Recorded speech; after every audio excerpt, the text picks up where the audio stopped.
Welcome back to Goa and round 3 of the FIDE World Cup live from River Rio. We've already lost 5 2,700 players. Wesley So is out, Jan Nepomniachtchi, Hans Niemann, Nihat Sarin and Aravind all had to leave the tournament, but we have plenty left. Miro, any games we should keep an eye on today? Well, absolutely, and I think we are concentrating on the top boards, of course. There are some interesting games lower down the list.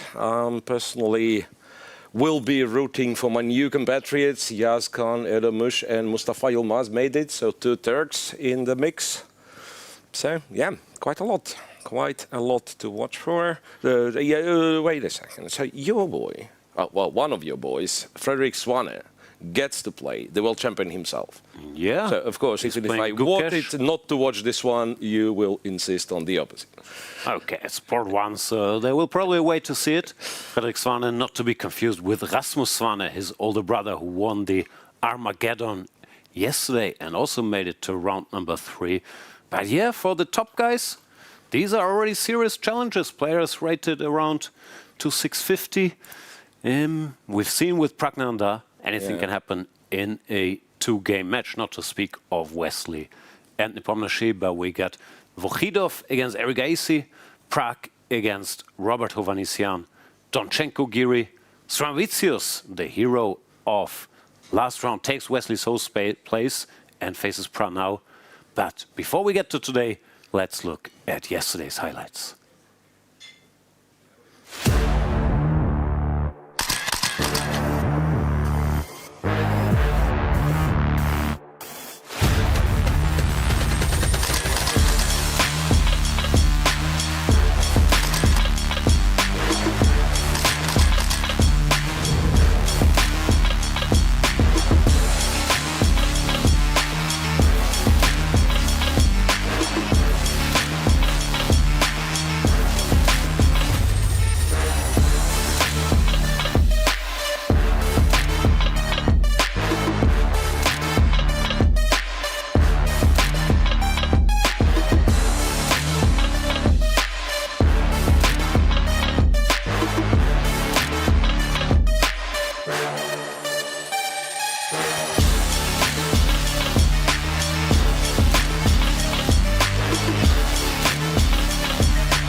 That was yesterday, but today is the round of 64.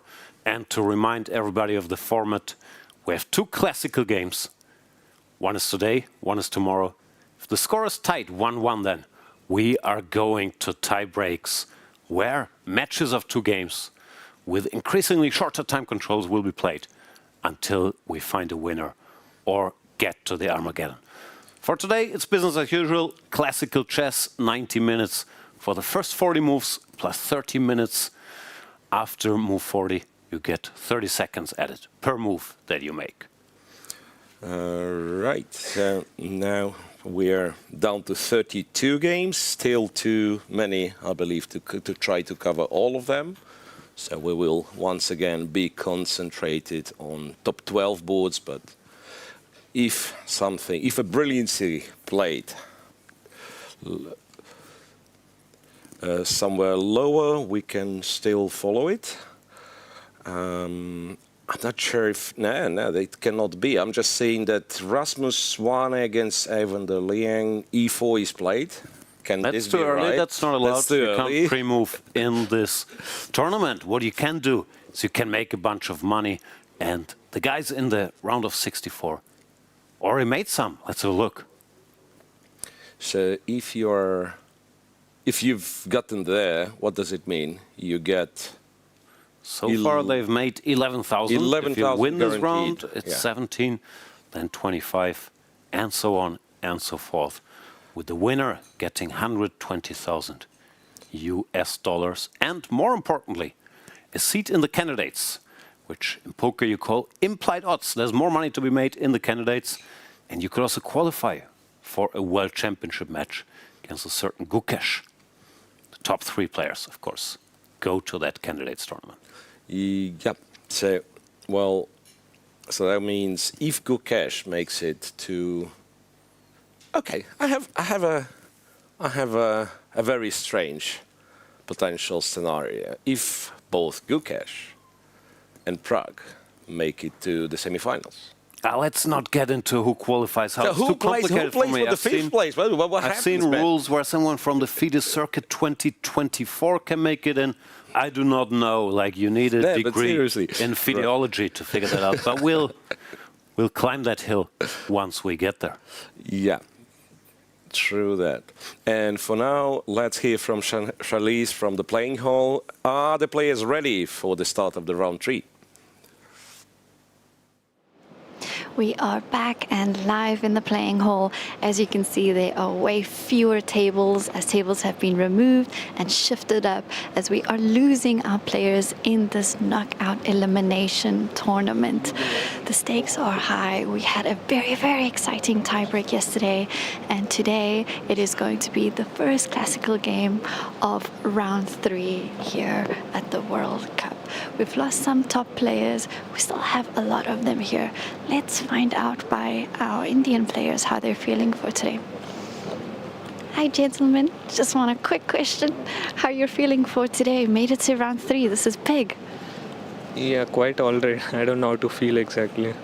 You can ask. I mean, quite relieving to, first of all, get here, and we'll see. I mean, it's a tough match now, so yeah. You seem very composed in all the stressful matches, so keep doing that. Congrats. I mean, I'll see. I mean, it's okay. Well, thank you so much. As we can see, at this stage, grandmasters really know how to deal with the tension, deal with the nerves. I don't know if you were watching yesterday's broadcast, but the Armageddon was so stressful. And to get to this level, you really need to be tough in so many more ways than chess. And this is exactly what the World Cup has shown us. Grandmasters seem relaxed, ready for the game. For now, back to the studio. Couldn't agree more. Incredible display of toughness in many ways in the Armageddon yesterday. But today, no such drama. Some top-level chess instead. And it's going to be the usual question for both the favorites and the underdogs. Do you try, if you're an underdog, to play it safe, maybe make a draw with white, have it all come to one game? Or do you think my white game is the best chance to slay the giant? And the opposite way, will the giants try to win with black? They will normally, it's implied, try to win with white, but also how much risk do you want to take? Because if you lose a white game, very hard to come back with a black piece. Yeah, precisely. And again, like lower down the list where players evenly matched, you don't even know, should you take risks being having the white pieces? Maybe you want to be, say, solid and make it down to one game only. What I know for sure, 100%, and I rarely say so, but today nobody's getting eliminated. That is likely. Unless, that's very tough to get eliminated today. You could be banned from the tournament, I guess. Yeah, fair. You need something spectacular. Right, so these are the pairings for round 3. I think we'll get only 16 pairs, or do we have the full list? And some of them were, let's say, were kind of lower-rated players eliminated the favorites. You get some pairs like, say, Lodici with Michael Adams, which is, of course, yeah, 2 strong grandmasters, but it could have been, yeah, Lodici. Who was Lodici? You beat Niemann. Niemann, So if you defeat somebody, you take their spot in the tournament. For example, So you Lodici see becomes on Niemann. board 5, it's Stremavicius. So Lodici takes Niemann's spot, Stremavicius takes Wesley So's spot, and so on. And yet can sometimes lead to surprising players, of course, well-deserved, deep in the tournament. There we see, for example, Sargsyan. He's not playing Nepomniachtchi, but Gosh-Diptayan, and so on and so forth. A lot of great matchups to look forward to. You've mentioned Erdemush, the 14-year-old, against Richard Rapport. I will keep a close eye on Frederik Svane against Gukesh, Vokhidov, Erigaisi, Donchenko, Giri, Pranesh, Vincent, Keymer. The Germans, 3 Germans on the top 6 boards, so Yeah, it can quite be a homer impressive. without even trying. That is quite impressive display. Vidit is facing Sam Shanklin, by the way, which could have been, a game much later in the tournament. It's just that Sam lost a bunch of rating lately, and yeah, they're playing in round 3. Vida will be relieved. Shanklin is like years and years old. He must be at least 2.5 times Older than Faustino Oro's age. Yeah, that's right. So, but geography of the tournament, what do you think? Like, obviously, Indian participants are, overwhelmingly composed kind of majority of the tournament for now. Yeah, I don't even know how many, but Germans could be, interestingly, at this stage. Like, I can see, like, Matthias Bluebaum, Rasmus Svane, who else? And 3 on the top boards. It makes it 5 in total. I've lost count, but sounds about right. Kollas is out and Niklas Huschenbeet is out. Everybody else made it. You have Keymer, Donchenko, Svane brothers, and Matthias Bluebaum. I think that it is it. But that's 5, and that's. I'm not sure if any federation has more than 5. Well, India is down to 2,700 players in Aravind and Nihal, but there are still lots of Indians. We don't have to look very far. Gukesh, board 1, Erigaisi, board 2, Praggnanandhaa, board 3, Pranesh, and Pranav, board 5, and Pranesh, board 6. The Pranesh team is climbing the boards, and there we are, Dr. Ajay Gode making the first move for Arjun Erigaisi against Shamsiddin Vokhidov. E4 on the board. No move in reply. Nah. Wow. Arjun is taking it back. Arjun takes it back, and Arjun can play anything, I believe. Like any good first move, not like E4, any move. D4 for sure. I'm sure he's done others as well, but E4 not too unlikely. We've seen him play C4 and the sideline of the English in a crucial game 2 days ago, but I wouldn't dare to bet Arjun. Well known for his opening surprises. Yeah, since we've lost Faustino Oro from the participants list, who is the youngest? Should it be Erdomush? Oh, Erdomush is pretty young now. Can we get younger than 14? No, apparently not. Yes, I guess Erdomush is the youngest, and then it must be Michael Adams, the oldest participant. By some margin, I imagine. Yeah, chess is a young man's sport. Very much a young man's game. Levon Aronian at 42, 43 already up there. Might be the second oldest. I don't know. Well, you have Peter Leko. You have Peter Leko, and then Leko's still going strong for the old guard, born in 79, of course. Yeah, but Levon is up there for sure. And Erigaisi goes for 1 D4. Knight f6, c4, e6, nothing too surprising. That's how 80% of top players play. Knight f3, d5. Now big decision, knight c3 or g3. Yep. But he brings the horsey out.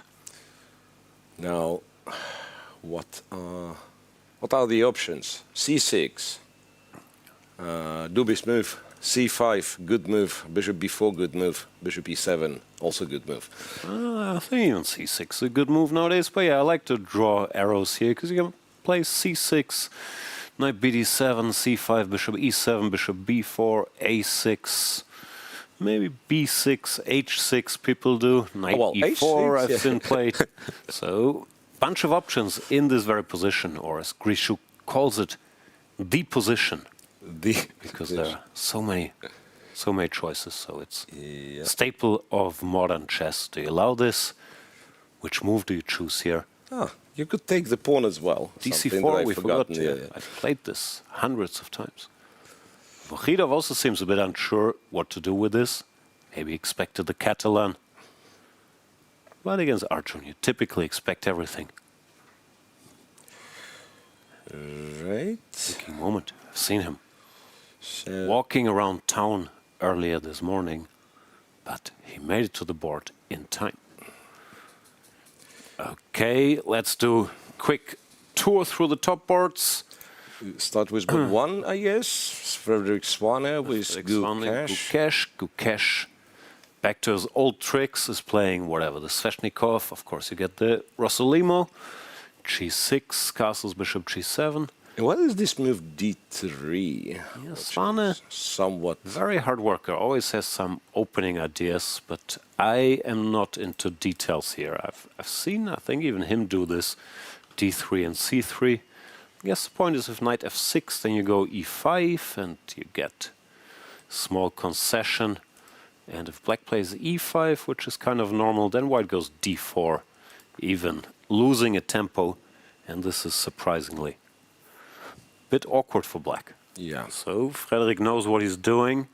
Gukesh, has he played knight F6? Yeah, He did develops play a knight piece. F6. Now the point is, yeah, the white can go E5, take, and have some potential for a better pawn structure. Well, C3, having C3 played, is it that great? So It normally gets sharp, D, E, knight E5 castles. so you're not trying to defend C6. I don't think you're Yeah. trying. Takes, Castles. takes, rook B8, and looks like a position that normally should suit Gukesh with very active piece play, but it is modern chess, and I'm sure Frederik has studied this position, so you can expect guys to make a bunch of moves and see who did his homework better. But strategically, of course, very risky to give Gukesh free piece play. But Frederik Svane, the 21-year-old German, is no slouch in tactical positions himself. I know 21-year-old probably sounds ancient for Indian tennis standards, but for Germans, that's fairly young. He finished high school at 18, then focused more on chess, has improved quickly, was European vice champion this year, reached a rating of 2670, now had a small setback, but he's a very, very strong player. Even though he already looks deeply frustrated after E5, as if he has blundered a rook, but that's normal. Yeah, but it's like he went E5, and even without Gukesh playing his move, he already... Is this like an oh no my pawn situation? Is he trying to make Gukesh take with the knight and then saying no, now I take your king? win the game? Yeah. On board 2, by the way, even though we've seen, but we've gotten a bit more information. So C5, which I was arguing is the best move, and you automatically make a draw 100% of the games. But sure. CD5, CD4, Queen A4 check.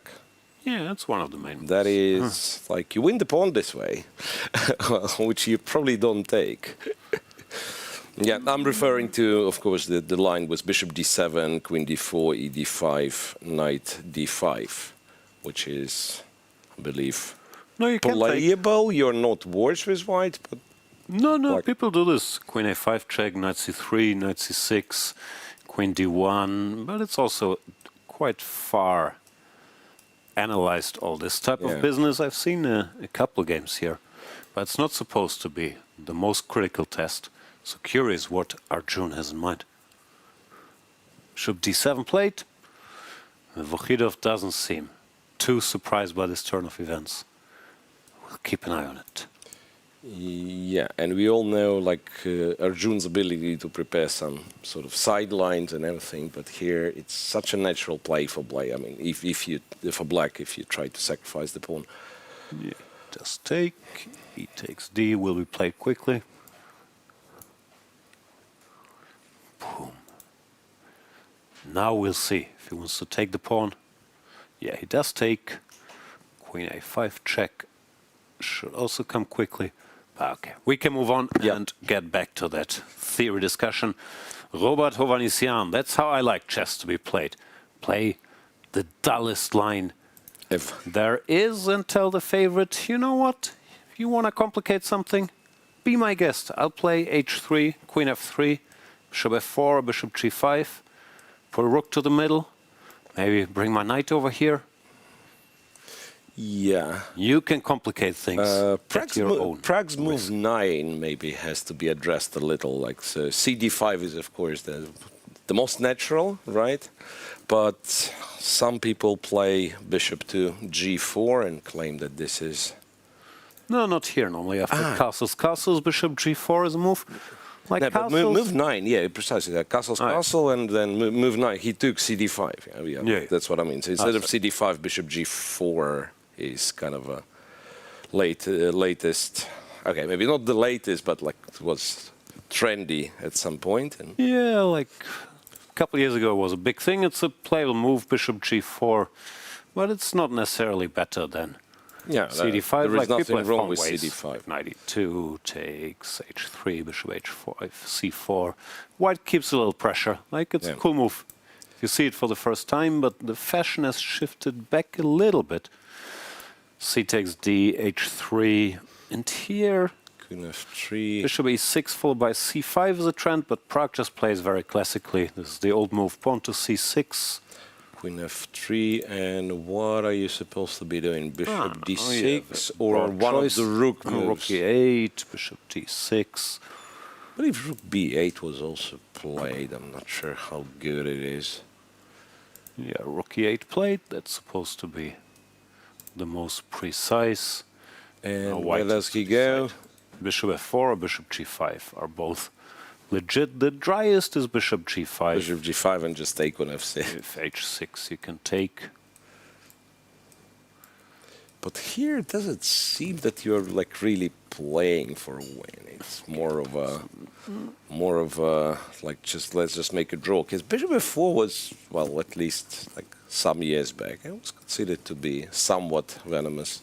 Yeah, this is a more ambitious approach. In general, white is not really better anywhere, but white has a fairly solid structure, and you could argue sometimes this can become a weakness, or if c4 happens, maybe this. So it's a way to say, I know you're a good player, Praggnanandhaa, but I have a very, very solid position, and if you wanna mix it, might be a little risky. Hovhannisyan, the Armenian, in deep thought here. Is that? On a dress code floor. Yeah, yeah, I'm trying to see if there's a collar. Well, apparently no. FIDE? Just saying. I think the trick players use generally is you bring a jacket, you take it off immediately, put it over the chair. Yeah, but theoretically, Okay, I'm wearing a jacket. What do you want from me? Yeah, he has one. On the back of his chair. I don't know if it's a proper jacket, but at least. Yeah, but what has to be said, players like Prague, Arjun, they're always impeccably dressed. Impeccably dressed. Or also, I guess they have sponsors who insist that they display these letters, but no. It's Spectators, though, do not have to obey any sort of... Yeah, just like seeing the guy rocking those shorts. I thought, yeah, they definitely don't have. Your slot has ended. Is that like trash talk to the players, or is that kicking out the Time spectators? to go home, you. Yeah, that's a cool one. That's rough. Yeah. So how does it work? They have like a 20-minute slot, and then they guess kicked out again? Yeah, the players, well, the spectators are allowed into the tournament hall for 20 minutes only. Right. Okay, so this position is a bit dry. Let's move on. Giri, Donchenko. I have questions here, Jan. What do you think about on move 4 in a symmetrical English if you are Anish Giri? Okay, so Anish, of course, is one of the greatest theoreticians in the world, and he's also quite plugged in normally how his opponent thinks. And of course, he knows Main move here is g3, d4 is an alternative, or e3 is an alternative. Yeah. But he's trying to figure out what does Donchenko want. Yeah, will I what go does- g3? Will I get d5? Will I get e6? Will I get e5? Where am I comfortable? Where do I have ideas? Yeah. If I play e3, do I maybe take him out of his repertoire, these e6, d4 positions? Symmetrical tarashes, all of this. Yeah. Yeah, and it could have been, well, theoretically, I'm just speculating, but it could have been that kind of there was a focus on 3d5 from black, and then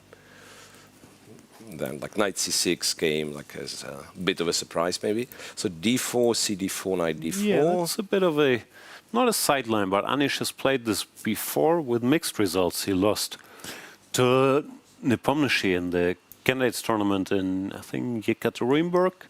In the very first game, he played this line, and after e6, he lost a very complicated game. Of course, he is a big specialist here. The main move is g3. I like random moves like bishop f4 here, but that's just me. So g3 is the theoretical test when black is supposed to go queen b6, and you get all this sharp stuff like knight b5, knight b3, knight f3. Bunch of things here. We'll see if Anish is in the mood for that, or if he will go his own way. a3, bishop f4, e4 are all playable sidelines here. Donchenko doesn't seem very surprised, played e6 quickly, saying, okay, show me the money, Mr. Giri, you're trying to move order me. It's not going to happen. Right. There we see Alexander Donchenko, another German player, 2641, but was very close to 2700 one moment as well. So he has some experience playing the Vachier-Lagrave top tournament. It's not the first time. He's facing a strong player, but he already lost a few games against Anish Giri. So the score is in Anish's favor there. All right. Anish looks nervous. Not nervous. He's trying to recall something. Yeah. It looks like both sides will know tons of theory here, but there is some shadow boxing going on. Like, what line do I want after c4? Yeah. I What guess does he Donchenko mean when he surprised goes him with here? c5, and then Anish thought, okay, maybe I can drag him here. But he played e6 quickly, so shall I try to take him out with one of these random moves like bishop f4, or am I ready to go for g3? Okay, so Anish's World Cup appearances, 6 in total. I think that means that the 7th one, right? Yeah. And his most successful tournament happened quite some years ago, 2015, in Baku, when he made it all the way to the semi-finals to be eliminated by Peter Swidler. 2015? How old can Anish be if he was already good in 2015? That doesn't even add up. He's barely 30. No, but he's been a world-class player for well over a decade now. So shall we move on?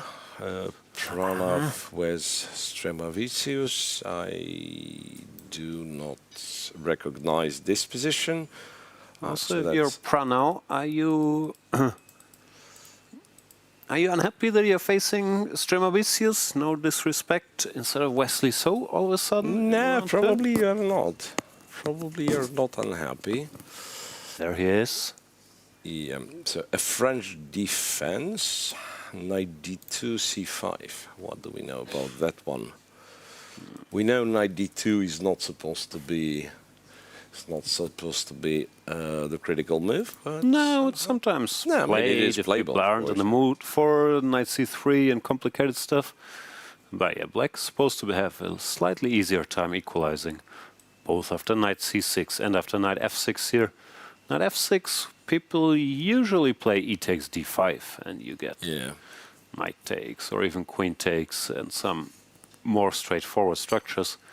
Well, e5, normally the computer gives it and you get excited for a bit, then you click on a little in these positions and you get less excited. Somehow it's a good version of these standard positions for black, because white doesn't have such an easy time to like put the bishop on d3, for example. You run into g5 already, and black starts being annoying. So, I mean, it's a playable line, but it's nothing too special. Question is Stremavicius surprised by this?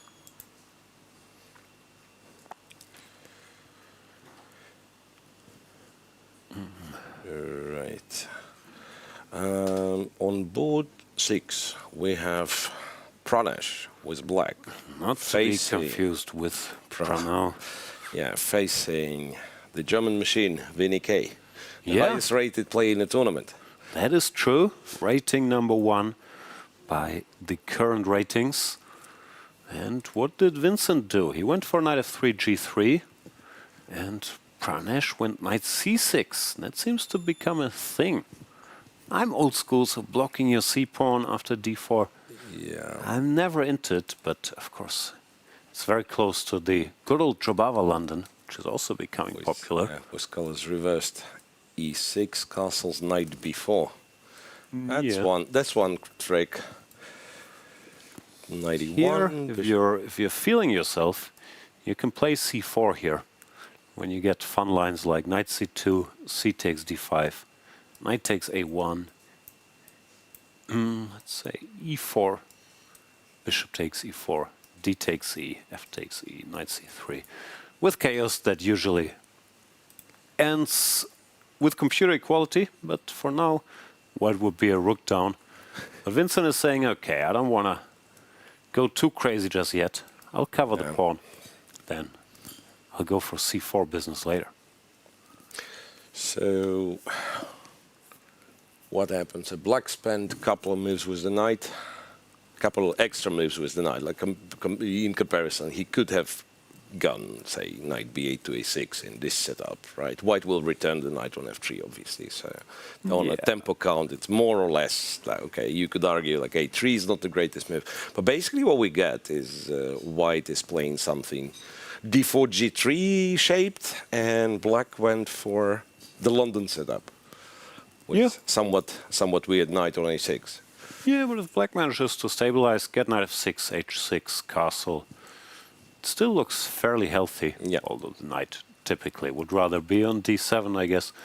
So let's see what Vincent has in mind here. If he does have anything in mind, maybe knight c6 also surprised him and he didn't feel ready for the most critical lines. He had a game, if memory serves, against Abdusattorov, where he played knight a3 some years ago, but did not get such a good position.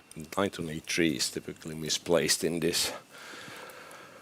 Yeah, it's some weird knight dances. This knight b4 looks like a bit of a beginner's move, but it's targeting the pawn and then black wants to stabilize.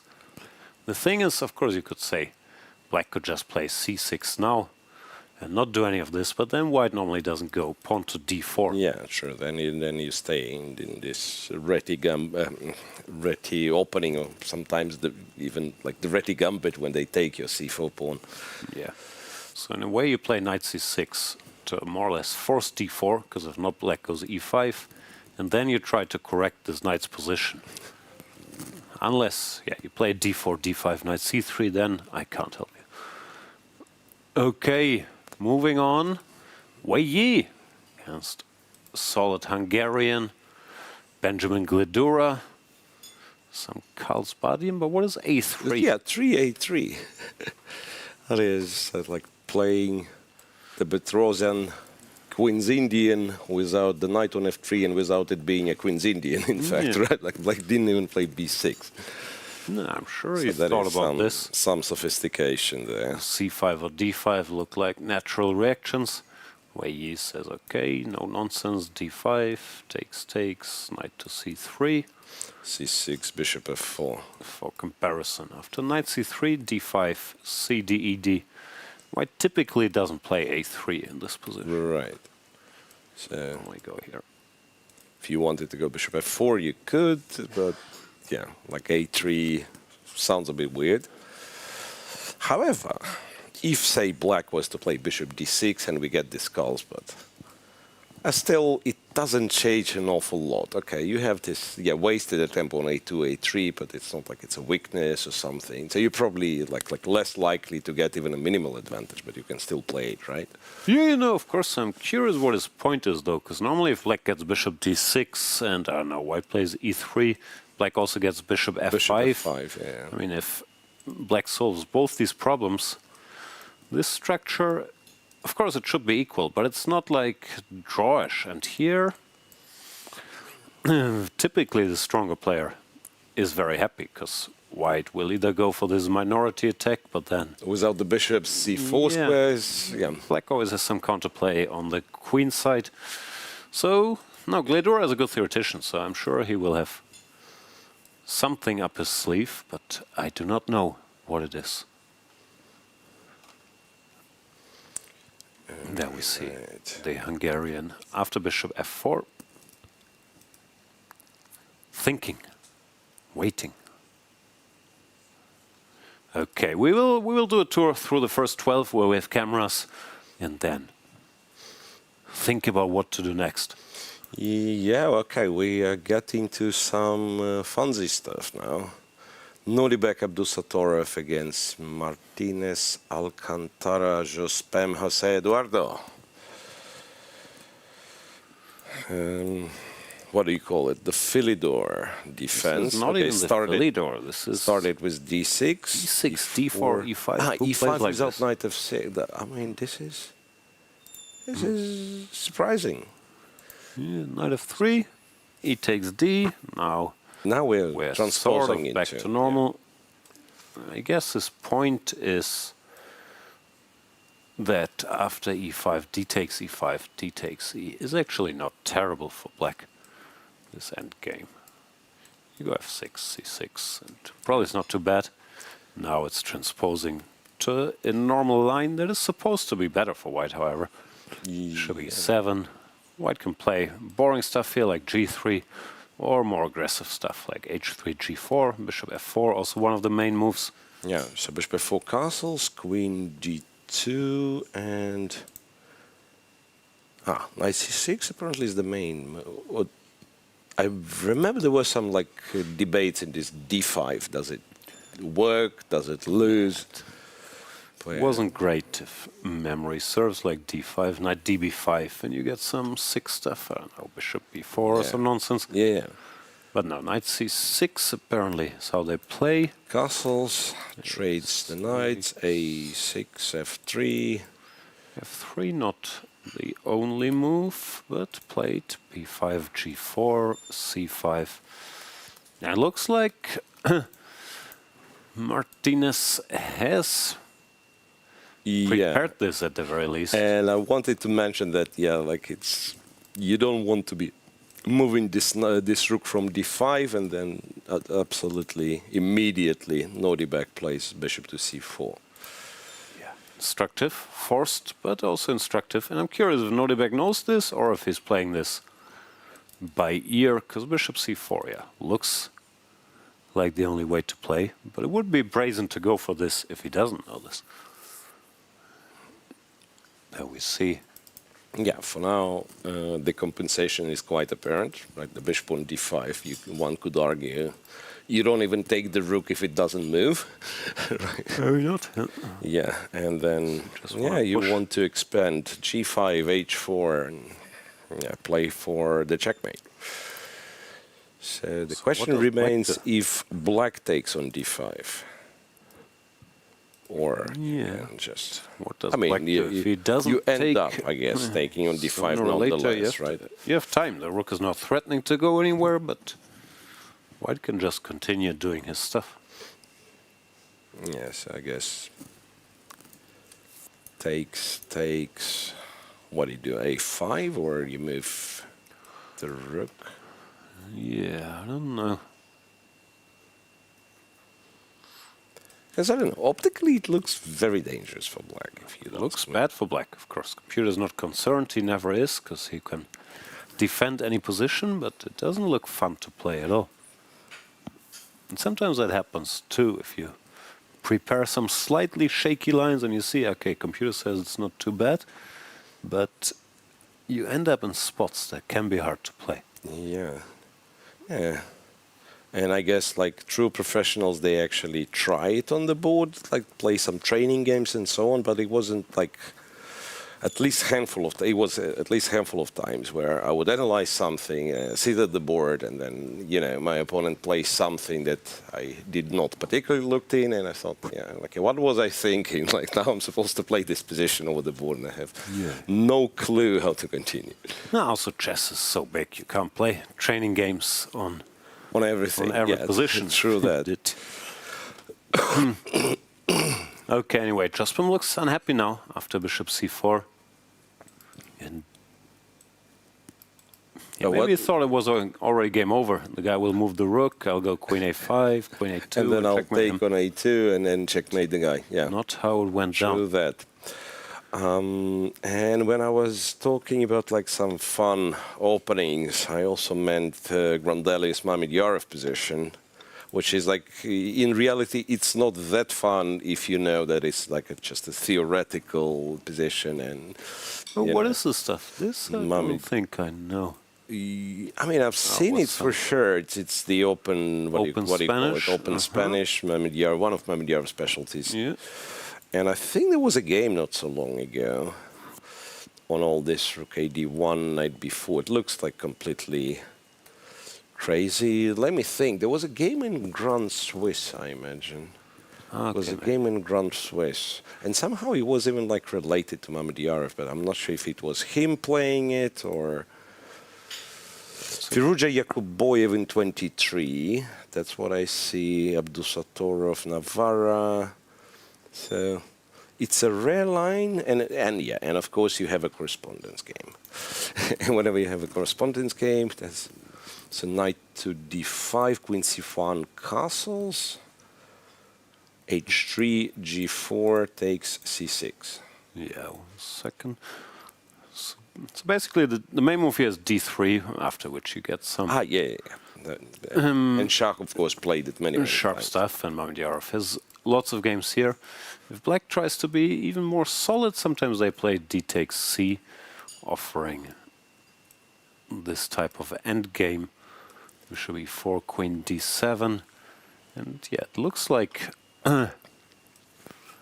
he's trying to play it safe today, although it's a sharp position, but it's quite a forcing line.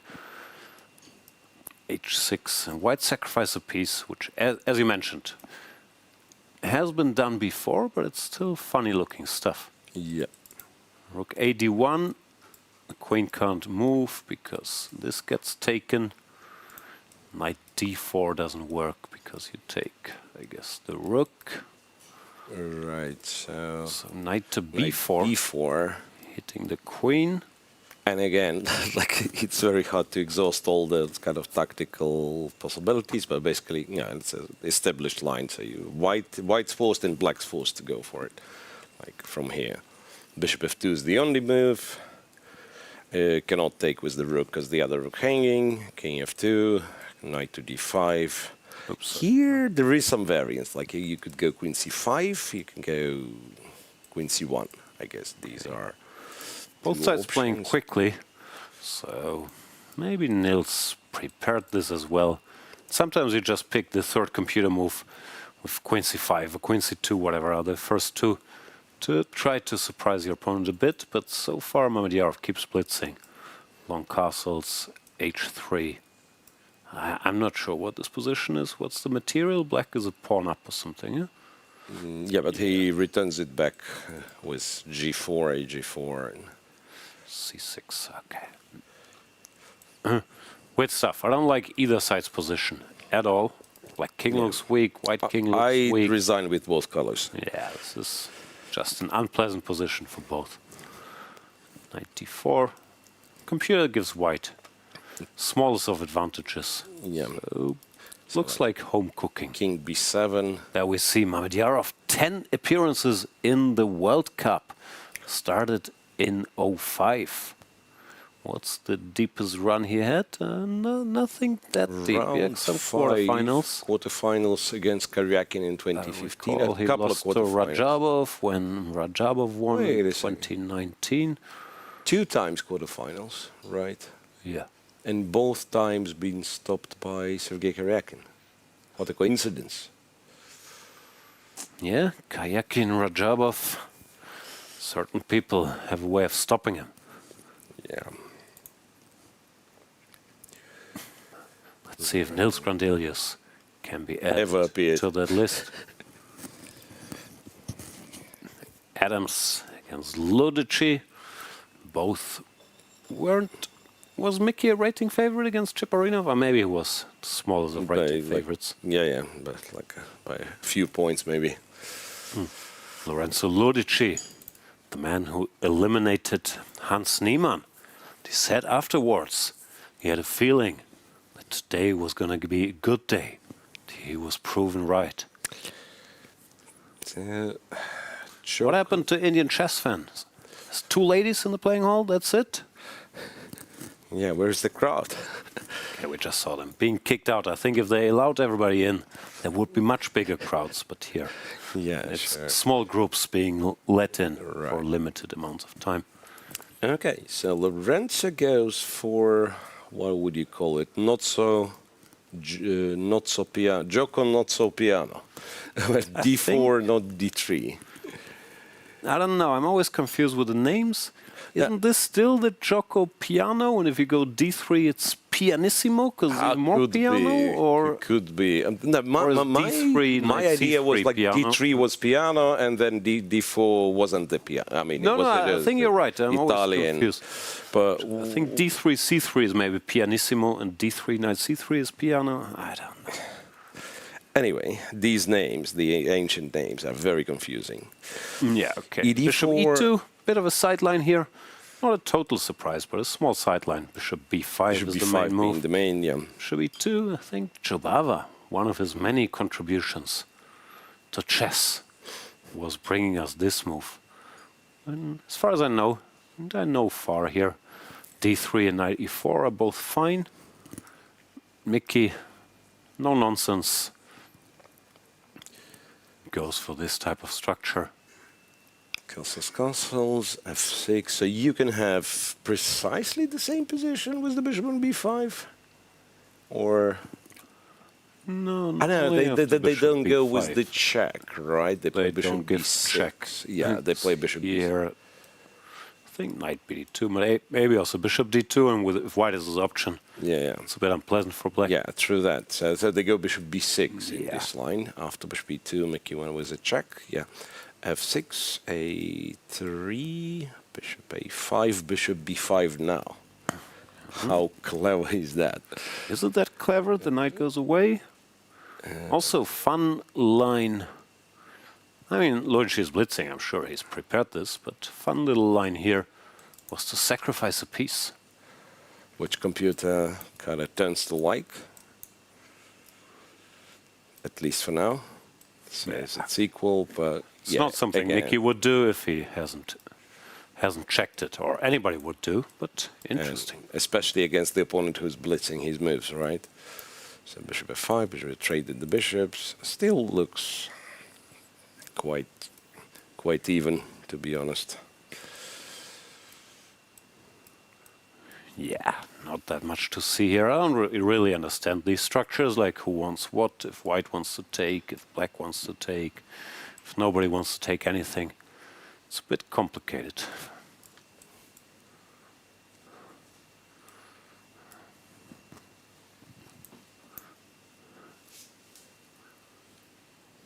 Okay. Wow. Can we, for a second, show board 3 again? Because it's a funny position there. All right. Hovhannisyan against Prague. What was this? So knight d7 I've seen. Looks funky, but I think Vichy also played this. Rook a e1, knight c5, and you go bishop c7. Ooh, tactics. Tactics, and where the queen's going? I'm a bit worried. Did the electricity just go out? Okay. I can still see the screen. Could be. Lights are back. Could be. Everything's okay. So bishops. Okay. Bishop c7. Of course, you cannot take the bishop, but apparently queen d7 was fine as well. But knight d3, and whenever I see that I can take the queen, and and my opponent cannot take my queen, you know, and reply, I always want to check it. Yeah, that's normally good news. I'm confused. Why does this queen d7 work? Bishop f5, we put the knight. We're being boring. So Prague takes. But which is apparently if you take the queen. Clever move. Yeah, bishop d8, here. knight e1. Hitting the queen now. You already collected a rook and a piece. If the queen goes away to Queen attack d1. this. Queen d1, Compi says knight takes g2. Yeah, makes sense. And I guess in the end, when it's all said and done, black has what? A rook, a bishop, and a pawn for the this queen. one's actually the better king for is weak. black. Right. Yeah, This should one's be actually very a fun pair for of black. bishops. Yeah, very, very pleasant. So in fact, what white has to do is calmly recapture the horses he takes. And then, yeah, you're going to have to go queen d7, rook takes rook, queen takes, and some queen f4 or something. It's actually completely safe for white here. I mean, if the bishop goes somewhere, you can go bishop d6 even if you want.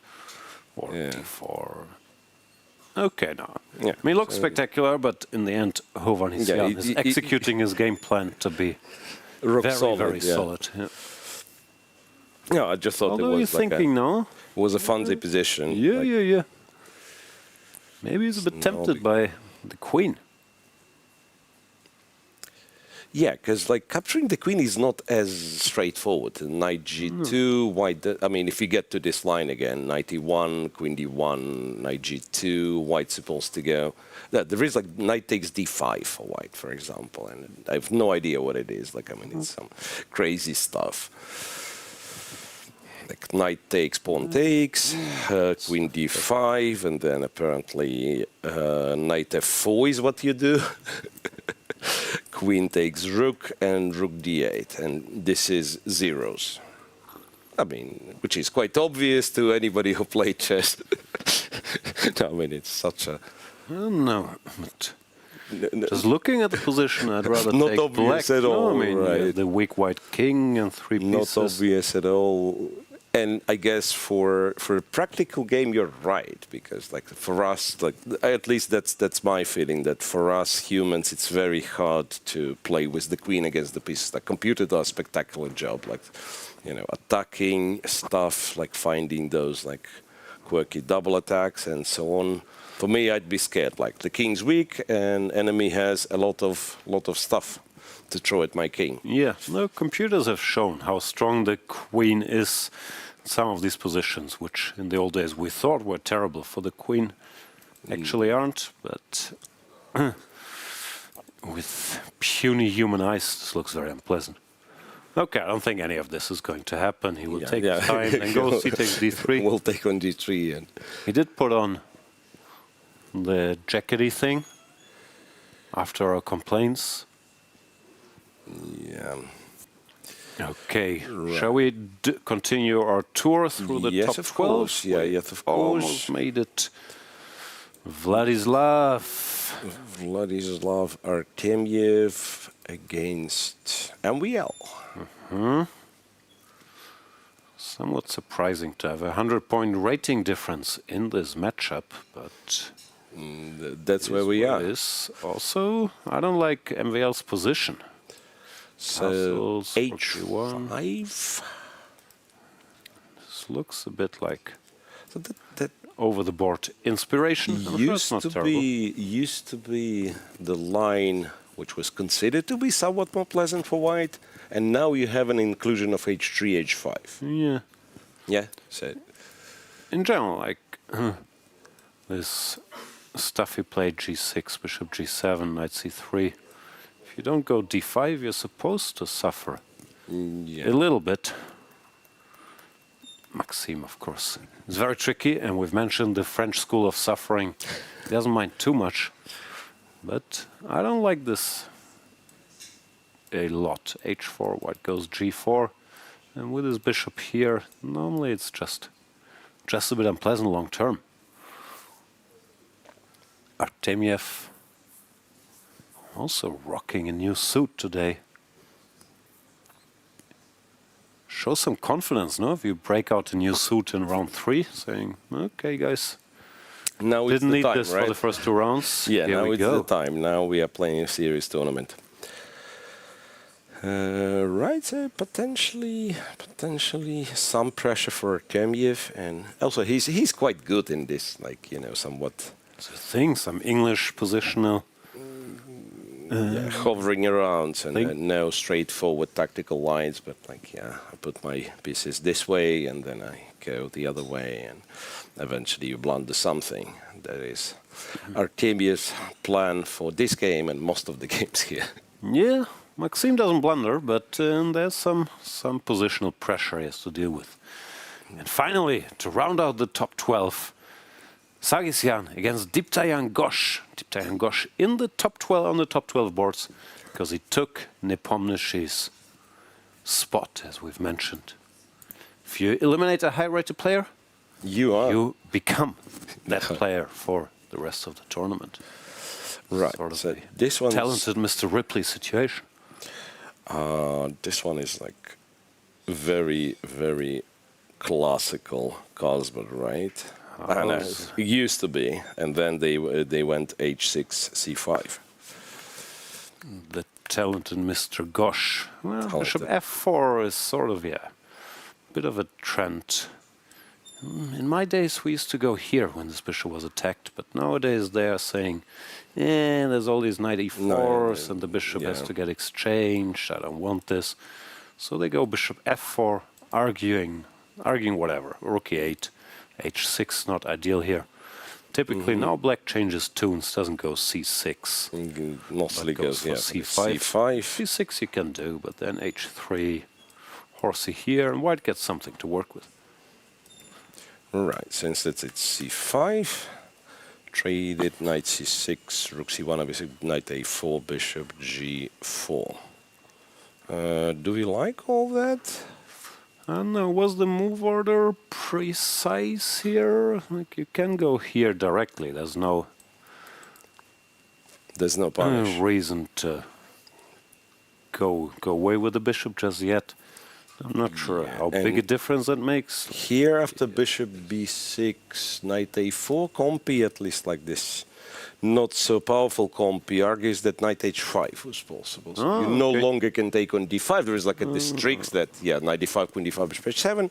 So as the reply to knight a4, you could have gone knight h5 and probably take white's Darsko bishop. Yeah. I guess So like small bishop detail. g3, bishop g3, you takes. take everything, go d4, and I guess. Yeah, we can maybe even take a2. Okay, but he played bishop g4. Bishop g4, and now compy argues, okay, go h3. Now if bishop f3, queen f3, white is reasonably happy, right? Yeah, it looks a bit And better. after that move, well, g4, I'm not sure. Like g4, I don't think any tricks are there. No, so you go just bishop play. g6, bishop The most obvious move in this position, which of course is bishop to a6. bishop a6 is the other thing. I was saving up this one, so I thought, like, g4 is a thing, and bishop a6 is even funnier. Could still do it. Yeah, I don't know. All this stuff, of course, g4 is committal, but looks like Ghosh is doing well yet again. I think Gabriel Sargsyan maybe got his lines a little mixed up somewhere around here with this bishop b6 and then not going knight h5, as you mentioned. Well, if you go bishop g4, you can do it directly. I'm not sure. And also, we are basing this, or I'm basing this on not very strong computer evaluations here. I haven't studied this line. But it looks like something has gone a little wrong for Sargsyan, maybe. This move is cute, at least. Not typical idea. That is. Yeah, there is this like bishop takes a6, rook a6, and you have the pawn on b4, and you go b5, and this is quite standard. I mean, not standard, but been seen previously. Like just to go bishop a6 and say, I'm attacking your b7 pawn, and if ba6, rook c6. Yeah, that could be a bit better, I guess. These double Also pawns. Even this is not obvious to me why we gave our beautiful bishop. Well, what's confusing me even more is if black covers queen d7. No, he says bishop e2, and I forced your queen to d7. That is, leave me alone. Yeah, I mean this one, h3, g4. At least I understand what we are doing. Yeah, here like this.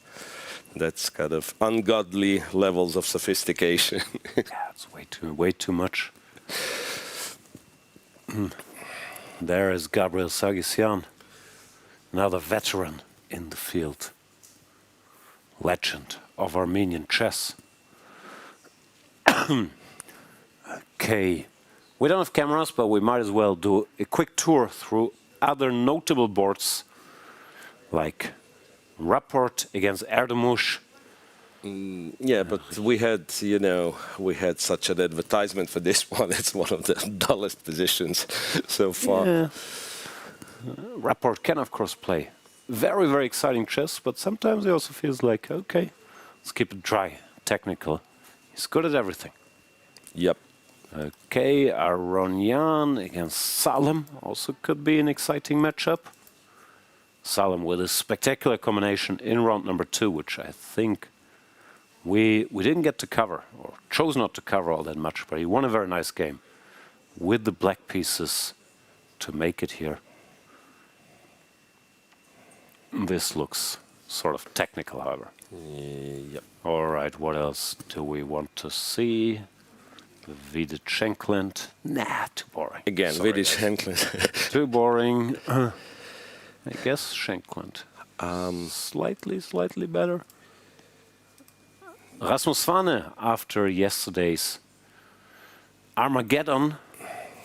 Oh, this is some long theoretical debate. I checked this line recently.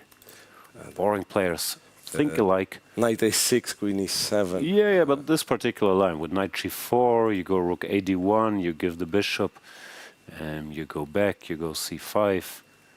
And black had to be a little careful. Knight c7, I think it was knight c4, queen e7, knight d6, and black had to play b5. Was important for some reason. Not sure why and why I was checking it, but this is rainy Sunday morning in Hamburg. Somehow I stumbled upon this b5. And then computer was equalizing, but it's still, eye test wise it looked a little more pleasant. You could even take a pawn. I have not shared these great insights with Rasmus, but looks like he independently clicked these moves as well. Found this fascinating line. Yeah, good stuff. This is there. Jordan Sarana. Might as well be Homer. Oh, Bluebaum, sharp stuff. Bluebaum. Against Zemlyansky. Katie promised us to look at this one, so maybe we keep this. I'll leave it. Georg Meyer against Daniel Dubov. Boring. Yeah, very solid players. And how about Leko with Alexenko? Peter. Yes, Peter. He's trying to improve on Nepomniachtchi's play in this very line. So queen e2, a5, and apparently you are not supposed to... Well, I mean, you can go knight d2. You can, but... Yeah, you're not supposed to do what Nepo done. No, that's for sure. Played some unfortunate combination of a bunch of things. Yeah, like then this, knight f3, and then after bishop here, a6. This was an issue. Yeah.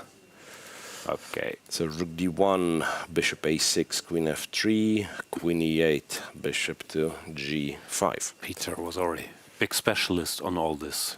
In the mid-2000s, before it became cool. When Alexenko was born is the question. I mean, probably earlier than mid-2000s, but... Yeah, let's do the math. No, it could be around, I guess, early 2000s. So we could probably find out. If I had to bet... 1997, is that he's old? surprisingly old. Years and years old. Wow. That is shocking to me. Okay, yeah, he played the candidates a couple of years ago, and then he was young, but also not 12 years old. So it does add up. Wait. So now, I don't know, like I'm looking at what Compy has to say. I think, could it be, I mean, is there a chance? Because normally there is not a single chance that I've looked at this line, but knight d2 and then the capture on e4 is possible. No? I've seen it somewhere. Knight e4, bishop e7, knight d6. This just works, no? Yeah, knight d6, bishop d5, bishop takes, queen takes, yeah, queen e7. Knight b3 and maybe white equalizes, but black is not worried. So apparently you gotta take on f6 if you want something. Yeah. Bishop takes, and then you go knight d2. Yeah, strange situation. Black has the two bishops, but white pieces have a lot of nice squares. So I guess it's still black fighting for egalite here. Mm-hmm. No. Yeah, say this. Oh no, then knight c4. Oh. Okay, both specialists in this field. They will take a while. What do we do? Will Ketty tell us about the Bluebaum game, or we go on break first, and then what's the plan? Okay. All right, so we look for some other funzy positions to look at.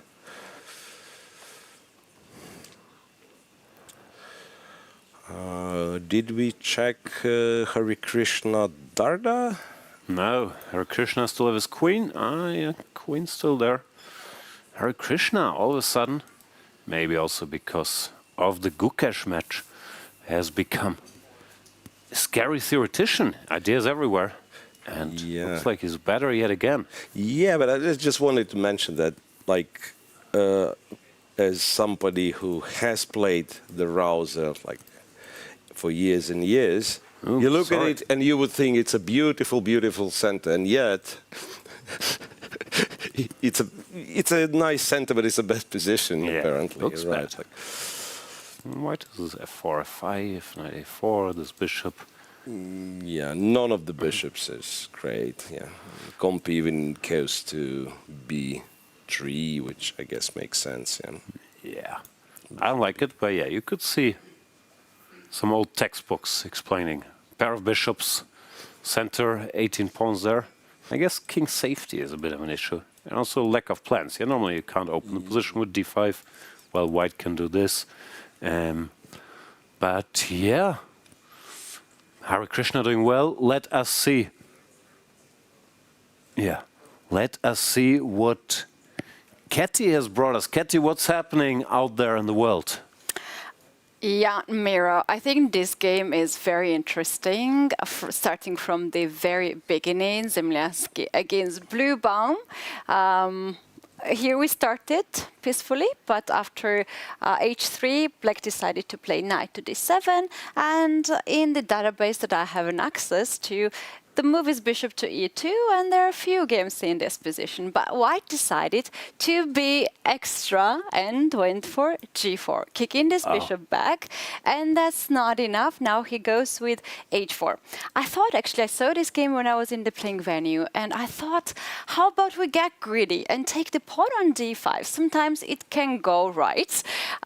Taking here on d5 would lead us to trading the pieces and bishop to b4 in this position, and you have to make a decision. Either you move the king away, which is a much correct move than the other one, but Black plays bishop e4, and somehow there is a very good control over the board by Black's pair of bishop. The game can carry on, but if you play knight to d2, this is a little bit passive. You give up the g5 pawn, and White king will struggle here in this position to decide where to go. On the short side, stay in the center, or maybe long side, but it seems to be a bit dangerous position. So that's why here, after bishop to g6, White went for h4 and forced Black to make some decisions. Black took the pawn on g4, and Miro, is this the current position now? Yeah, it's still there. I'm trying to Trying to figure out what it is, because computer kind of likes g4, but does not necessarily like h4. So you could go g4, bishop g6, and it's not unseen in all these Carlsbads that you just expand and then you continue, right? Yeah. So there was an alternative to go knight h4 just to go after this bishop. h4, knight takes. In this position, white can either push the h5 pawn and then to try to trade the bishops. I think this is the most accurate way. Yeah, you do go h5, I think. Yeah. To have the pawn here, also to look for some h6. And after knight to f6, there is queen to f5 move. The idea is to play rook to g1 and go after the knight on g4. And I thought that maybe it's a funny idea to, after queen to c8, if black tries to trade the queen, to play something like knight d5, and after taking here to play knight e7 and then take the queen back. But then I remembered that this is only not one person's game, and you don't necessarily need to take the queen here. Instead of that, there is a very, very funny idea to play bishop to b4. Yeah, bishop b4. And this is the move you might lose, miss, and you don't want to have on the board. It's a brilliant move indeed. So if you take the bishop, then you just lose a queen. If you move the king away, then I just anyway take this queen, and now bishop controls e7 square. So this line is not working. However, instead of knight d5, of course, it's not forced move here. White can just simply take this queen and play king e2, rook g1, and carry on. It looks fine position for white. What you guys think? I don't like either side. White is a pawn down and risky. Black's king will get attacked. So I'd be worried with both colors, but maybe that's more me than the position. I guess Bluebaum will be more or less happy. He likes complicated stuff. It looks like they're both out of book. He's happy if it's not too long of a theoretical battle. So I think he'll be fine, but probably so is Zemlyansky.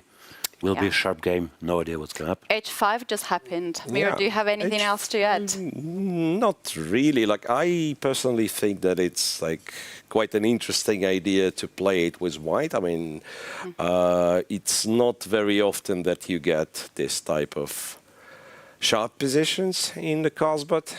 So, yeah. Yeah, I do have another position. Do we have time, or we're going on a break?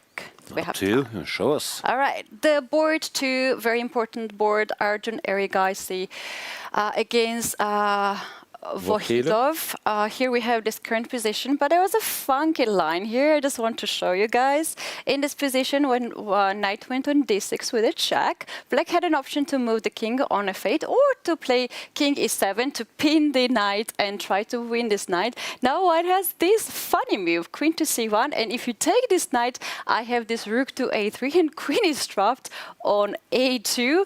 However, black can still carry on even in this position after rook to d8.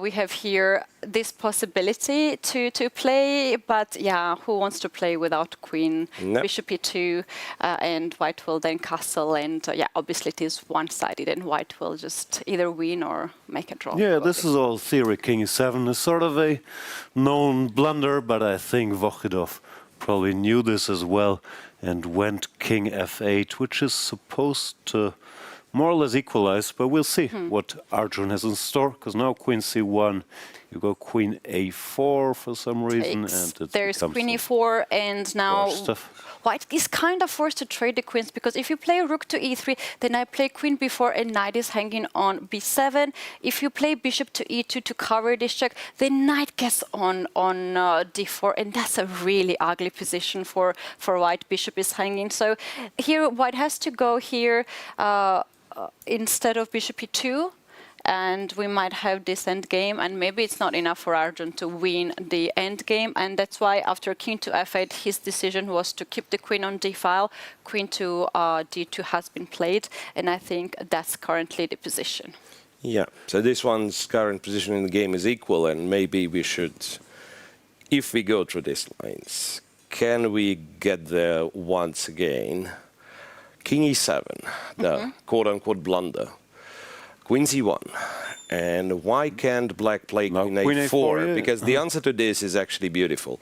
Knight b7, queen e4, all the same stuff, bishop e2, knight d4, and queen g5 check wins for... Yeah, like if there is no queen g5 check, white resigns. Yeah. If there is queen g5 check, black resigns. So basically that's the difference between king on e7 and king on f8. That's very important detail, a little detail that can decide a game. Yeah, that's not what Vokhidov wanted to do. Breaking news. No, it cannot be this. It's never mind. It's transmission error. No breaking news? I just seen Hovhannisyan having a position +15, but that's a transmission error. Not yet.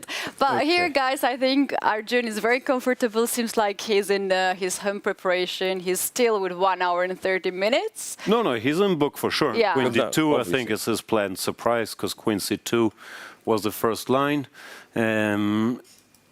Vokhidov just replied with queen a4, which I think you were supposed to do after queen c1, but maybe not here. At least my computer says queen d2, queen a1 check was more precise. So maybe Arjun working his magic again to This position, surprise the right? opponent even deep in prep. Yeah, like Compi wants to first give a check, basically have the same position with rook on c1. Yeah. Right? Well, in the current position, perhaps White can find a very good use of this rook some on point. the third rank. So it says go f4 and be happy, right? Okay, that's I don't know how happy we are. all a mess, but it's about small details. And yeah, with this king on f8, of course, can become quite risky for black. So looks like Arjun doing well, blitzing out some home prep.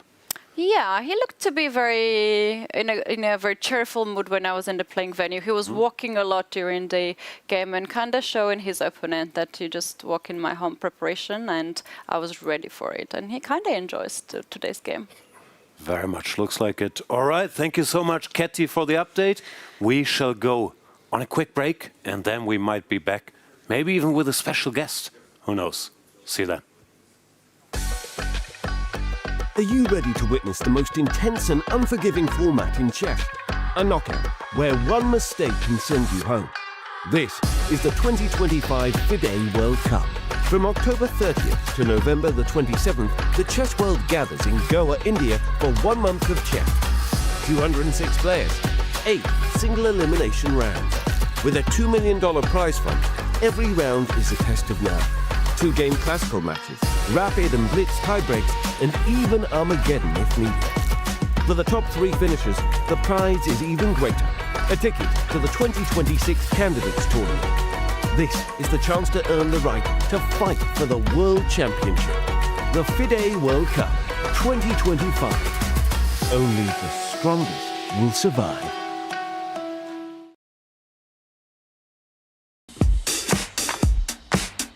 Goa, an adventure paradise like none other. From lush forests to rugged hills, from pristine ocean beach stretches to stunning lakes, there is something to explore in every corner of the state. And some adventures are wilder than others.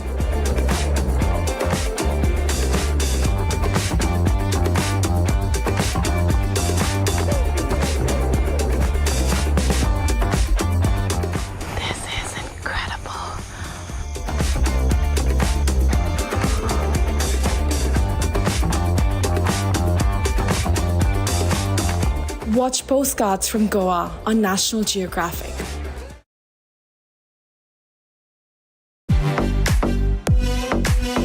In December, the world turns to Doha, Qatar for chess at its fastest and fiercest.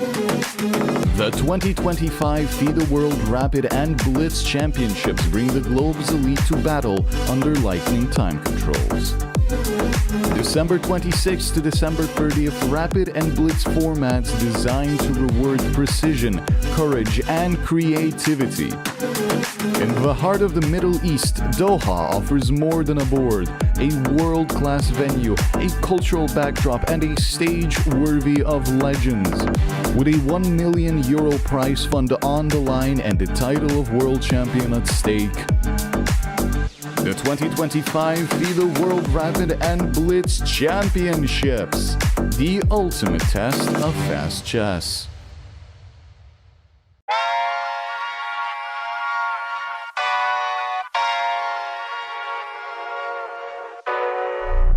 Oh my God, I'm just playing with them now, yeah. Oh my God, what she saying, say it loud, yeah. I can't respect it, I'm in the gym, but I am not flexing. Came from The woodpecker method, because practice makes perfect.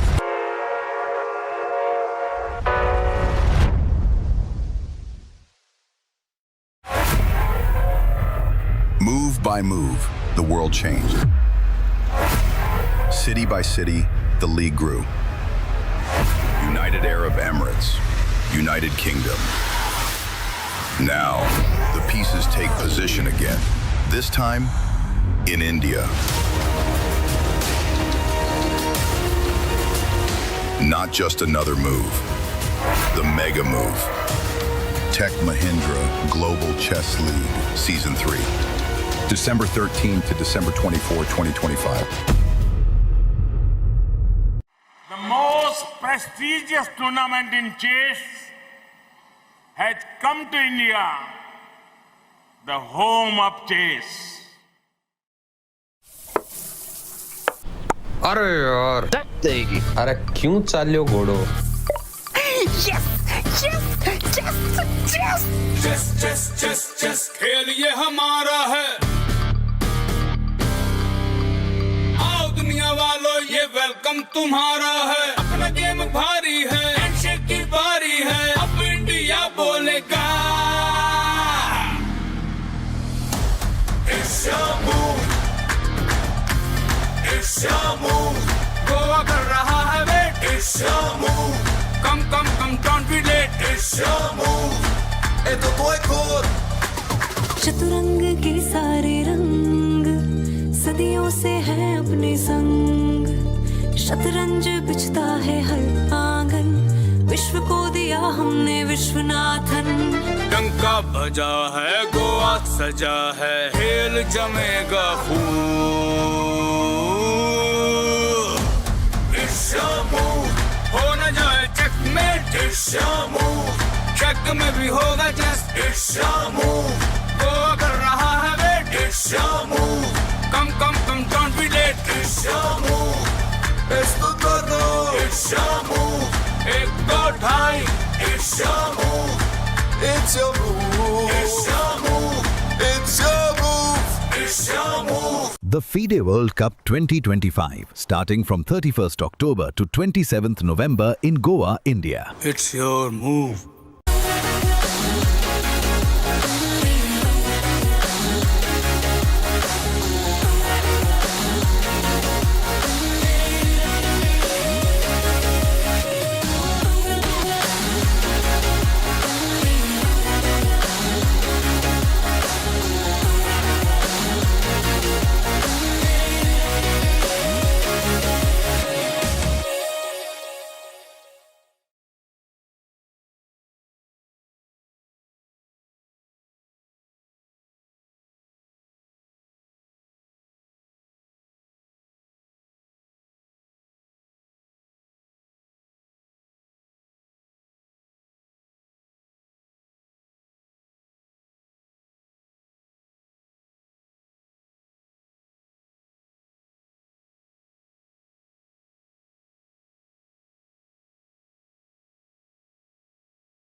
Welcome back, everybody. We are joined in the studio by an absolute legend of the game of chess.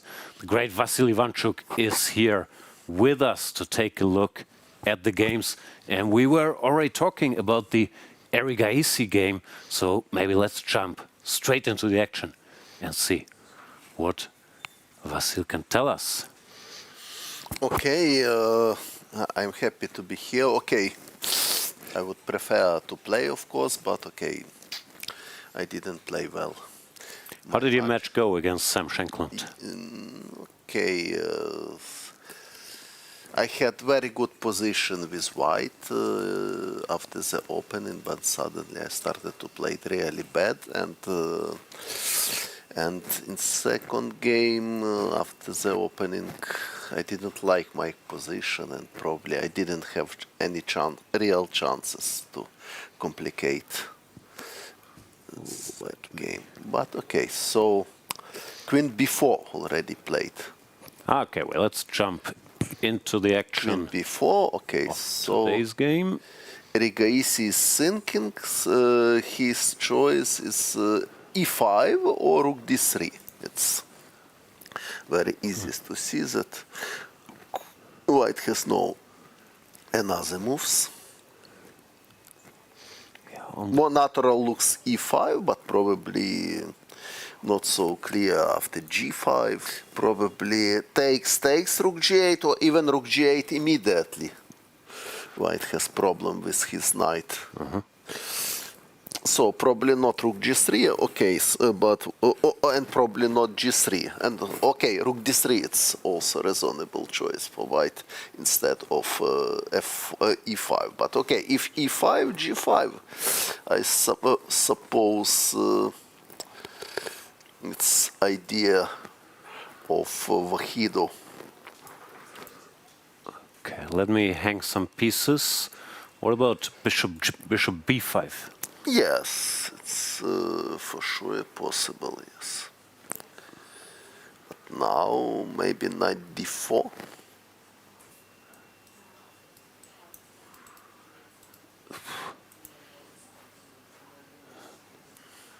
It's too complicated, I don't know. Bishop D3? Yes, even Knight B3 is possible, and then take on F4 with Queen. Yes, it's complicated.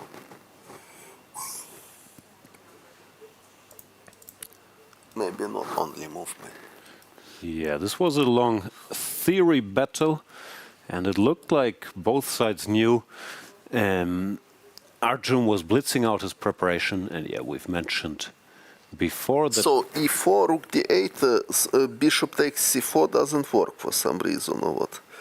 E4, so if Bishop takes C4, Bishop takes C4, Queen takes B2, what, Bishop takes F7, or what? Yes, Bishop F7 wins. Computer confirms this. Yes, does this go? D7 check. Queen to D7. And Rook F3. And yeah. So this is idea. Yes, this is just mate. Or Queen F6. Okay, so Rook D8. So Queen C1 is Knight D6, King F8. So Queen C1 is old theory. Now new move Queen D2. And now you told that Queen A4 is not the best, so what you mean it's the best? Computer wanted check and then Queen A4, so same position but Rook on the first rank. Yeah, so now Queen A4, F4, Queen B4 and E5. The computer likes E5, Rook D3. The difference here, F4 just is bad, because with this... this business. Yeah, with the Rook on C1, F4 is just bad. Yeah? Okay, so if not play F4, what to play with Rook on C1? Compy says Bishop B5, Queen D4 is equal. Bishop E2 also possible. But yeah. Nothing much there for white apparently, but Queen D2 was his surprise. Sorry? And looks like it worked. Yeah, so now this line with e5, g5 in the game position. Yeah, e5, g5, bishop b5. Compy thinks that white's actually better. White is better, yeah? How does this go? bishop What were we doing? Knight d4? Knight d4, there is some bishop c4 trick, which I don't even know why it's a trick, but it's a cool move. What happens? And Takes... Queen takes d4. Queen d4. Ah, that's just wins. Ah, okay. Yeah, so bishop c4 is just like white is winning. So basically black cannot even play knight d4. Bishop okay, b5, knight f5, bishop takes e6, f takes e6. Knight f5, yeah, takes on e6, f e6, and then fg. Ah, yes. And then castle short next move, yeah. Yes. Yes, so... So the line, kind of the best available for black, is to go g5, bishop b5, knight e7. Okay. You take fg, and they go knight g6. e5 he played.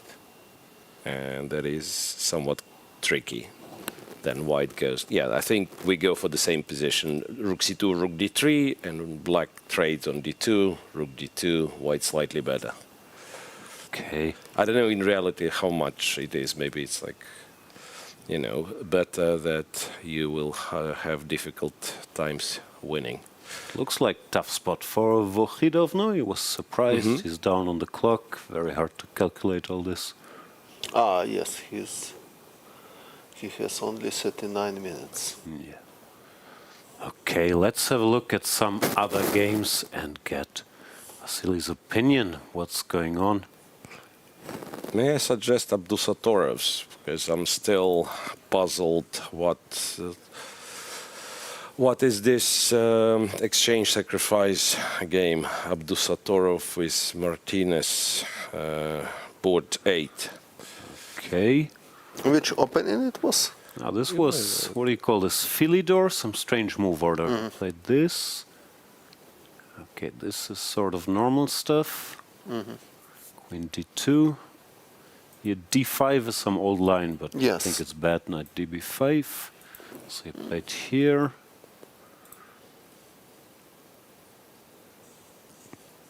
And black was blitzing more or less until here. This is very strange because like black blitzed everything, bishop e6, and then white replies with bishop c4, which is maybe the only move. And then he started to think. Takes, rook went away, c4, king. Looks very promising for white.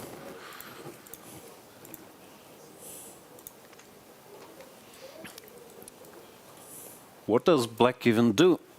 King being...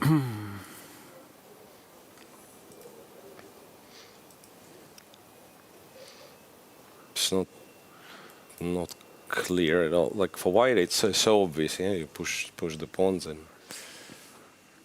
Can I go c3 or you just ignore it? Yeah. Just h5.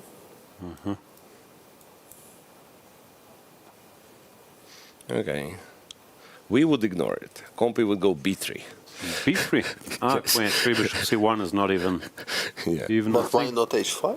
Yeah, no. H5 is good. Yeah, I'm just saying. Computer says like b3. You have all the time in the world. You can play b3 and then h5. Maybe now after h5, black can play b3. Bishop takes b3, bishop takes g5, something like this. Ooh. Maybe. But bishop takes d6 at the end, at least. Yeah, b3 is what is actually a good resource. Yes. b3 for black. Yeah. And after bishop b3, rook g5. It's still better for white. Yeah, it's still better for white, but at least you're somehow defending. Yeah, the whole position is like doesn't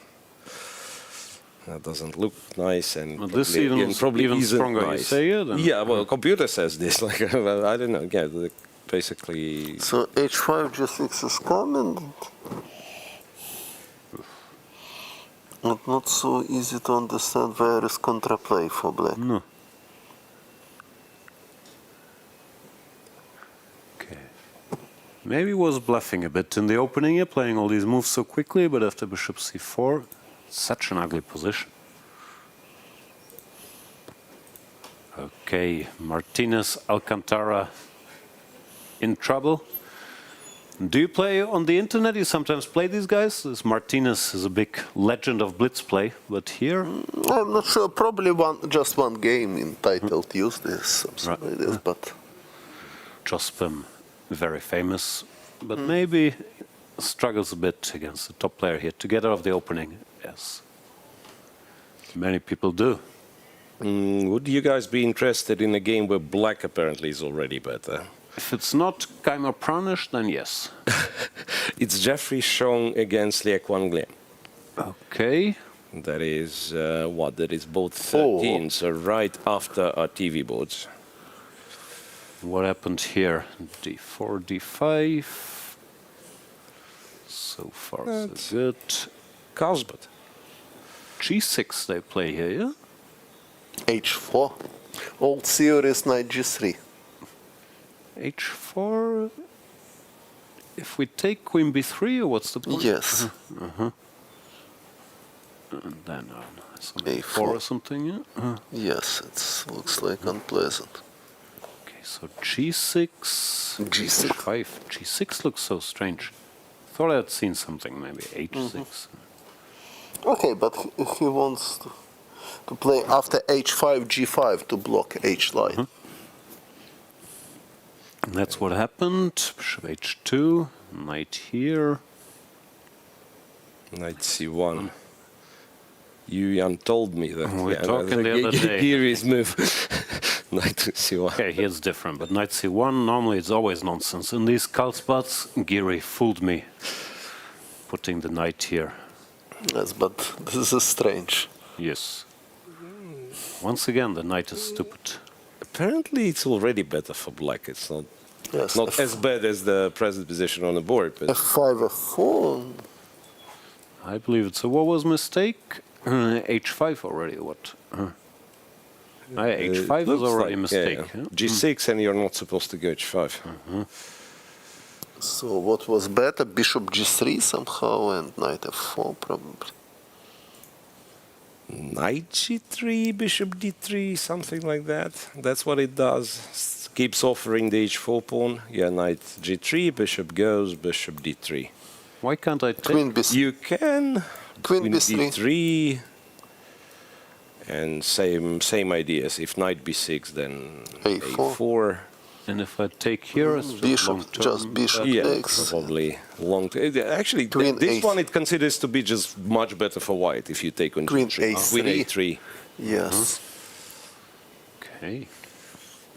Oh, yeah, it's just bad. Okay. So that was more in spirit. And when black got an F5, it's just good for black.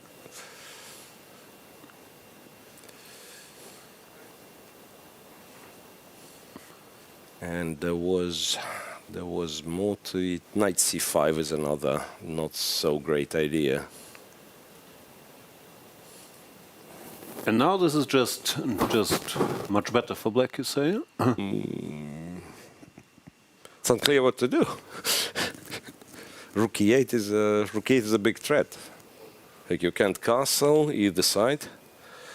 Long castle, knight F2, short castle, I call the arbiter.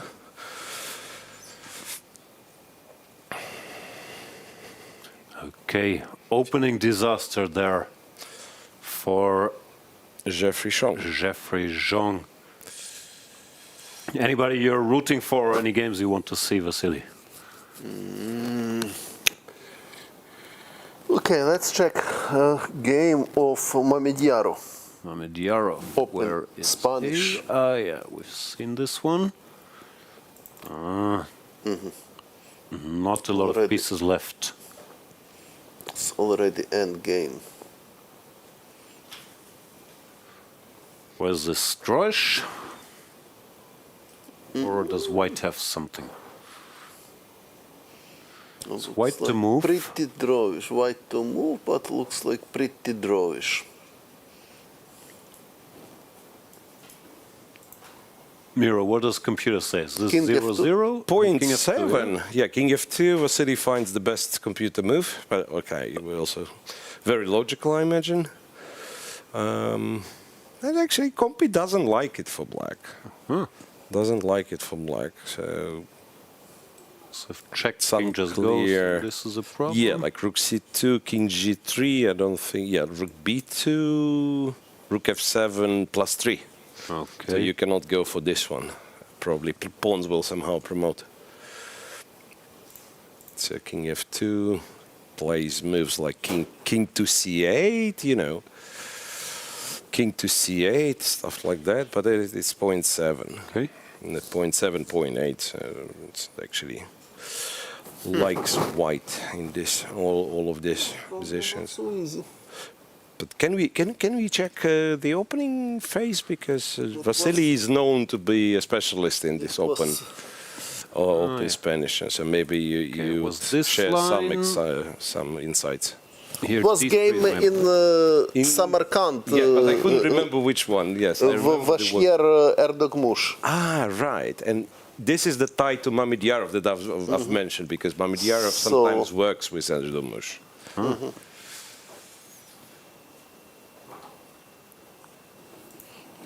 Exactly this line.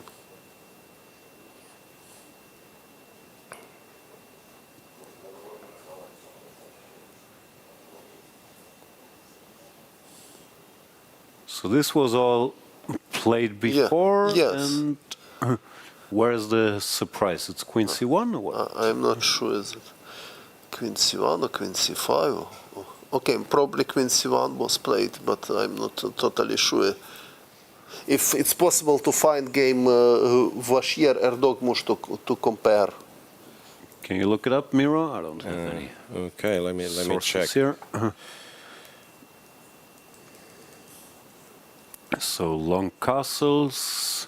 H3. H3, apparently good. I think they also blitzed out everything here, so probably still prep. G4, pawn takes, pawn to C6. Knight D4, King B7, Queen here. I think I found it, but I'm not sure. Let me check.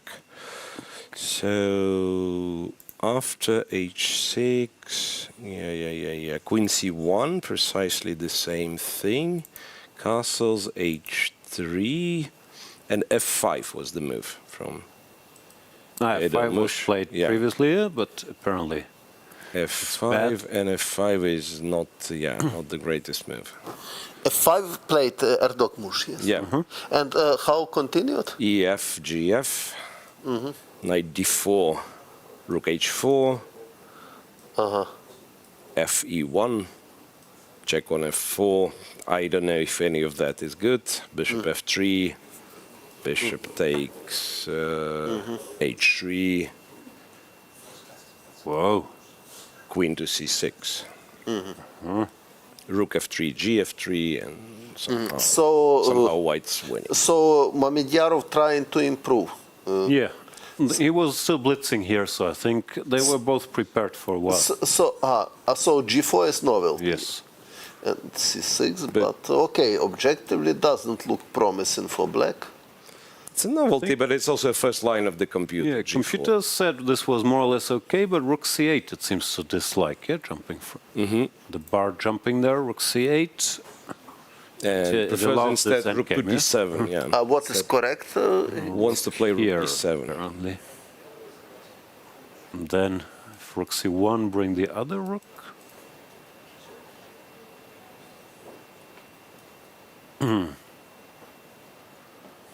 Okay, yeah, what he did, Rook C8, takes.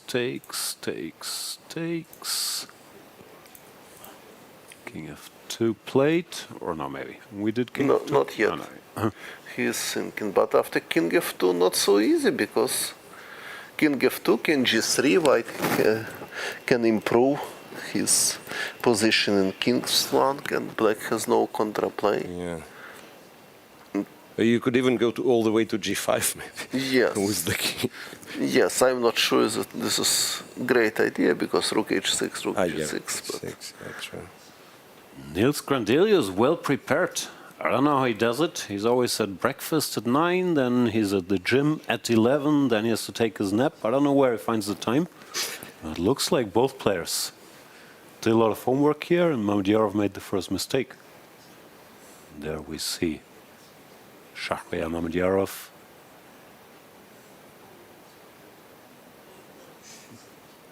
But I've had rook endgames against Mamedyarov, a pawn up. I didn't even come close to doing anything. So, a lot of work still.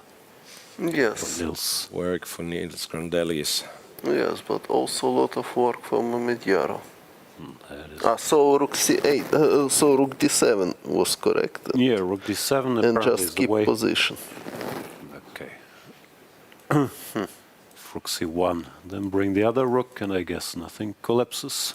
And finally attack e5 pawn after rook c8. Okay.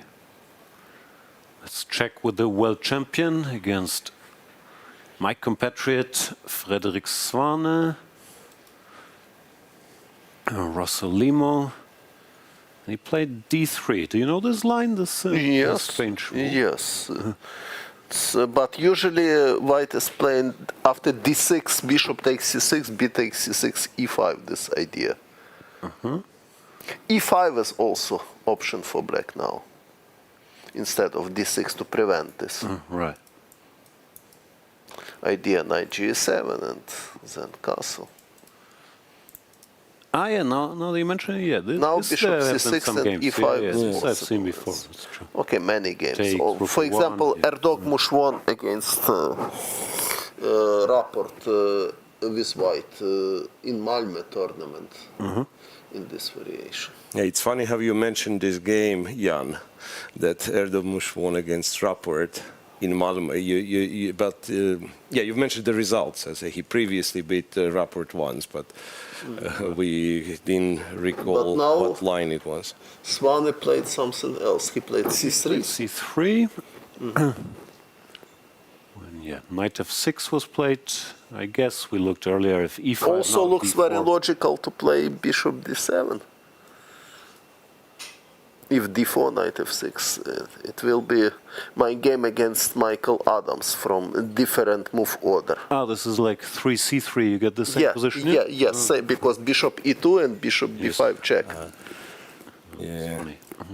So, and it looks like very solid line for black. Castle, bishop g7, bishop b5. I played knight c6 here. It's not only move, but after d4, bishop d7. Bishop d7. Idea after d5, knight e5. And important to know the trap. For example, if now, now it's playable position, but black is okay. So rook e1, normal move instead of d5. Castle, and now h3. It's big mistake for white because knight takes d4. Knight takes d4. Yes. Knight takes d4. C takes d4. Bishop d7. Knight takes. This is yes. Sorry, like this. This. Knight takes and queen b6, and white is winning. Black is winning the pawn already. So instead of h3, probably the best for white d takes c5, d takes c5, and now h3, something like this. It's playable position. Not much happening. Yes. And what they have now? Okay, played c3, knight f6. Now e5. Yes, but, so I don't see. Okay, of course, probably he planned to play something without d4 after bishop d7. Just play something like rook e1, knight bd1, typical Spanish move. Yeah. But doesn't look too scary. Yes, but it doesn't look that black has any problems. They can castle a6 b5 with Tempest, so it's quite comfortable version. So in my opinion, bishop d7 looks more logical than knight f6 would. Yes, so knight f6 allowed this e5 pawn take. No, he didn't take. We were looking at pawn takes, knight takes, castle, some sharp I don't see any disadvantages of bishop d7. and then black has clear plan. Yeah. Okay, somewhere black can think about e5, knight g7 as well, but knight f6 castle, it's more natural. Yeah. d4, knight f6. Yeah, this stuff he should have d5, done, maybe. knight e5. If bishop d7, I can take with knight f, for example. Takes, and... Yeah, looks very playable for black. Yes, totally playable for black. Okay, and then the game is in trouble. Let's see, e5, knight d5, e takes d, queen takes. The structure is good, but maybe move by move, some issues, yeah? Yes, knight e4 is direct threat, so... I had to play knight f6. Yes, and now knight c4 he played, although knight e4 also looks good, but knight c4 probably more ambitious. Just take, nice. and yes, and more pleasant for white. Known to be very very nice, awkward structure for black. Huh? Yeah, risk-free, but okay. Svane, very ambitious. Goes here and here. Bishop takes, pawn takes, rook e1. I don't like it actually. I wish he had played knight e4, then it's risk-free pressure. This is much more messy. So now black to move, so what play knight d5 probably? Yes. What happens? We go queen a4 or what? Yes, totally possible. Okay, have to do something now before f6 happens, so let's try.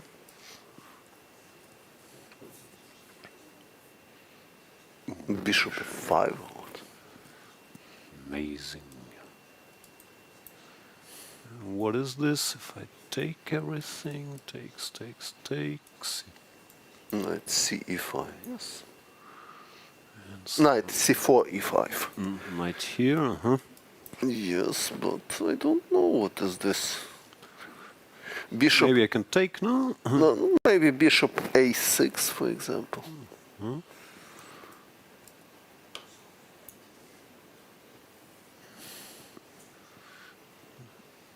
And if c4, you c4 knight b4 was my idea, but I'm not sure.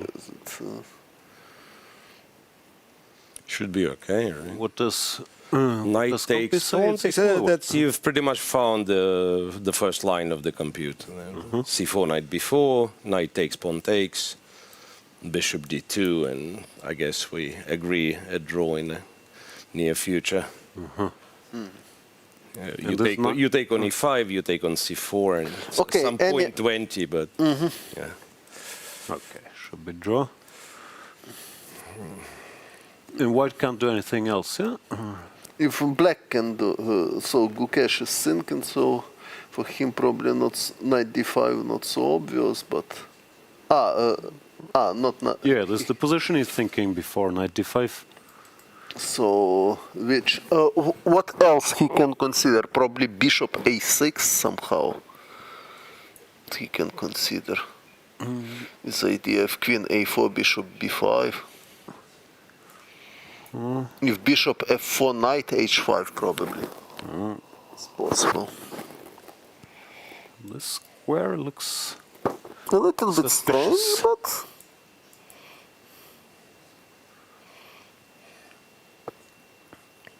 Maybe okay. I don't know. If I just develop. Bishop e3.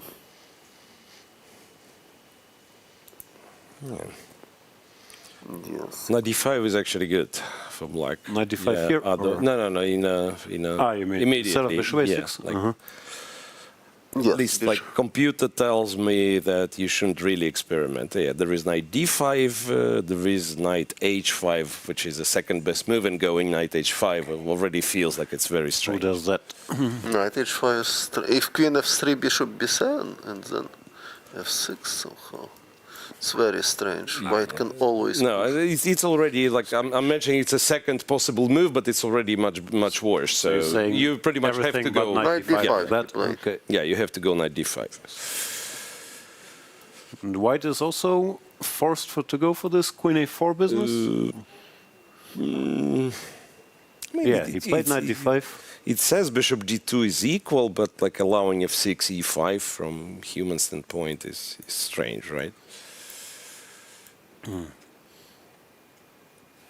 I guess they'll have d4 if you go f5, yeah.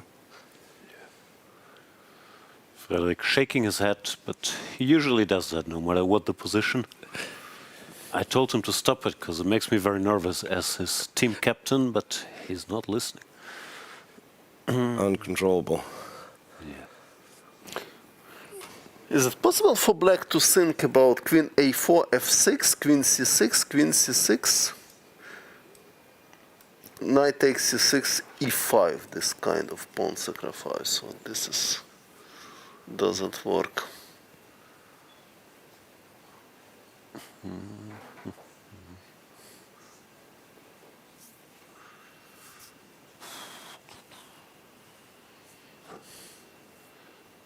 Bishop e3, you go bishop d7. Bishop d7 is my idea. But okay, maybe not enough. Bishop e3, bishop d7, knight c6, a5. Probably there is not enough compensation for the pawn. Knight can go to b3, then yeah, maybe. Not necessary. Okay, what they are doing? We started from game Vokhidov. So he played f6 after f4. Yeah, Erigaisi. Look, f6, very. F6, looks like very optimistic. d3. Computer doesn't like it for black. Okay, castle looks like very natural. No, it's black to move. He played bishop. Bishop d3 after f6. Bishop d3. Now black is thinking. Black to move. What can he do? Okay, let's check. F takes e5. F takes e5. Knight takes e5. Castle. King g8. And now... I can tell you that this is an exercise with white to play and win. Bishop f5? Yes. Bishop f5 resigns. Oof. Okay, I mean, To resigns. show this is unpleasant. Yep. So he's in trouble, yeah? Vokhidov. Yes, he is. Okay. I mean, again, like computer move is king to e7, Okay. castle short, and then rook h to f8. So basically you say I'm like kind of trying to play, but with the king on e7, which is like, for human eye looks... Okay, looks dangerous. You gotta do what you gotta do, but yeah. Well, yes, but black wants to take on e5 and take on f1 and... Yeah, maybe it's not as terrible. Like Go here. Q1, Can you yeah, take yeah. twice or what? Fe, Fe. No, twice not, because rook c7. And then what do you do? Queen d4 probably. Queen d4 probably. Queen d4. Or queen f. Queen f4 takes knight takes b7. And black b8 probably some chances for draw. Maybe not resigns yet, but looks better. Yeah. No? Queen d4, king h1. Computer also doesn't like, says like there is no move really. Queen e4 where instead of queen f4? Yeah, king h1 and nothing happens. More than +1. Okay, I mean you don't resign, but the position is not great.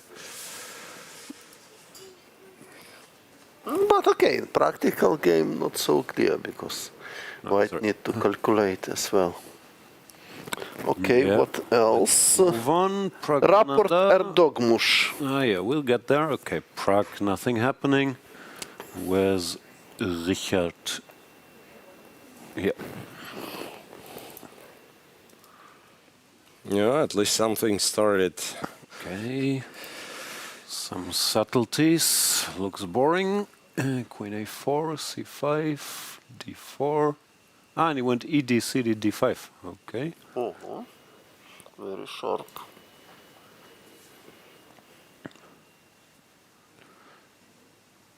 What should I do? You have to go e5 here if you want something. Knight e4. No BD2. choice. Knight bd2. Okay, now.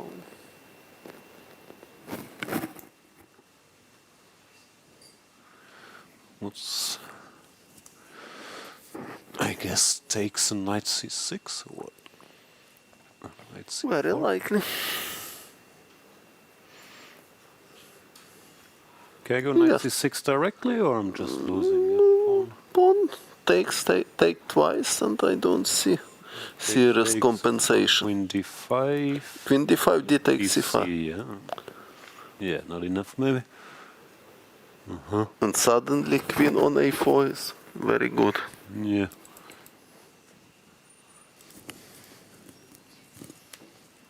Yeah, so you'll have to take bishop d2, knight to c6. To take on d2? Yeah, it says take like on you have d2, knight c6, take on c5, probably.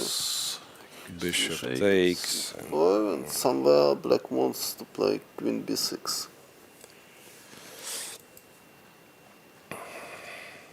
Yeah, like you have queen g4, or computer somehow wants b4 first, before b5, queen g4. That is what it does, but also queen g4 immediately makes sense. Where do I go? a5, e7? Knight e7. And now, no, I lied to you. Now it's not queen g4, it's actually queen b3 and just plays against the b, Okay, against the against pawn. knight a5, he goes queen g4, yeah? And, Yeah, probably. Knight a5. Yeah, queen g4 now, because the knight is a bit far.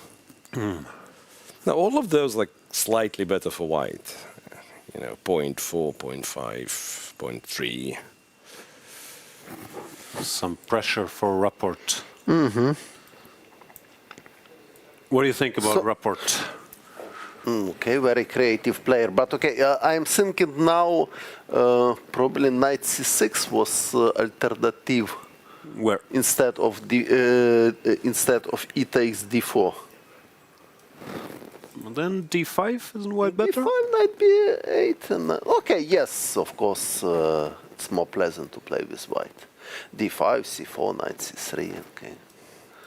This type of position. Okay, c4 is not only move. White can also play h3, bishop e3, knight bd2, and then b4. Yeah, has to be good, whatever this is. Yes, King's good Indian. version of King's Indian for white. Yes, it's understandable why he didn't like this. What opening was? Sorry? Okay. Opening was, some slow Italian, I don't know, some subtleties. But knight a5, c5 looks a little strange to me. Yes, a little bit strange, yes. I was wondering here, if I take everything, how bad is this? Takes, knight takes d4. Bad, yeah? Yes, knight f5 is coming. Yeah, I thought some rook e8, but knight f5, bishop g5. Yes, knight c3 and bishop g5. So maybe he had to go for this d5 business already. Erdemouche, the 14-year-old. All right. I have to take one look at Keymer's game. Oh, weird position. Some knight c6. Pranesh is not hiding his intentions, it looks like. Yeah, knight c6 we've seen a couple of times in this tournament already. It's becoming very popular. So here we discussed earlier there's some sharp stuff with c4, but of course you can cover the pawn.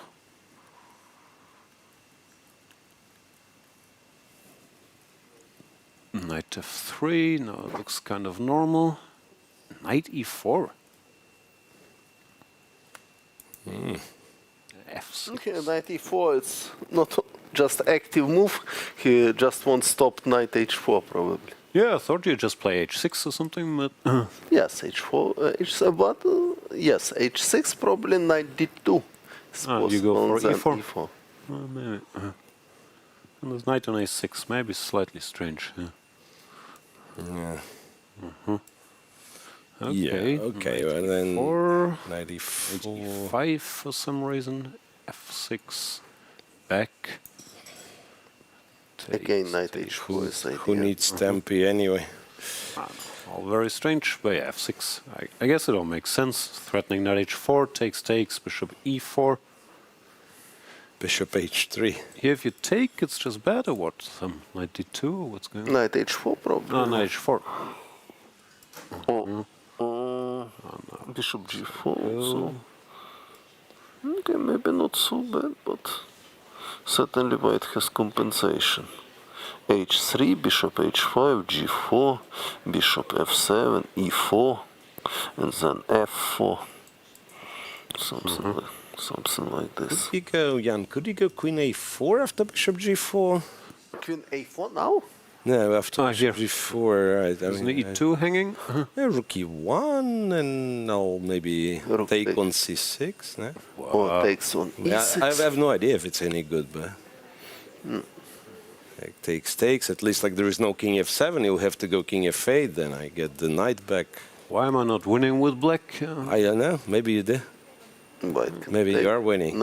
I know it was quite anti-positional, but no, it might be good. You know. No, I didn't check with the computer for a change, so I have no idea. No, so it's even better to propose your own ideas. Even Okay. if they're bent, right? Let's see the current position they have. Bishop e4, bishop h3, queen, knight. Oh, Vokhidov took, so he is already losing. Yeah, Vokhidov is completely lost if Erigaisi finds everything. We can check. Yes, but it's quite easy for white, looks like. Okay, Vincent, I don't know. I guess he's a bit better. It's difficult to imagine that Erigaisi will not find castle and bishop f5. Yeah, takes.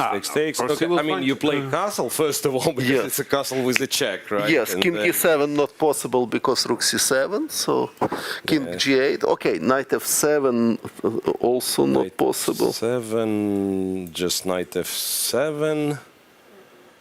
Bishop f7 is not possible because rook takes and rook c7, so queen d4, king h1, bishop f7, rook c7, and king wins. There is something, yes.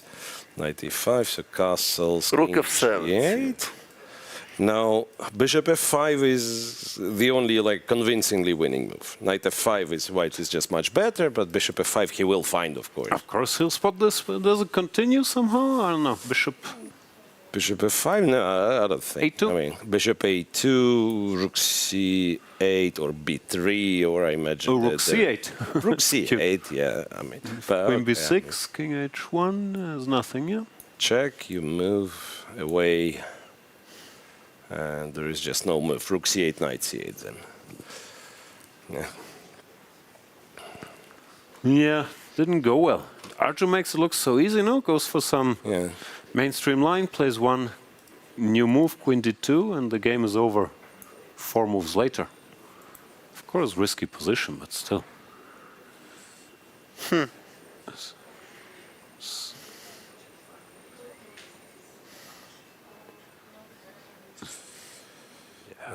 Okay. Yes. Calculating. Aronian. What? Let's check Levon. Check. Where's the mirror? Which board? Here. Board Against 15. Salem. Yeah. Against Aronian Salem. Against Salem. This one's. What was it? Some Knight d7.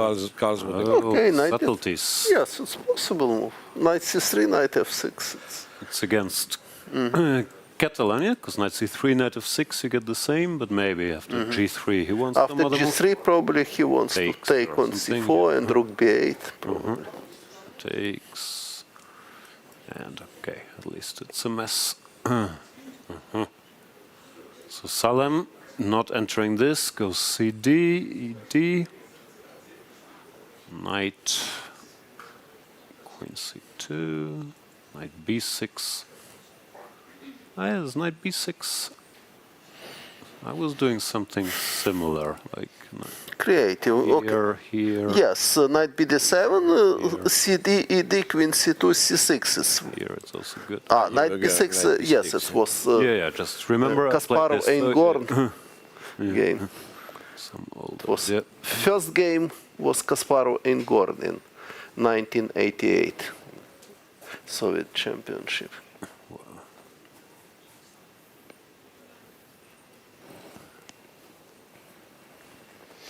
Okay, to update you about some games where like the balance is really broken, and nothing much. Like we have this Erigaisi winning, and we have Lekwan Glem, which apparently is who's apparently winning as well.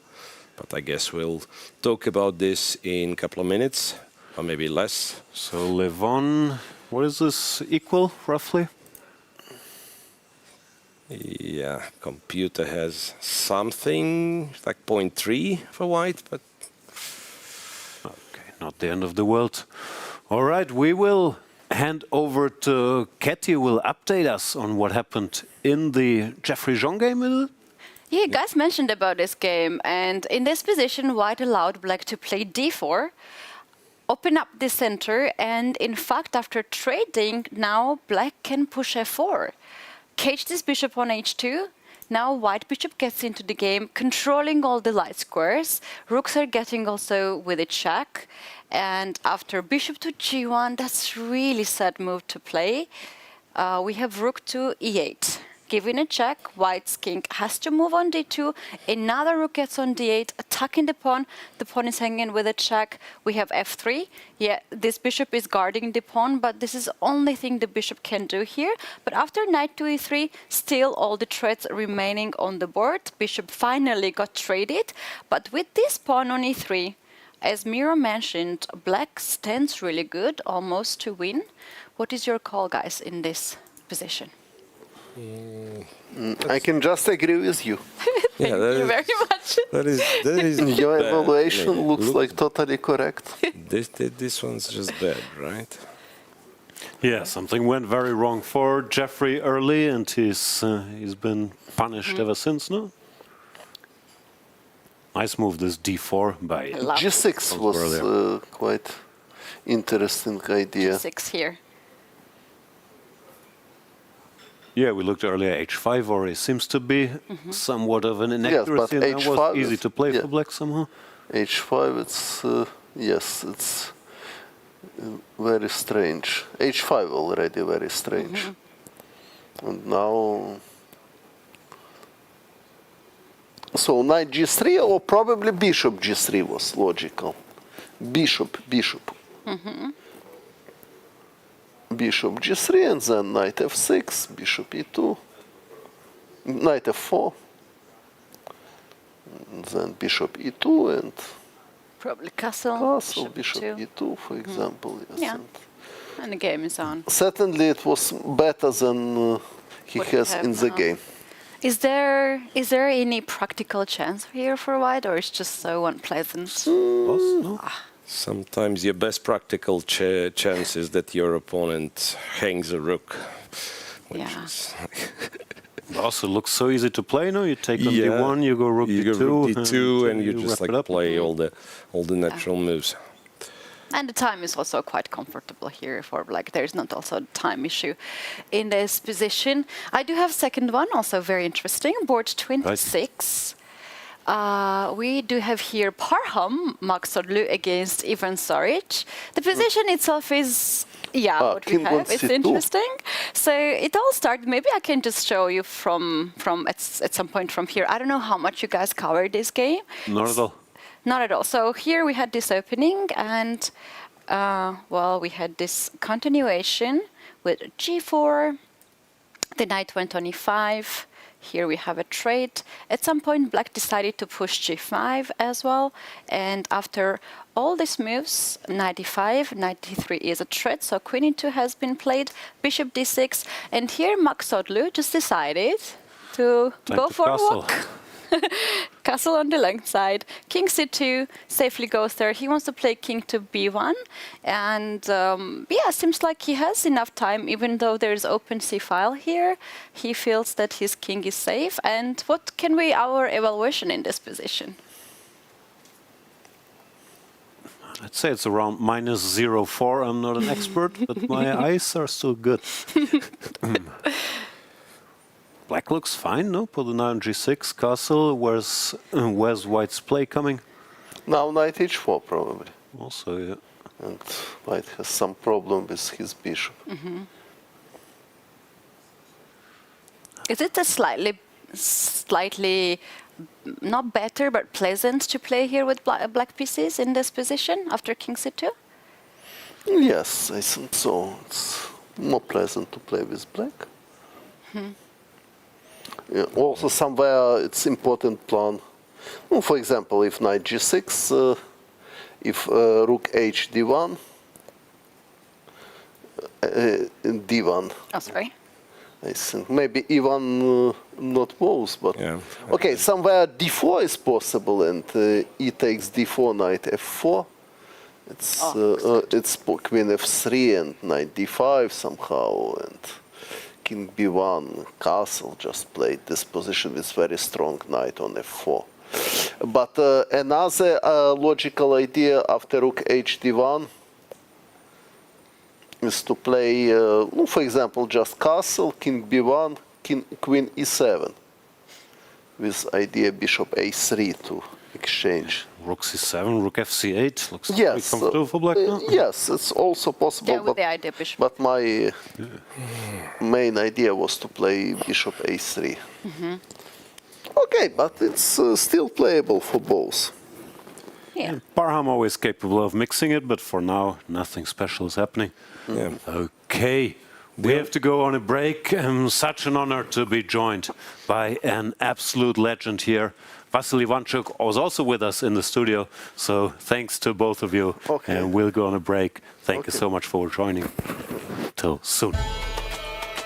The FIDE World Cup 2025 in Goa is one of chess's most intense events. A knockout that tests stamina, strategy, and nerves. Here's how it works. It's a single elimination bracket played over 8 rounds. In round 1, lower-seeded players face off while the top 50 seeds receive a bye into round 2. Each round runs for 3 days, 2 classical games, and if the match is tied, tie breaks on the 3rd day. The drama builds until 2 players reach the final. The semi-finalists who don't advance play a separate match for 3rd place. And that match matters because the top 3 finishers qualify for the next candidates tournament. It's simple. Win the match and advance. Lose and you're out. Every game takes a player one step closer to the title and to a possible shot at the World Championship itself. From start to finish, it's a fight to survive. One match at a time.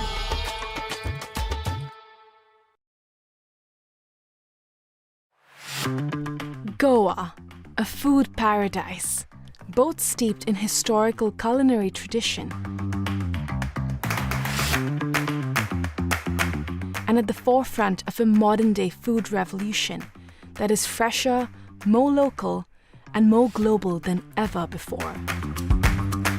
I'm embarking on a journey across the state to explore the very best of food here. This is honestly my favorite way to eat an egg. Break bread with some of Goa's most loved chefs and understand what food really means to communities here.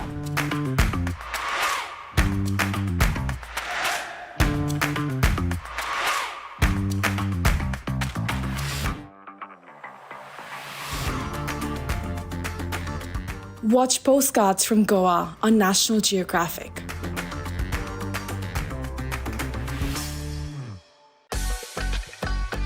Are you ready to witness the most intense and unforgiving format in chess?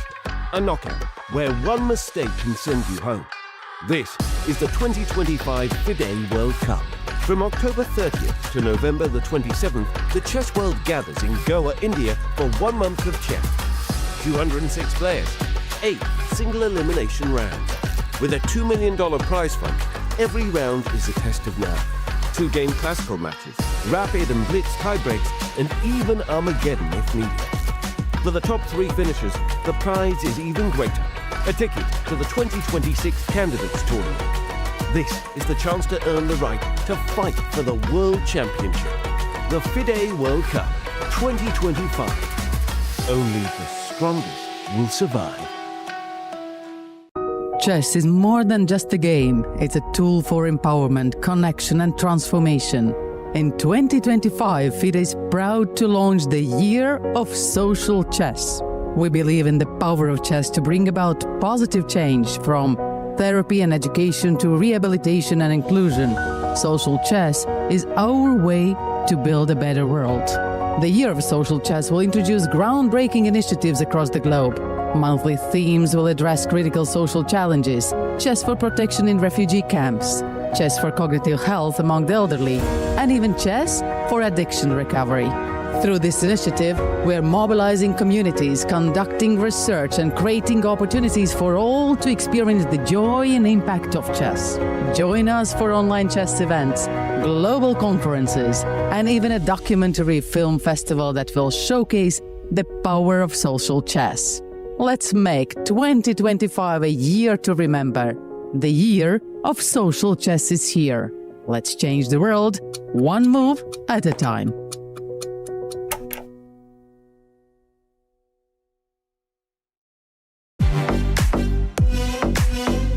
In December, the world turns to Doha, Qatar for chess at its fastest and fiercest. The 2025 FIDE World Rapid and Blitz Championships bring the globe's elite to battle under lightning time controls. December 26th to December 30th, Rapid and Blitz formats designed to reward precision, courage, and creativity. In the heart of the Middle East, Doha offers more than a board, a world-class venue, a cultural backdrop, and a stage worthy of legends. With a €1 million prize fund on the line and the title of world champion at stake. The 2025 FIDE World Rapid and Blitz Championships, the ultimate test of fast chess. Welcome to the FIDE Online Chess Museum. The International Chess Federation proudly presents the FIDE Chess Museum, an online space celebrating the rich history and evolution of chess. Explore exhibits that trace the game's fascinating journey. Discover the origins of chess, beginning in the distant past, and follow FIDE's centenary journey. Rare chess sets, unique books and memorabilia, autographs of chess legends, trophies of historical tournaments, and stories of the chess champions. Explore the game's legacy and future. Chess is more than a game. It's a global culture of strategy and unity. Join us to experience this unique online journey where history, culture, and passion for chess converge. And also on your phone.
Welcome back to the FIDE World Cup. We are left with 64 players, the first day of round number 3. All games are still going on, and we will jump right to Katy to tell us what happened. We do have some updates in the game of Zemlyansky against Bluebaum. This is the last time we saw this game, and after bishop to f5, here we were suggesting bishop to d3, but instead of that, Zemlyansky played knight to d5 right away. And here we have knight f6, we have trade of these knights, and now Bluebaum made very interesting decision. After h6, he decided to play g5. Was that a mouse slip? Play g6 like a normal person. Looks like that. So here with us in the backstage of the studio, we do have Vasily Ivanchuk still with us, and he showed this line, very interesting. If you take the bishop g5, here this is a blunder because black has this check, intermediate check, and after king moves away, you take the knight, and whatever white does here, I just take the bishop. Well, this will not happen if you don't play queen to b5. This is very important to move. If you go with this one right away, now I have bishop takes, and after this check, we cover with the queen, and after you grab the bishop, we have rook to g1, and you lose the queen. So that's why first we give the check on b5. So bishop g5 has been played, and obviously white did not even consider longer than a second to capture here. And he played bishop to e5, and here we have this position, bishop g3, bishop to d6, and seems like black is quite comfortable in this position. Bishop What is our d6 a call? mistake apparently. Like I'm just looking at the lines. But bishop d6 here looks natural, but white can take and rook h5 or something. Takes, we take with Pawn a pawn. takes, I guess. Rook to h5, going after F6. g5 pawn. Yeah. I don't know, Let's say still looks nice for black, but... How about this move knight to e1 and look for the knight on g4, try to get it. No, it still looks bad, no? Queen f5 threatens checkmate, queen e2, Knight e3. rook a8. Looks like Bluebaum is still in good shape, but the mighty computer says 0-0. Who are we to argue? Well, it looks good for black. Yeah. All right, very interesting position still, bishop d6 on the board. Another game that I would like to cover is board 10.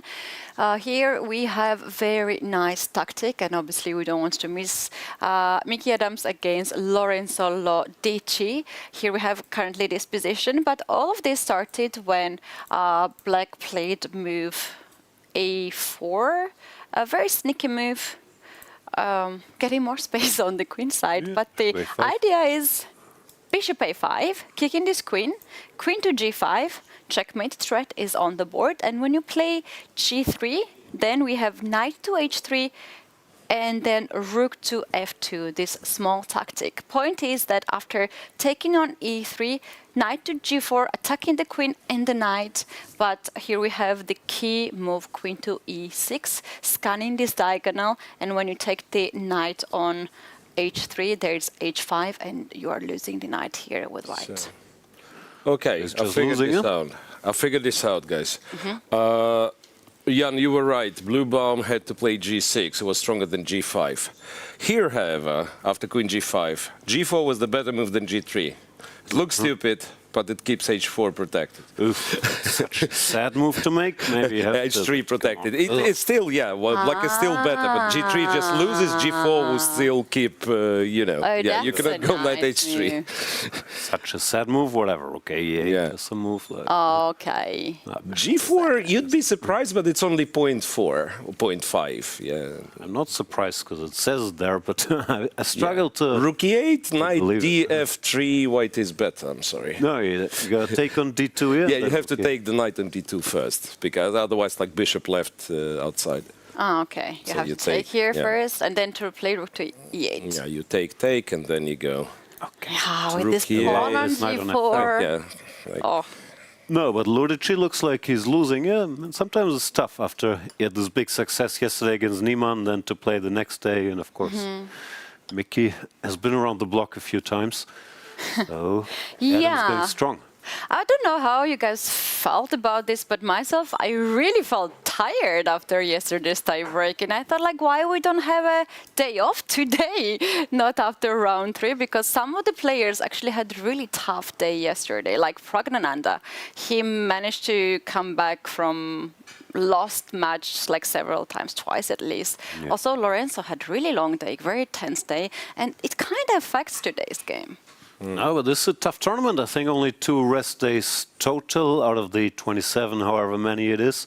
And of course, it's tough for the players, but the victims, as usual, are the commentators. Players sometimes can avoid a tiebreak.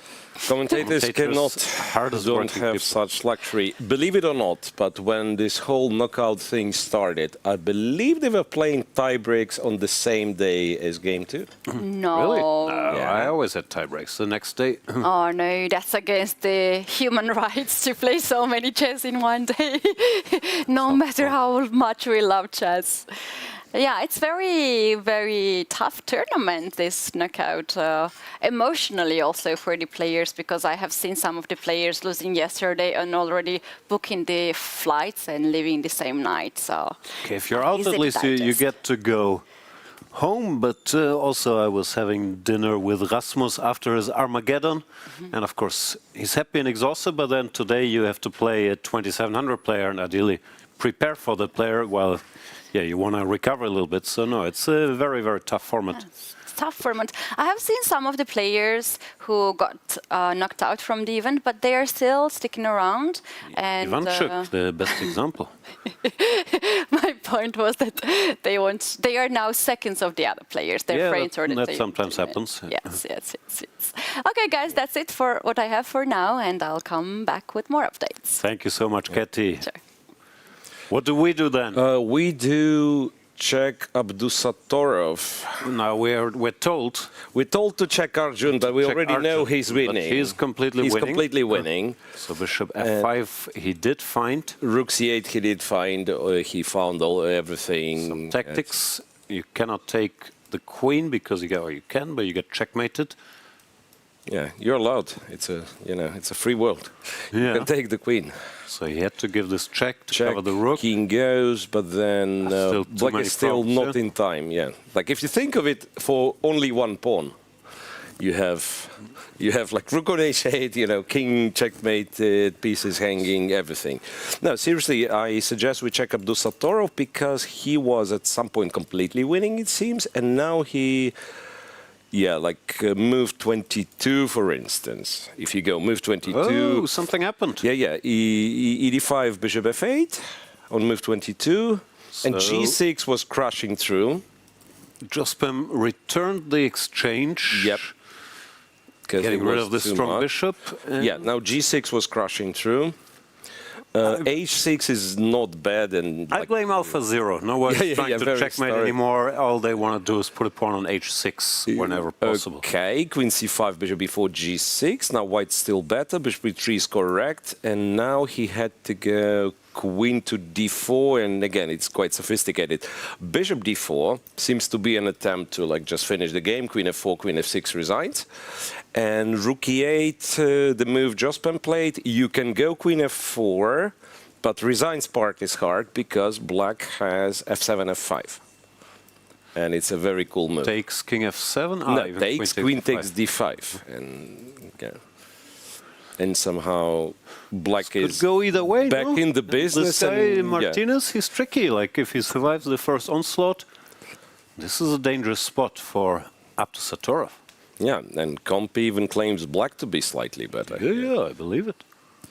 Because now your famous AlphaZero pawn, if you get distracted too much, maybe Bishop's going to take it. Whenever I try to put a pawn here, it just drops eventually. It never works. Yeah, F7. No, there's nothing. And then Black puts the king here. King on F7 starts lifting stuff. Yeah.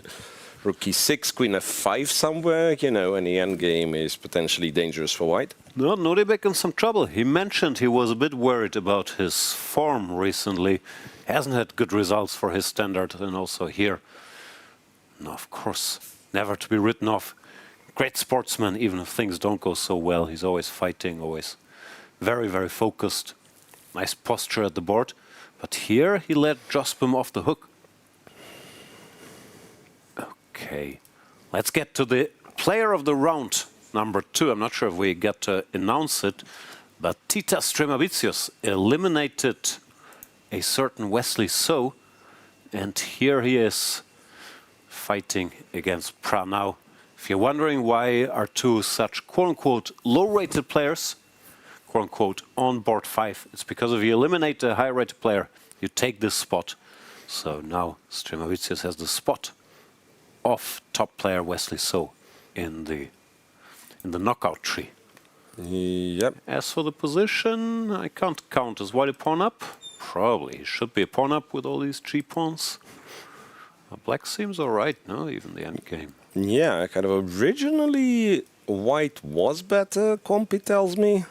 Run move 15, let's say. Rook c8, takes on h7 was winning, question mark.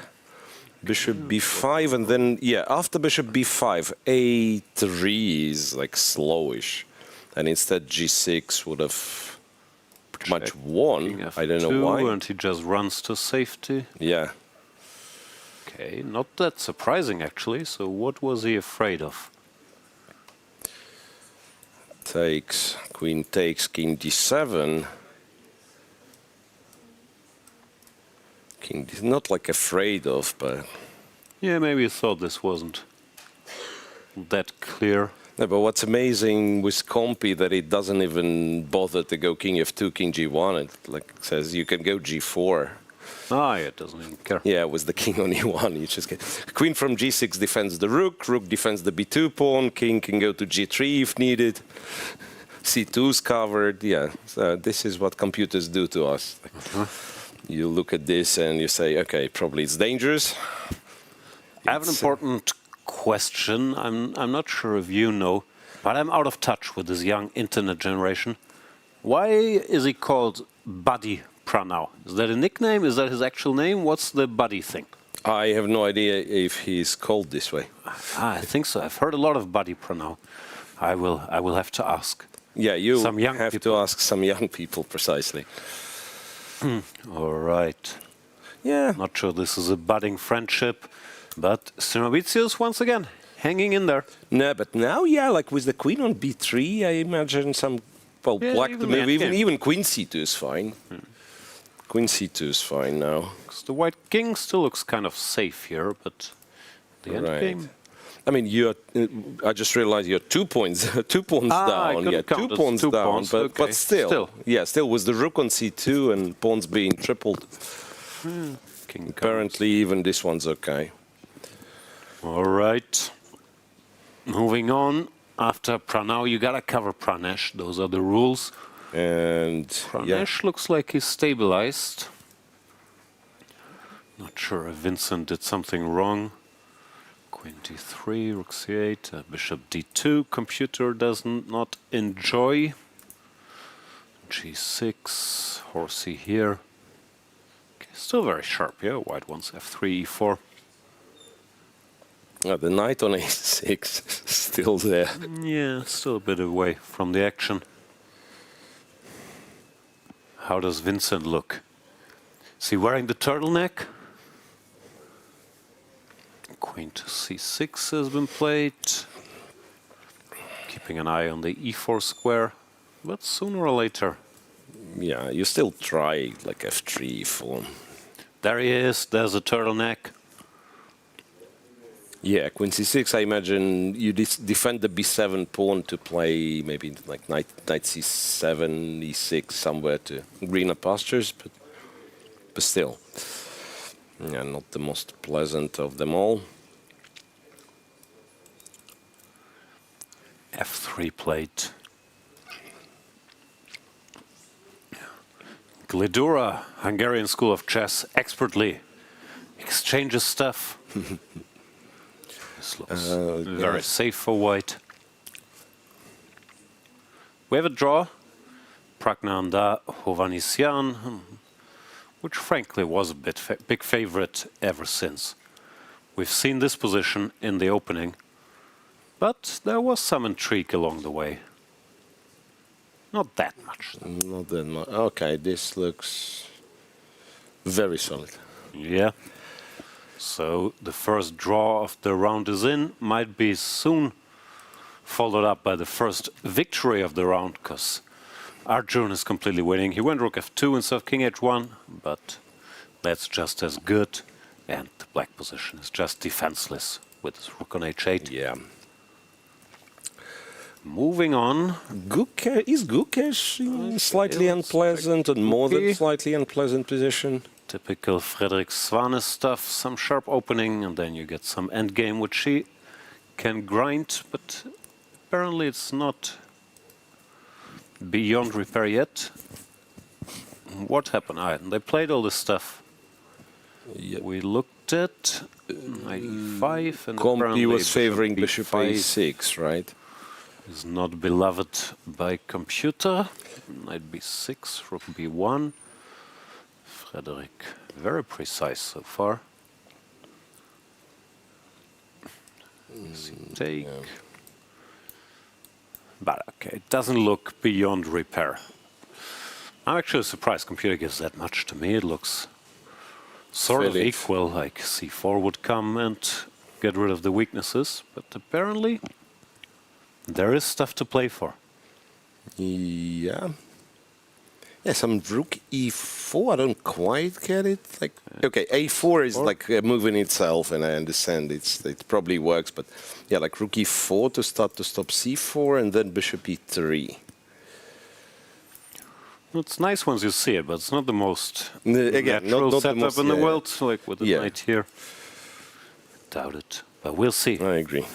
What the young German, against even younger, world champion is able to do. All right, Dr. Anish Giri. Is he better? Oh, he played my line, by the way. Might be his line. I'm not sure I can take ownership, but I've played this many times. Ah, the bishop f4 thing. d5 takes, bishop d2. I played this exact line recently, a3, against Grandmaster Horvat. But Grandmaster Horvat played better than Donchenko. He took, I went here, that's the point. He took, I took here, he went here, I went somewhere, he went somewhere, and it was a draw. It's an interesting line, especially if black is not ready for it.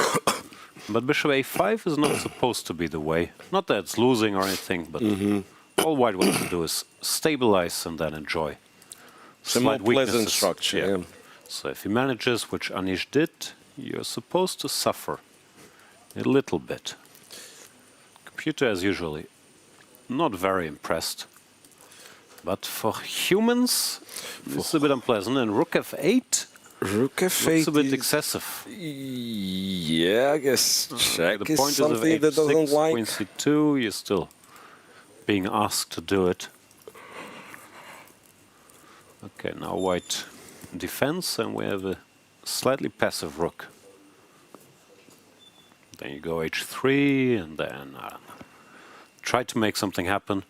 Also, the type of position Anish enjoys, the zero risk, and he can ask some questions. He can make some faces. Not. Yeah, it looks mildly unpleasant for Donchenko. Once again, I should ask the German boys to study my games in greater detail. Yeah, true that. All right, then we've covered Pranav, we've covered Pranesh. How's Nils doing? Is Nils putting pressure? Nah. Somehow not. He didn't even bring the king. No chess culture, these Swedes. b3, a4, what is this? Yeah, now it looks like there's absolutely nothing. Oh, they've already repeated a couple times. Okay, Nils decides to continue. Is he going to put his rook on g5 now? It's a risky square. I guess you free it with e6, but still. Yeah, but also rook g5 seems like Like if black starts giving checks, it could be an immediate draw. Yeah. But if not, now you have to start thinking about how you equalize. Okay, not too hard, I guess. All right, drawage position for Grandmaster Grandelius, the man from Malmö/Copenhagen. How's the man from Paris doing? Monsieur Maxime, he's not that much worse. It's hardly worse. He's hardly worse, yeah. How did he kind of... Artemiev forced the issue with Artemiev c5. went c5. No, You can't force things against Maxime. He'll force things nice himself, slow. right? Yeah. He'll force things himself. Oh, yeah. Looks around equal. There's Anish Giri walking by. But Miro, before we continue our analysis, we have to debate the hottest topic there is on Reddit chess, which is how much of a hellhole is this place where we are? I hear bed bugs everywhere, no edible food. What's your take? Well, bugs I've managed to avoid, even though I've heard complaints. Food, well, you do have to put some effort, but I've managed to find. So food, I'm no longer complaining. I would complain on day one, but... Huh? No, I personally, I don't know. I haven't even heard of any bed bug story. I haven't encountered anywhere, of course. Yeah. That would be unpleasant, but I haven't heard of any victims. And in general, we're so spoiled in chess. This is a beautiful 5-star resort with nice rooms, a pool, and as much free food as you want.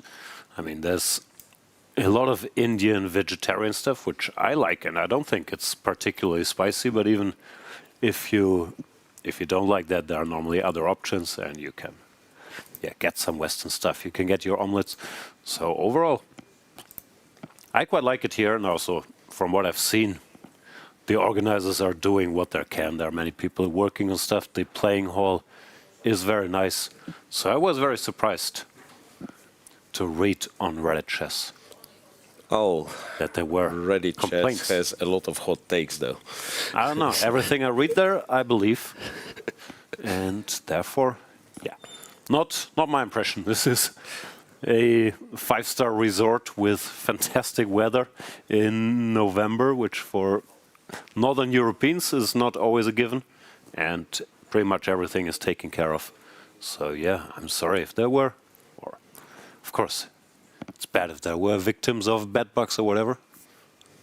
All good from my side. This clip is brought to you by FIDE. They asked me to read it. No, seriously. I think it's nice here. We have a result, by the way, which somehow went unnoticed. Rasmus made a draw. Rasmus made the draw, but Finally. Hari Krishna won his game against Daniel Darda. Hari is just crushing. He became a crushing machine with the white pieces. Yeah, that's what happens to you when you try to break through in these browsers. That's what happened to you. If you work for Gukesh at World Championship match, you start crushing everybody. But why is this over? Takes bishop b3 and we're just being mated or what? No, you just lose all your stuff. Yeah. Fe bishop b3, and what do you have to do? You go king f7, queen e4. You checkmated from d1, apparently.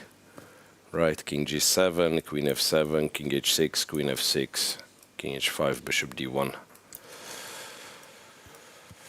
Yeah, that's unpleasant.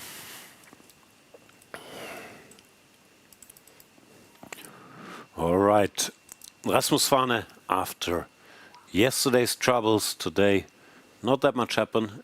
I told him either plays 8 hours or 1 hour today. We're closer to the 1 hour, even though it was like 2.5. Wasn't that short? Yeah. But I guess it's a good thing to do, like after such an emotional match. Like, I mean, if all of a sudden you try to play again, like some very intense game, it'd be really hard. Having said all this, when you work so hard with white to get this knight to d6, how can you take on c8 here, Rasmus? There are questions, yes. Why exactly? Play g3 and torture. Bishop c4, b4, all of that, right? Yeah. Even this still looks mildly pleasant. Okay, now the pleasantries are over. Okay. How's the public enemy #1 in India? Stamatis Koklosarditis, who eliminated Divya and Nihal back to back. How's he doing? He's not playing in Indian. Yeah, we had this conversation. If he can make it all the way to the final, only beating Indian players. Yeah, not happening. The answer is no, because he's not playing. Apparently it's equal, but his position looks menacing. Yeah, all this like e5, f5, and so on. But he's a pawn down, and black at least, like whenever it's a free move, he can push the a pawn, right? At some point, your stuff gets distracted, and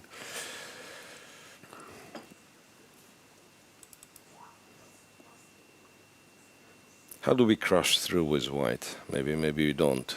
Maybe you don't, but it still looks scary. Can I put like a rook here? Yeah, like, okay, the compi line, actually, I'm not sure how relevant it is. So black goes a4, you get rook e4. A3, f6. No, okay, compi somehow still goes for a perpetual, right? f6, gf6, queen f4.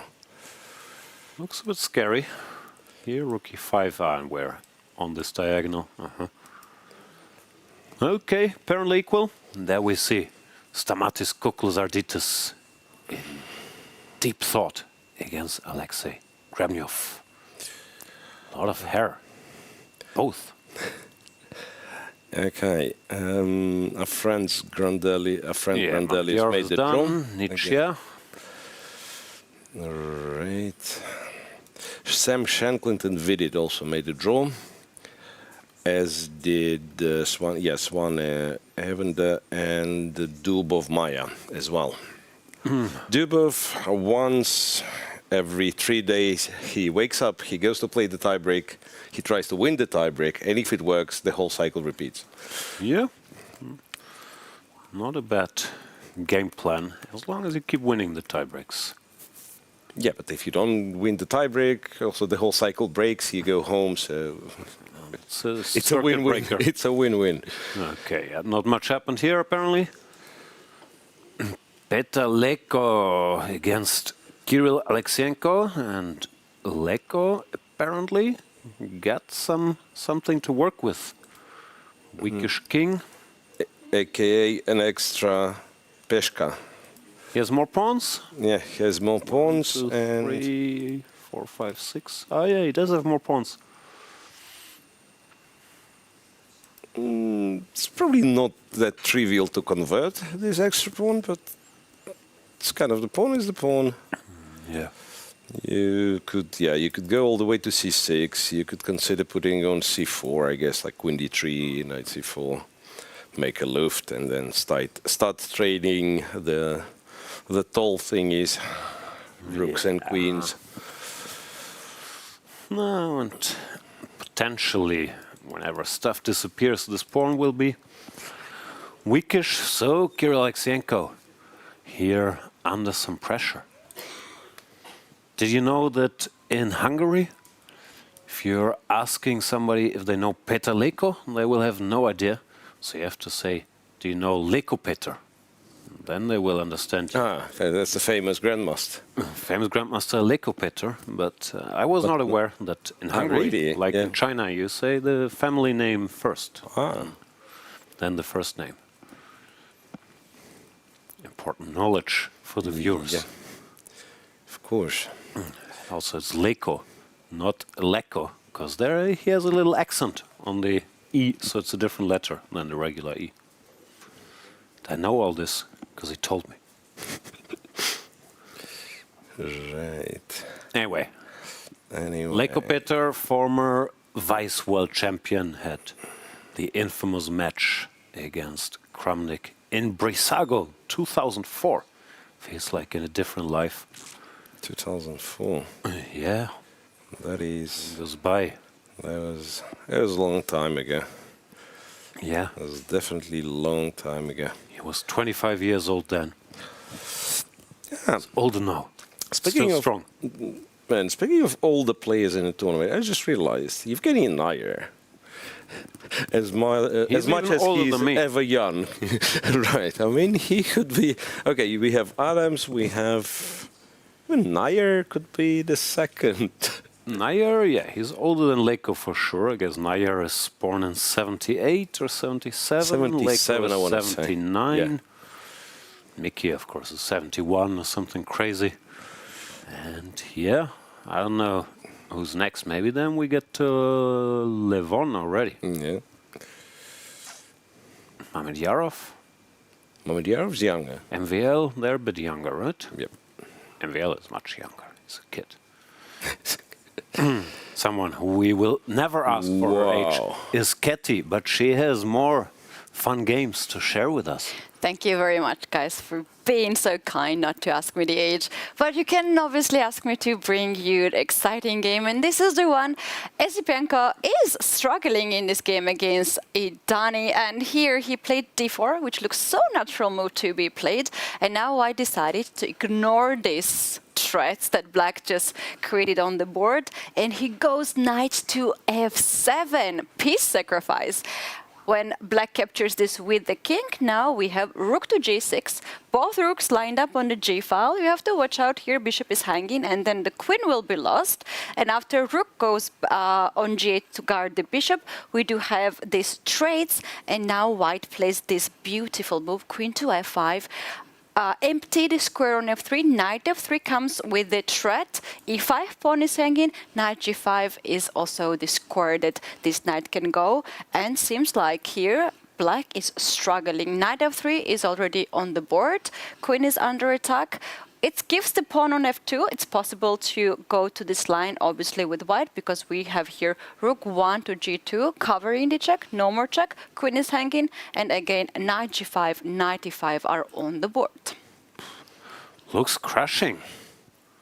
Yeah, and look also the time situation, 5 minutes here for Andrei. That all happened when he blundered the move knight to f7 instead of d4, which looks actually very natural move here. He had to play knight e7 because basically with this move you guard the pawn on g6, and after all of this you can just safely take with the king, and there's no more rook g6 threat. So that's exactly how he had to play. Yeah. I wonder if he says Puya after he sacrificed the knight. Probably not. You're not allowed to speak. Moving on. Yeah, I don't know much about the player from White Pieces, Idani, Grandmaster from Iran. I just did a little research before I came here. He's 30 years old, and he used to be the World Youth Chess Champion under 18, and he became the Grandmaster back in 2014. So he has been around, but I think this is the first time I see him at the World Cup. Do you guys have any more information about him?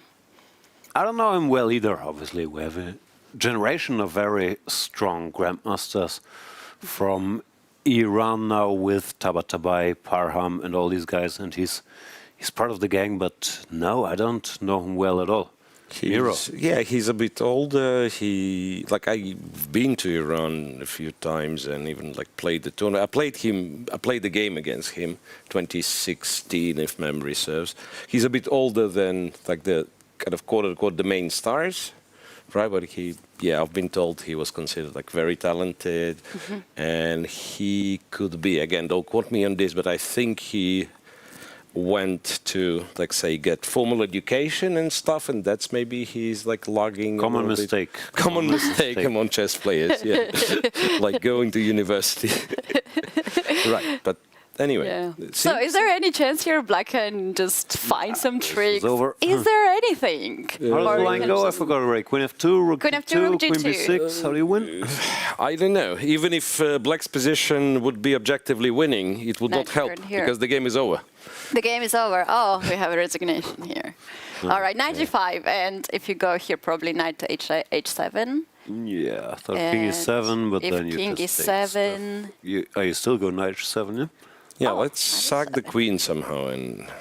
How we do that? I have no idea. Knight h7, probably. We should ask Cheparinov how to sacrifice the queen, right? Oh, yeah. Was his game, yeah, yes, like yes. this queen f7, and knight knight h7. g6, yes, yeah, that was a brilliant one. Your callbacks don't work with me. I forget instantly whatever game is played. Was there round one, I guess? Yes, round it one. was, It was a yeah. brilliant game. It's a long time ago, indeed. So knight h7, and here just Esipenko decided to resign, and yeah, not so much. Fair enough. And you guys also saw the game of Hare Krishna. It was also a very beautiful end that we had with the rook sacrifice in the end, and it was checkmate. So we have already two decisive results alongside with the several draws. So Arjun is still playing, though. Huh? Arjun is still playing. Aren't we surprised that Arjun is still playing? Yeah. All right. Jan, Thank you so much, Ketty. We're told to look at the Arjun game. Yep. Will you explain me something? Nah. No, please, Jan, please. Because do you know, what's your opinion if Arjun knows that self-pinning is a bad thing? Because after queen b6 check, like I'm trying to find an argument for like rook f2 over king h1, and I'm struggling, to be honest. Must have been some line where some knight like f4, your queen is defended. I'm not sure. Rook f2 said that your queen is defended. Maybe you take on d8 somewhere, and then the knight's not pinned. But yeah, rook f2 is a little bit strange. It's also winning. No? So instead of +5, here is only +4, which is a drastic difference, yeah. King h7, queen f7. But still completely over, no? He's a piece up and rook c8. Rook c8, there's queen f5, yep. So I'm not even sure why is it in progress. Resigns would not be a big mistake for Vokhidov, and Arjun doesn't look particularly concerned, even though he struggles a bit with that water bottle. No, he managed to open it. He's taking a zip, small zip, another double zip. That is it, ladies and gentlemen. He's closing the bottle, it looks like. And there is the resignation. He did not manage to close the bottle in time and put it below the board, but he still accepts his opponent's resignation. Vokhidov centralizes the king. Score sheets are being traded, so Erigaisi wins his game. Does he still have a perfect score? I think he won both games in the first round he played. Yep. The second round. So he's 3 out of 3 for 3. Yeah. I don't like it. He's trying to catch my boy Vincent Keymer in the world rankings. So Vincent, no pressure, but better keep winning as well. We will go on a brief break. We'll try to catch Arjun with our many cameras, and then we could be right back with more action. Until then. Are you ready to witness the most intense and unforgiving format in chess? A knockout, where one mistake can send you home. This is the 2025 FIDE World Cup. From October 30th to November the 27th, the chess world gathers in Goa, India for 1 month of chess. 206 players, 8 single elimination rounds. With a $2 million prize fund, every round is a test of nerve. 2-game classical matches, rapid and blitz tiebreaks, and even Armageddon if needed. For the top 3 finishers, the prize is even greater. A ticket to the 2026 Candidates Tournament. This is the chance to earn the right to fight for the World Championship. The FIDE World Cup 2025. Only the strongest will survive. I'm here with Puya Idani, who just beat Andrei Esipenko in a roller coaster crazy game. Tell us all about it. Yeah, first of all, I have to really thank my second to suggest to play this line today. I was extremely tired after the tiebreaks yesterday. It almost was like a real game, but actually I had played many games, so it was more tiring. So I was not really in the mood to prepare too much. Luckily, okay, Andre is very good in his repertoire, but I felt with black he has a narrow repertoire. So we kind of expected that I would get this position. And at some moment I forgot whether I am still in my preparation or no, because I think he played something that is probably the game of Nimpo versus Ding in Tata Steel that Nimpo managed to win a very nice game. And generally, it's everywhere with just this G4 idea. And at some moment where I played this Rook G2, Rook G1, I kind of felt that I have to go all in, like you do or die. So I just went for it, Rook G2, Rook G1, and then Knight F7. And I was not entirely sure that whether it's really good or not. Well, I think after CD4, ED4, Bishop F4 I wanted to play. Other moves didn't see, and I just felt it's very unclear position. I have 2 pawns, but also very active pieces. So I felt I should have at least enough compensation. But when he played this Knight D4, Bishop D4, Queen D4, I think both of us felt that first natural move was Knight C4. But I got suspicious and I found this Queen F5 move, which I probably is already over after Queen F5. So I'm really proud that actually I played such an attacking game and managed to actually beat a very, very strong player. When you say you prepared or your second prepared for you, and especially after the tie breaks, is this something you looked at yesterday or today? How much time did you spend in today's preparation? Probably around 1 hour, to be honest, not more than that. Usually it's much more than that. Yeah. But for today's game, yeah, because I was extremely tired, so I couldn't look that much. I even woke up around 12:30. Oh. So yes, I was extremely tired. I just checked this. I even had doubts to play it, but my second actually pursued me. No, go for it. It's not so easy for black.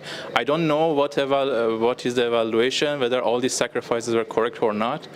But I'm just happy that it was practically very hard for him that he made a mistake, and I won this game. Although tomorrow is going to be a very, very tough game, and yeah, I will see what I can do. You mentioned a do-or-die mentality, which seems like the best mentality to have here at the World Cup of how intense it is. Is this what you'll be carrying through till the end? I'm not sure it's the best strategy, to be honest. But the previous round, it worked for me like that style. So I was really trying to put a lot of pressure to my opponent, even if it means that I have to risk a lot. And probably for stronger players, it's more pressure compared to me. So they are trying to go forward, and well, they have much more experience, so they want to beat me. And if someone is coming with all the energy and risk, okay, it can be a bit maybe tough to handle. Although I have to play good moves still with such a style.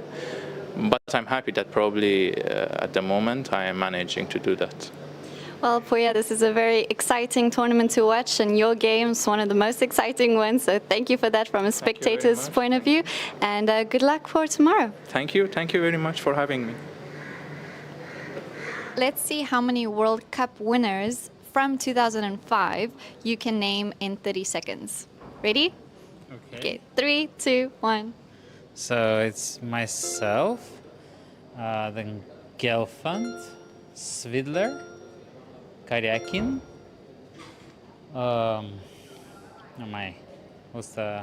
Magnus Carlsen, Rajabov. Who won the last one?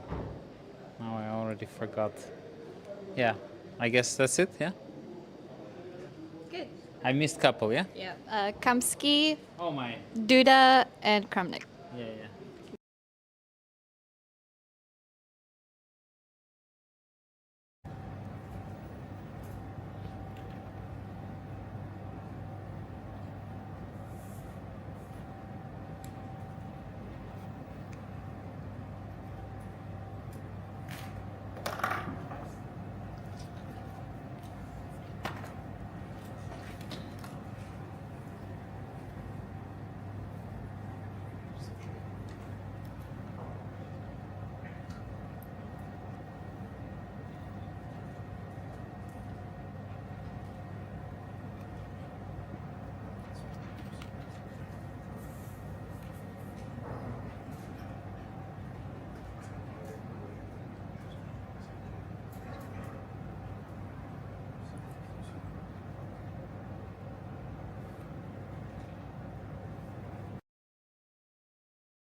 Wesley looks broken though, and he's only down to 7. He resigns in a drawn position. No! He gets eliminated from the World Cup by resigning in a drawn position. Imagine finding out. Oh my God. Imagine finding out. And he will find out. Within minutes, someone will tell him. Oh, wow. That is heartbreaking. Wesley So resigns in a drawn position and is out of the World Cup.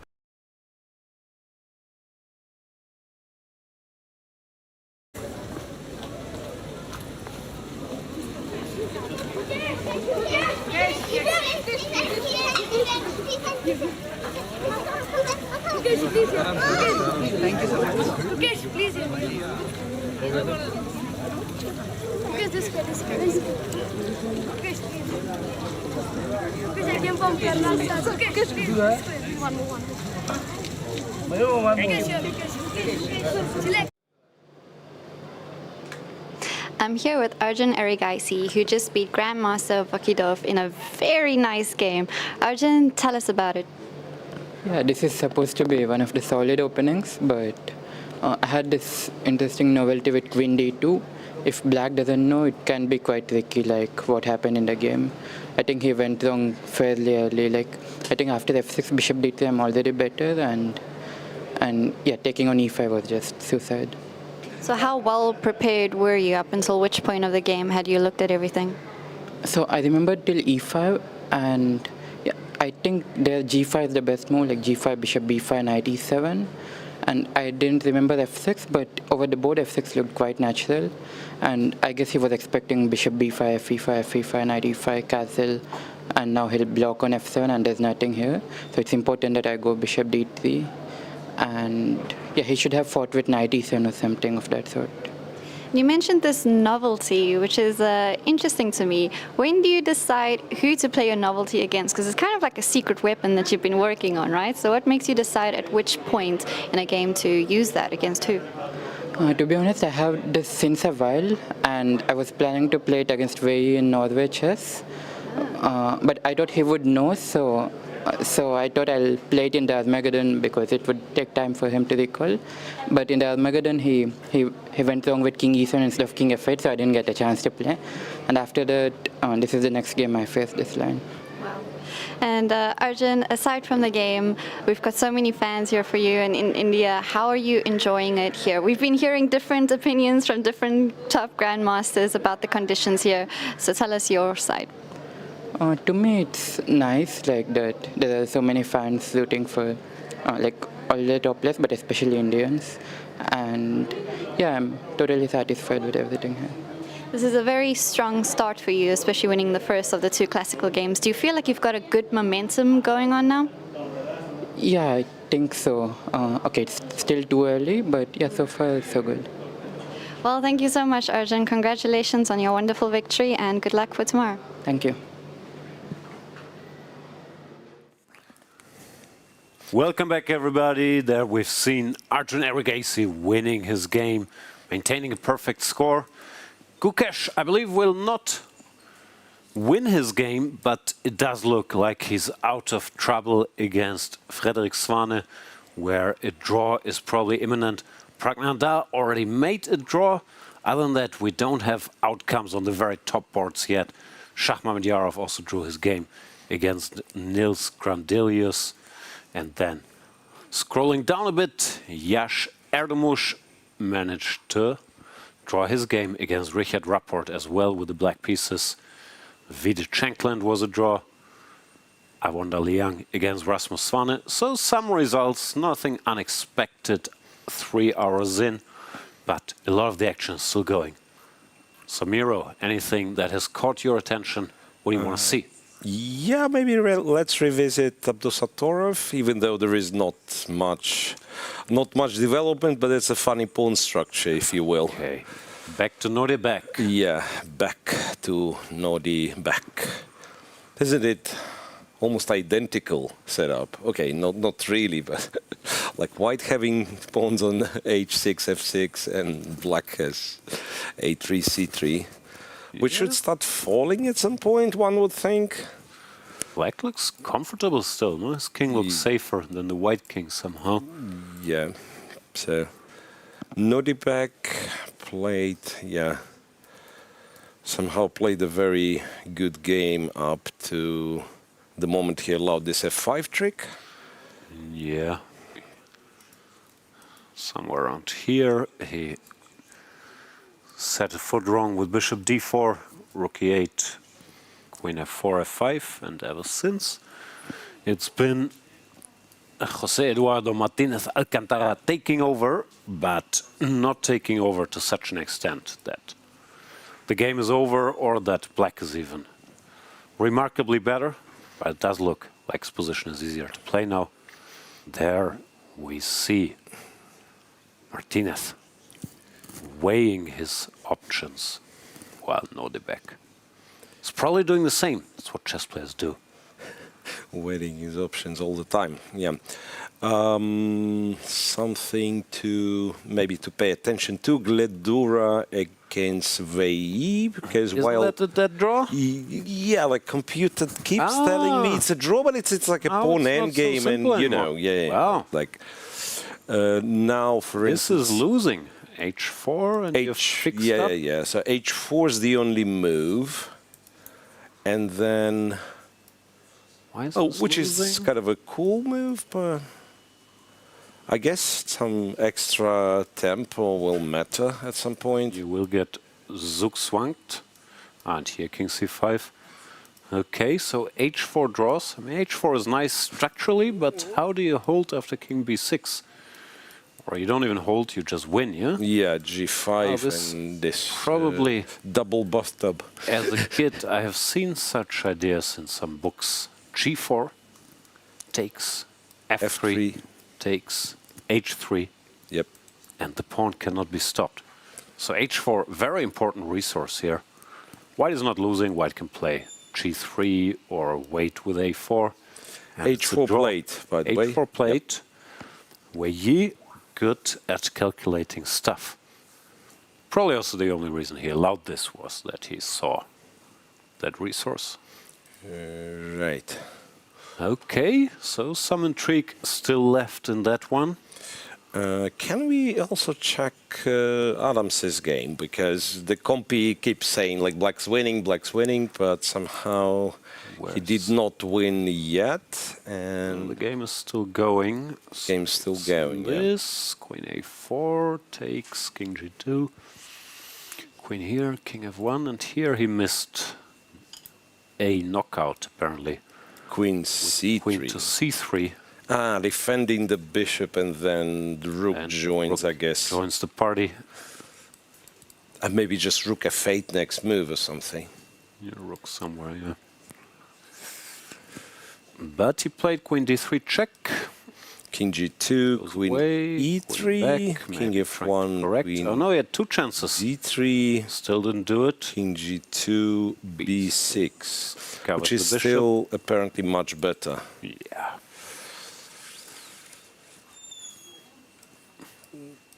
Might still give the pawn, and like might still win. Grovel.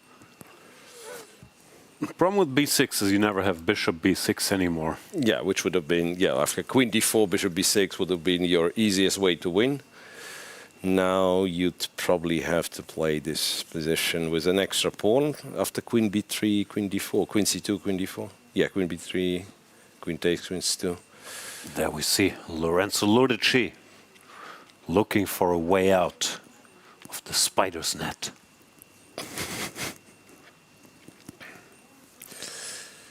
Yeah. Yeah, I think he's still just gonna win.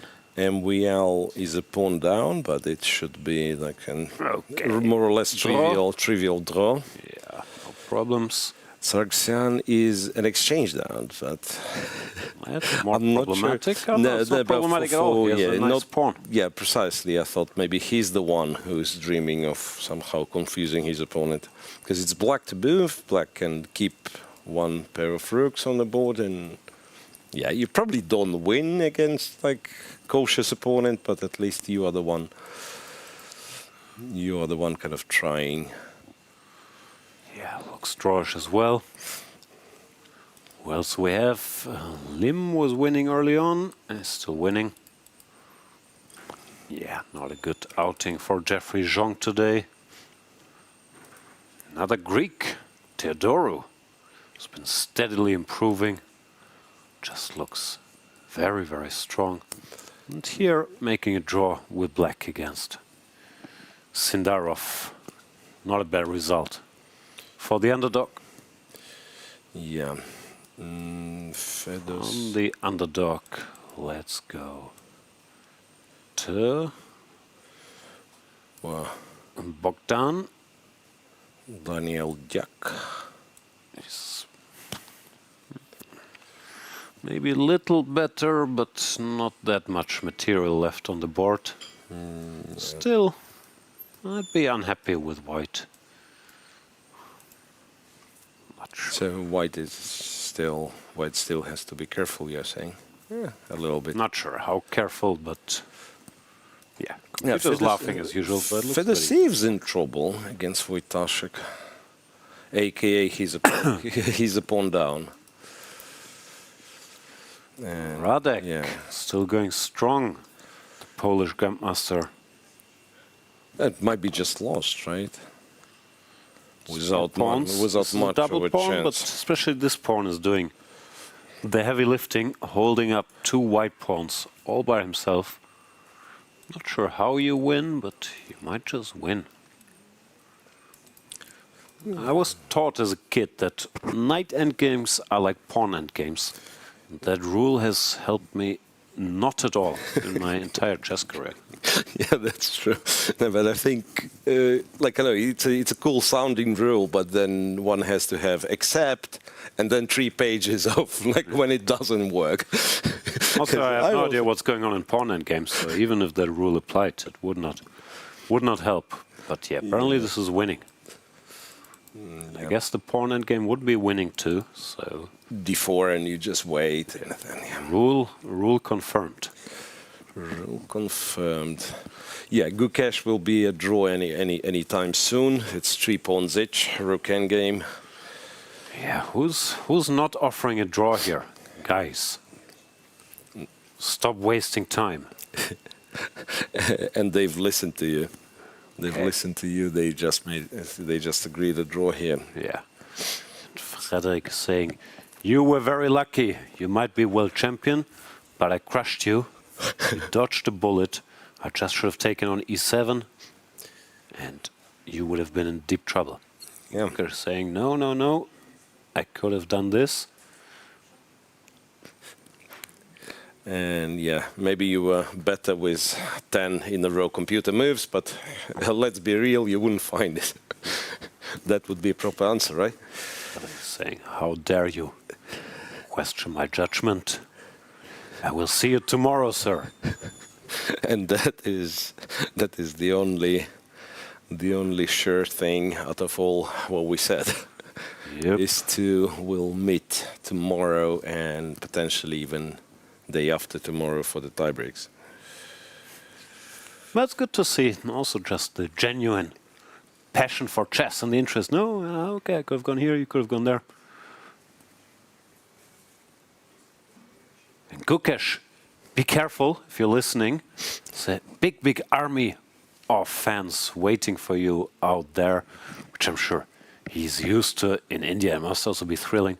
But it will take him a while to make the 100 meters from the playing hall to the hotel.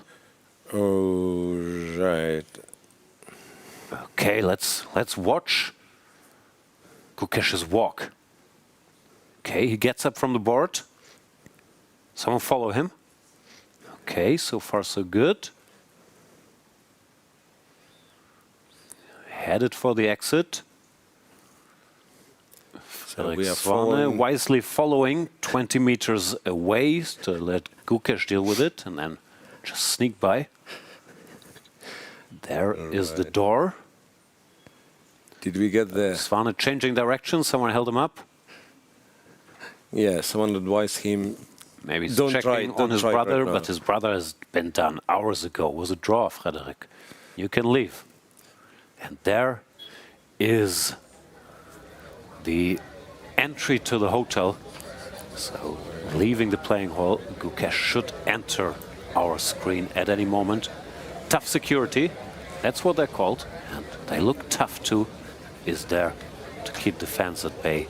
And of course, there's always a trade-off. I mean, Gukesh being a very nice guy, and I'm sure very thankful for the fans. He will want to please them and sign some autographs, take some pictures. But he also has to prepare for the next game, so can he spare an hour? There he is. Tough guys surrounding him. Yeah, and there he goes. Yeah, but, see, he's a good guy. He will do stuff. Why are the tough guys holding hands? Are they forming like a... They're forming a wall with their hands. If this chess commentary doesn't work out, I've thought about security. But I need to learn some tricks of the trade. No, don't let go. This is risky. This is a breach of the wall. Yeah, but you see, everything's covered. No, I don't like it. What is this guy doing? Wow. Someone just emerged from that bubble magically.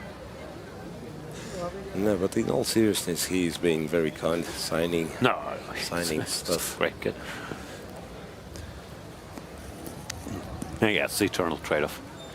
We're told to get back to the studio. This is disappointing. I want to see more of it, but what can we do? All right, chess. Anish Giri making chess moves. Donchenko also making chess moves. Anish Giri's chess moves have been slightly better, but not better enough to get a winning position as of now. Both sides down to 5 minutes. Miro, what say you? What say me? I say last board 32, Yilmaz Sargsyan. I don't understand what happened. Okay, Donchenko's focused on the blue shirt, while Anish Giri you can see in the light blue shirt. Here, are we even like... Oops, sorry. Yeah, here. I mean, I understand it to the extent that black is completely winning. Sort of very winning. Yeah, but like at some point it seems Mustafa just hallucinated. Like move 21, black takes on d4, cd4, and you take back with the e-pawn and you play this position, right? But bishop g4, he thought he was losing an exchange. And? So he thought he blundered and he went bishop g6, but this is where he blundered. Yeah. Because this one was possible to play, queen d2 and knight b5, and somehow white was getting some initiative. And bishop g6 is just resigns. Hopeless, huh? Yeah. We will switch to an interview with, I guess, Frederik Svane. It's one of the Svanes. Let's see what he has to tell us about his game versus Gukesh. I'm here with Grandmaster Frederik Svane, who just drew to our world champion Gukesh Dommaraju in the first game of round 3 at the FIDE World Cup. It's not every day that you get to play our world champion. Tell me about how the game went. Yeah, it's actually my first time playing him, so it was, of course, special. I thought I was slightly better after the opening, but somehow I defended quite well and I didn't find anything to put pressure on him. So, yeah, a draw is fine, but I would have loved to put more pressure on him in this game. Frederik, you and your brother are making headlines here, being a sibling duo at the World Cup. What's that like, being here with your family? I'm used to it by now, yeah. We're both like top players and usually you see each other. So, yeah, it's nothing special, but of course it's nice to have such a strong GM brother. And the support, of course, yesterday he had the Armageddon game. I can't imagine your stress watching it. Do you guys help each other throughout the event at all? I think we're focusing on our own game, but of course I was following yesterday and it was so nerve-wracking, but luckily he won. Frederik, tell me more about you and your chess career. What is going on? You're traveling, playing tournaments. How's it going? Yeah, I'm just traveling, playing tournaments. I went to school until I was 18, so I didn't play too much before that, so trying to catch up a bit and yeah, just getting better, hopefully. And at most of these events, I see the German crew. Your guys are quite friendly. You seem to be quite close to each other, always hanging out, even before the games, talking. What's that like? And are you as close as it seems? Yeah, I think we're really close, actually, like good friends. We're basically the same age group also, so it's comfortable to speak with them, and it's always nice having this atmosphere. Well, thank you so much, Frederik, for joining us today. Good luck for tomorrow's game against Gukesh. Yeah, thank you. Same age group. He's 21. Vincent is also a kid.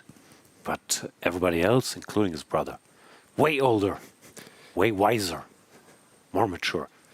No, I'm kidding. Frederik, with a solid draw, but yeah, he's a serious, ambitious guy. He's not saying, I'm so excited that I drew the world champion. He's mildly annoyed he didn't put more pressure, which he should be, because he was better with white, but pretty much business as usual. I liked his attitude. Certainly not better with white. It's Nodirbek Abdusattorov. Something trouble, yeah? Went completely wrong, and there's no trouble anymore. He's just completely lost.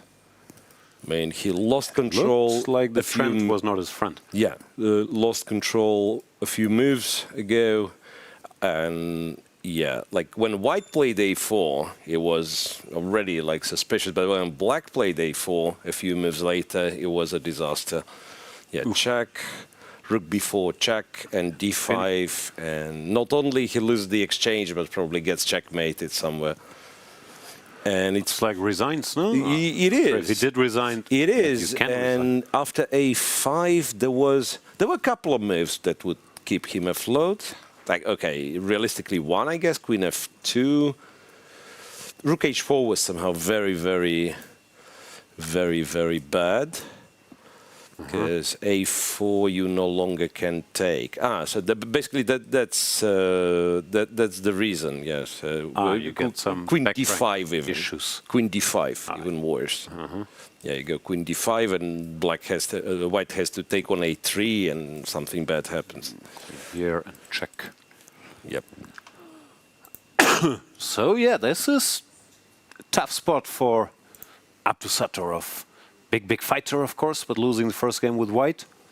And he was openly questioning his own form before this game. Maybe. Yeah, jinxing himself there.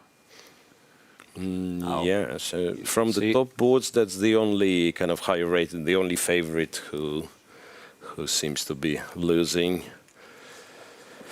Everybody else. No, I mean, he can resign. He can resign, of course, but I mean, no one else is like mildly in trouble.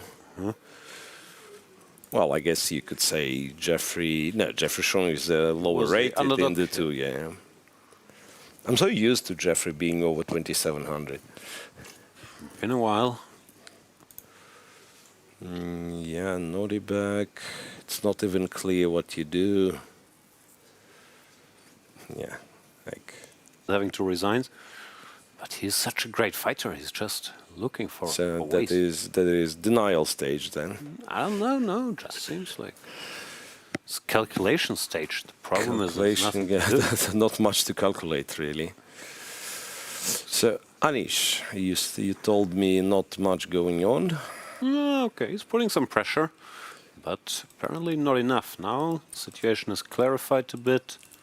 Compy says it's zeros. Yeah. I don't know what pressure he puts. No, maybe there's none. You can even force your way with queen d5 if you wanna, because b2 is just as weak.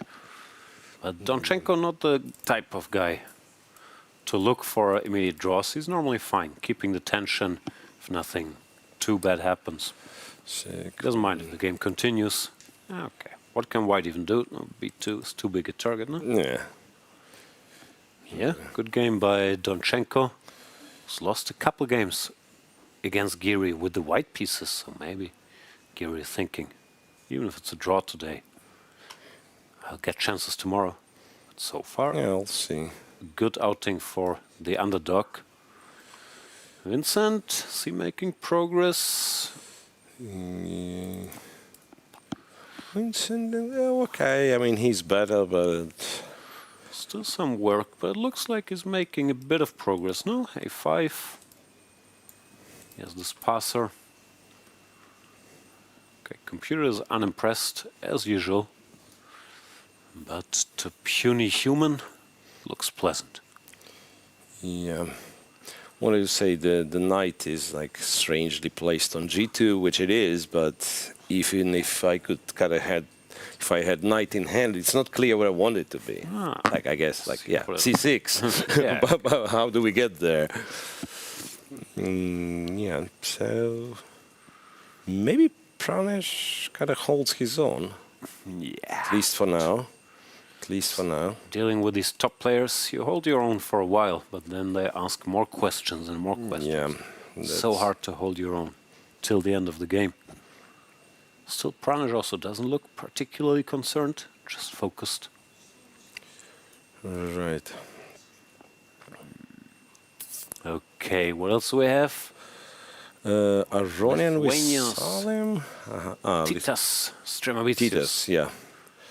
In this end game, but this king is a little far away from home. Apparently it's not too bad, but white can ask some questions.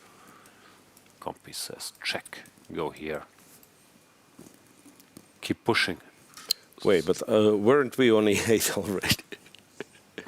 I have no idea where we came from. Oh, yeah. We were on e8, so it's a little bit... it was on f8, no? Oh, no, you're right. I am stupid. So repeating moves doesn't mean too much pushing. Yeah, and the second line that computer wants is King H2. Here to stop King bishop H2. F4. Yeah. King So H2 this is not even a threat. King H2 is a deep stuff, huh? This. Okay. King H2 is deep stuff. Oh, no. Grandmaster. Yeah. Pranav. Questioning if Stremavicius can lose at all. If he didn't lose a game to Wesley So, maybe he's unbeatable. And then maybe the way you seen win him lose games. Not many, but the way seen it happen. The way you win the match is like you make all draws, huh? Yeah. Nodirbek resigned. Nothing to do there. Tough day at the office for him. And Jospim going strong. Beats Nodirbek with black. Yeah, quite surprisingly to be honest. Especially after this opening with Yeah. bishop on d5, looked like white was cruising. Levon, did he make the time control? Because he has 36 seconds, while Salim has 1 minute. Also, it's only moved 31. Man, the position, I don't like the position. Do we have a camera on these particularly guys? last move, this a5 is apparently like not great because of a tactical trick white has. Takes on c6, bc6, and horsey jumps to b5. Knight b5 is there. Knight Salim b5 is a nasty tactician. So if the pawn takes, I imagine This is way it's too just complicated. queen Takes c6. like d6, and I can't keep contact with this, or what? I can take here and then b3. Okay, this is too complicated. This is missable. Maybe not for Salim, but well, he did miss it. He went queen b3, but it's still better for white. Yeah, for sure. It is still much better for white. And again, like this motif of, say, black goes queen f2, you go rook d4, you're kind of trying to set the queen offside. There we see Salim with the white pieces. Yeah, so now rook d4, by the way, it's the only move. The only move to keep the advantage. I don't know what he's done. Queen f2 played. Yeah, neither side has any time, so we might as well stay here. Yeah, till let's make watch this one. It's an time exciting control. position, good players. Before hits the horsey. Yeah, king a7 played A7. tempo. So now Now, queen a3 is a tricky This move. is a nice maneuver, but not obvious. Queen a3 and then to c5, and black will have difficulties defending a5 and in his other stuff.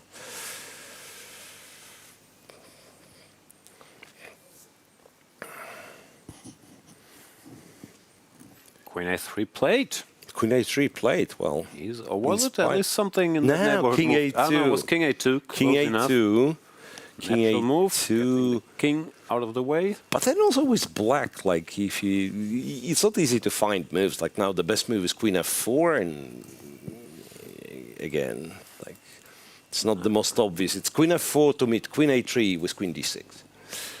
Yeah, So difficult position. One has to see the threat of queen a3. The problem for black is he can't really resolve this tension. Yeah, CD yeah, always yeah. gives Like up. on every move, you want to like somehow get rid of this tension, and you never can. Come on, Alon Schumann, get out the way. Queen f4 played. Queen f4 played. Bravo level. Chess. He's adjusting now. So if I just take c6, but isn't you take? I can't take on d4 because knight b5. so I mean, take back. maybe you can, yeah, but you just take bc. But now it looks much more pleasant for black. No once his tension Right. disappears. I mean, rook d7, Right. d7. If I don't get anywhere Be better. immediately, yeah, the knight on c3 is quite stupid. So what Yeah, can white do? Still queen a3, and then you go here. Queen a3, queen Spice d6, it up further. b4. Wow. Let's go. Okay, played something else. Rook to d3, it looks like. Rook 1 d3. Fair enough. 1 to d3, c5 traps the rook, but that's wow. Even for a rook, I'm not giving that square. Rook f3 is there. No, Levon he's not doing that. Brings stuff, brings stuff closer. I think he went queen d7 there. C7, pardon. Yeah, C7. I don't know. That's He made a queen move backward. Yes, Okay. yes, it is queen c7. So now I guess cd5 is not happening anytime soon. Also unclear what white wants, and yeah, it's queen a3, b4. Yeah, like Much this maybe. rook d3 is a mysterious move, really. He's done something. Yeah, queen a3 played finally. Queen a3. So now you're gonna still need to play queen d6, and then white gotta play b4. I'm not sure he Otherwise- wants queen d6. Can you go knight c8, or I know you can, but is that natural? Yeah. Knight c8, dc6 is the problem, and then problem BC, queen as in C5 like bc queen c5. Yeah. So you'll have to take with the queen. You get you knight let white c8, there he you let goes. white put the knight on b5, and it's tricky. Yeah. What's the clock? Yeah, they're both living on these 30 seconds per move. That's why I dislike it. You never get any drama with seconds on the clock. Now d takes c6. At least changes the structure. Yeah. The point being that after rook d4, they always have this. Yes, he takes. Queen takes. Knight b5. But it's not like black is losing or something. No. Still, with knight on b5, rook c3, I mean, stuff could happen.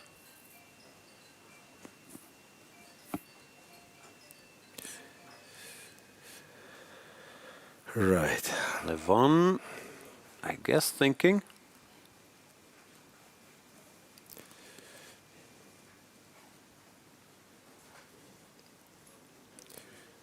Wow. What is he thinking about? Right. B takes c? He would like to go b takes c positionally, but then queen c5. Yeah. And after a bunch of swaps here, the a pawn drops.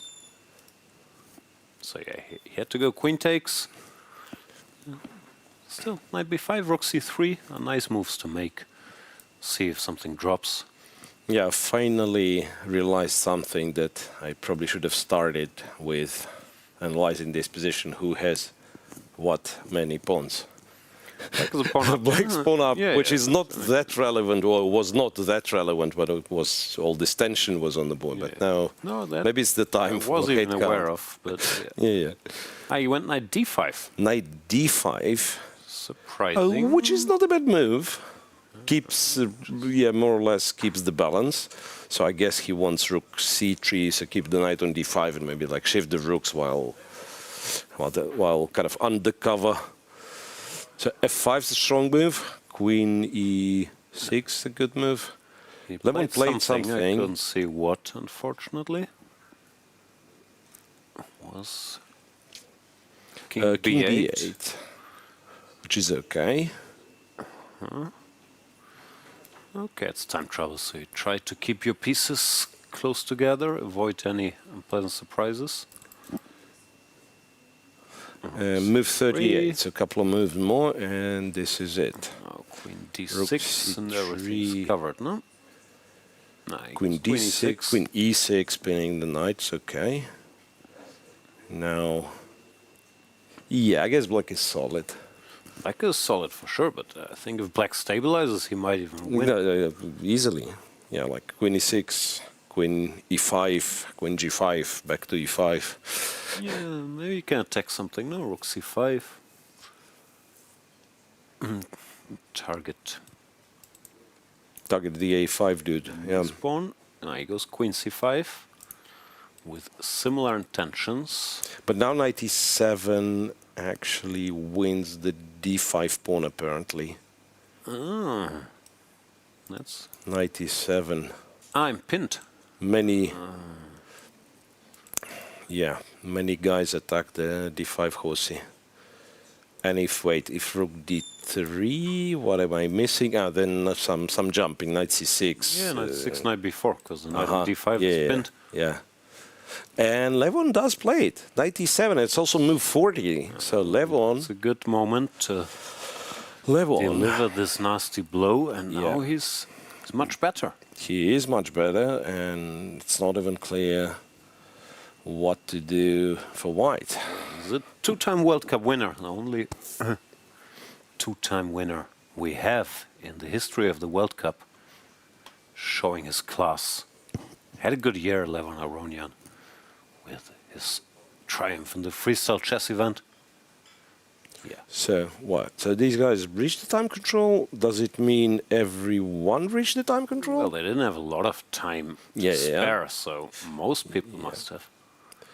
Let's check in with the top boards. Donchenko, Giri did reach the time control. Is Giri being a little careless? Does he have to be worried about the draw now? Yeah, he has to be clever, apparently. I mean, he has to take on c3, rook c3, and somehow queen h1 is clever, all the rest is less clever.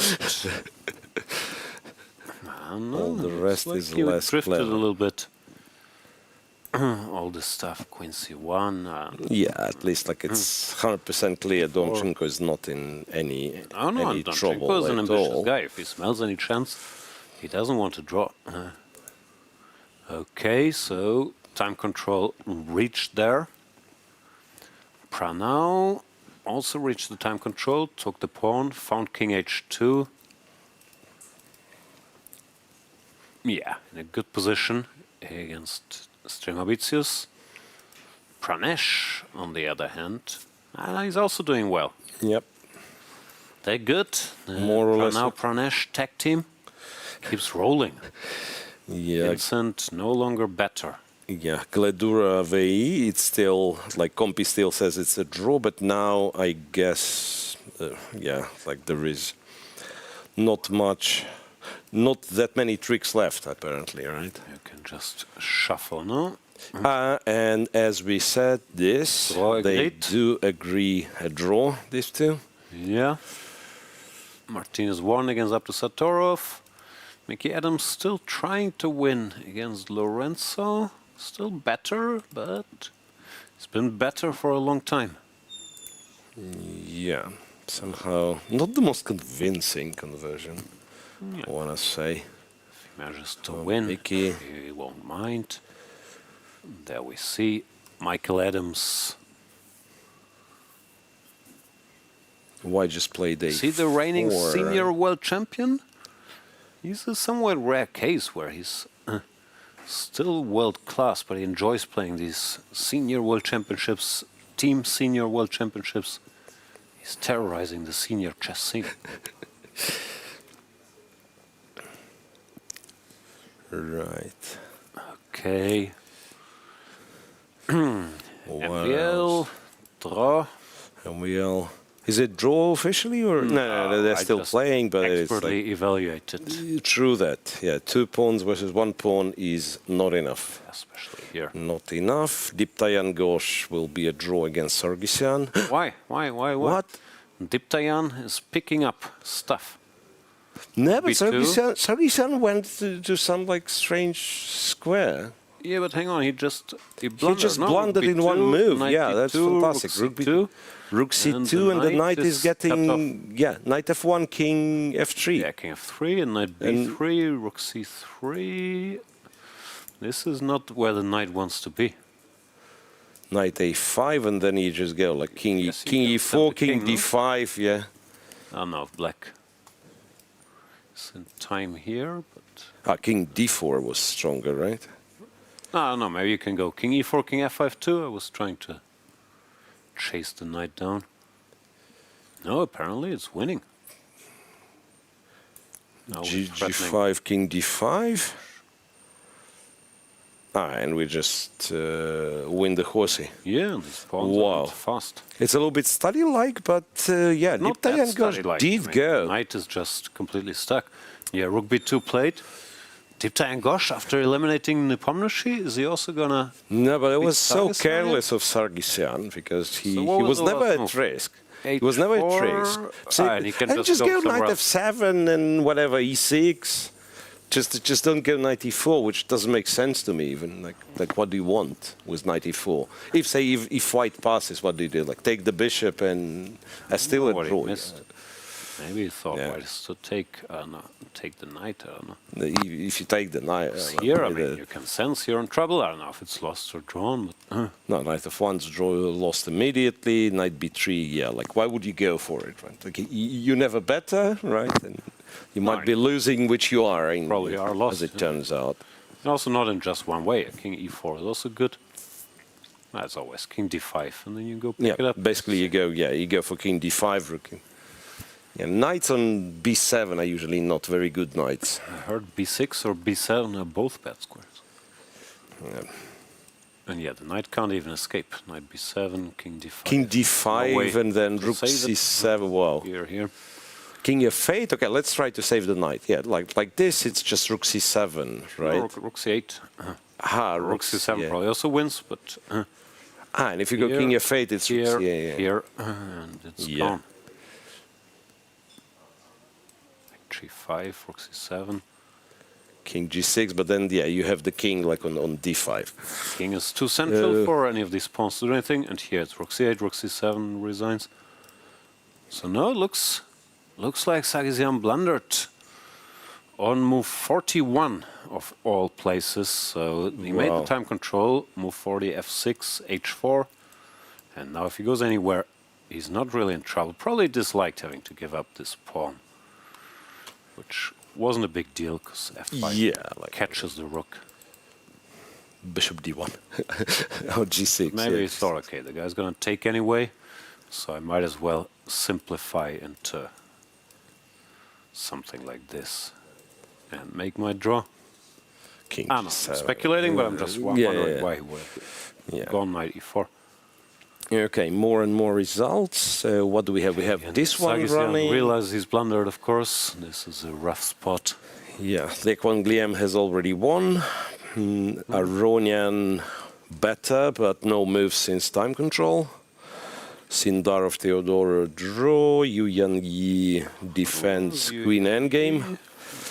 Should be a draw, but never that much fun. Some of these things are normally quite drawn. Yeah. Then Wojtek Bogdan.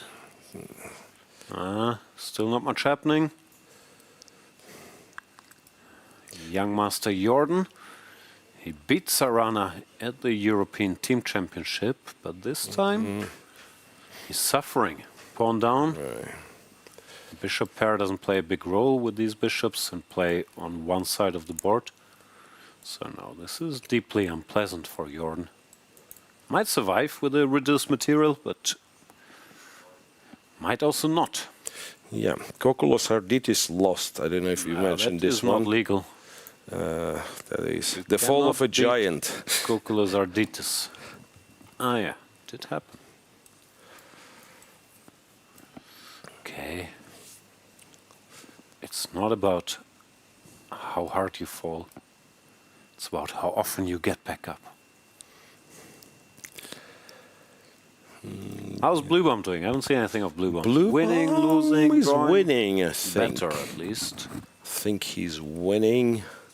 Because here you take some pawns with check, which is always good. Yeah. There's no perpetual. King G2, well, winning. Yeah, should be winning with the passes, but queen end games. Always work, always checks to be blundered. Too many checks usually to analyze them properly. Then Shan Sargsyan has one leg. How old is this Semlyansky kid? He's a teenager, that much we know. But is he properly young? I can't recall. I'm saying he's 17-ish. Parham is still playing. He was born in 2010. So that he's makes 15. him even younger than 17-ish. How old Semlyansky? Let's do expert ChatGPT research. No time for formalities. As of 2025, Ivan Zemlyansky, how do you pronounce that, by the way? Zemlyansky. Zemlyansky, okay, close enough, is 15 years old. That is quite young. Okay. All right, so Bluebaum is doing well. Ketty, Mustafa Yilmaz wasn't doing so well, was he?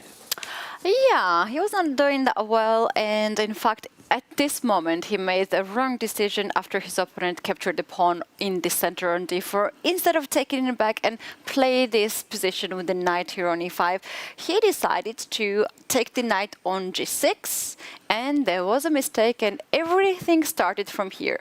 So black takes the knight. White has to retreat the bishop back on b1, and here we have this position. C takes b2. White decided not to capture the pawn on b2, and instead he is scanning on this diagonal. Perhaps he wanted to play, I don't know, what exactly, g4, g5? No, that here he's forever. completely lost. The thing is, after cd4, ed4, he saw he was losing an exchange with bishop g4. That's why he didn't do it. And he panicked, but this was much better chance. Apparently, queen d2, bishop d1, some knight d5. Some knight b5, knight c6, some trickery. jumps, yeah. Oh, I love that kind of forks. Yeah. Beautiful. And Three pieces hanging. That's a good fork. Is it to miss knight b5, knight c6, right? When you have so much pressure in this turn. Yes, and again, if the alternative is to be lost after bishop g6, he should revisit ed4, but yeah, that's why he did it. This is obviously bad. Yeah, because at some point it's absolutely irrelevant, but I started to think, what would be the position evaluation if we repaint the pawn? If b2 is a white pawn. No, not the take. Okay, I mean, if it's already a white pawn, that's probably still like black is fine. Yeah, probably. Something like rook e5 and bishop g4 later on. Anyway, the end was very beautiful. So after queen to d3 here, we had a few more moves where black was preparing the final blow, which was actually in this position with the rook to e5. He got rid of the knight on e5, ruined the pawn structure, and after knight to g4, now he's going after rook on f2 and the pawn on e3. So basically, if you give up this pawn, then everything will just collapse. The bishop on c2 will also hang. White decided to give up the rook and block the diagonal. Rook to d4 has been played. After capturing here, now rook gets on c-file. The bishop is under attack, and we have to keep in mind that this is not a b2 pawn, it's not a white pawn, it's a black pawn, and it is just one move away to be promoted. So white went bishop to b1. Here we have queen to c1, attacking the bishop, and white somehow here decided to risk it. Maybe he already guessed that it was a he just tried his best here with queen to d5. Of course, rook to d1 could be played, but the game would be longer than this one. So after queen to d5, black played queen f1, king went all the way to g3, another check, king to f4, this king went for a walk, and now this was the final very important point, that if you captured the bishop on b1, here we can actually... I was thinking that there's a checkmate. There's not a checkmate. There's not even a checkmate here after this move. Yeah, because bishop obviously e8. there is this one here. You don't take it. And after taking on c8, anyway, g5 has to be played here. And if king captures, then we give a check and we promote the pawn and next move. So that was a white's last hope to create some pressure on the back ring. But yeah, in the end, did not really work out because black has this key point here that you're giving up the pawn, and then later on you capture the bishop, and black's king has some space to not be checkmated. So this game ended in this way, and was a very nice game by Shant. Yeah, Shant catching some momentum after he struggled in his first round match, but he's looking better and better every game. We will go on a brief break now that they made it past the time control. Thank you, Ketty, and we'll be back in a couple minutes. Are you ready to witness the most intense and unforgiving format in chess? A knockout where one mistake can send you home. This is the 2025 FIDE World Cup. From October 30th to November the 27th, the chess world gathers in Goa, India for 1 month of chess. 206 players, 8 single elimination rounds. With a $2 million prize fund, every round is a test of nerve. 2-game classical matches, rapid and blitz tiebreaks, and even Armageddon if needed. For the top 3 finishers, the prize is even greater. A ticket to the 2026 Candidates Tournament. This is the chance to earn the right to fight for the World Championship. The FIDE World Cup 2025. Only the strongest will survive. Chess is more than just a game. It's a tool for empowerment, connection, and transformation. In 2025, FIDE is proud to launch the Year of Social Chess. We believe in the power of chess to bring about positive change, from therapy and education to rehabilitation and inclusion. Social chess is our way to build a better world. The Year of Social Chess will introduce groundbreaking initiatives across the globe. Monthly themes will address critical social challenges: chess for protection in refugee camps, chess for cognitive health among the elderly, and even chess for addiction recovery. Through this initiative, we are mobilizing communities, conducting research, and creating opportunities for all to experience the joy and impact of chess. Join us for online chess events, global conferences, and even a documentary film festival that will showcase the power of social chess. Let's make 2025 a year to remember. The Year of Social Chess is here. Let's change the world, one move at a time.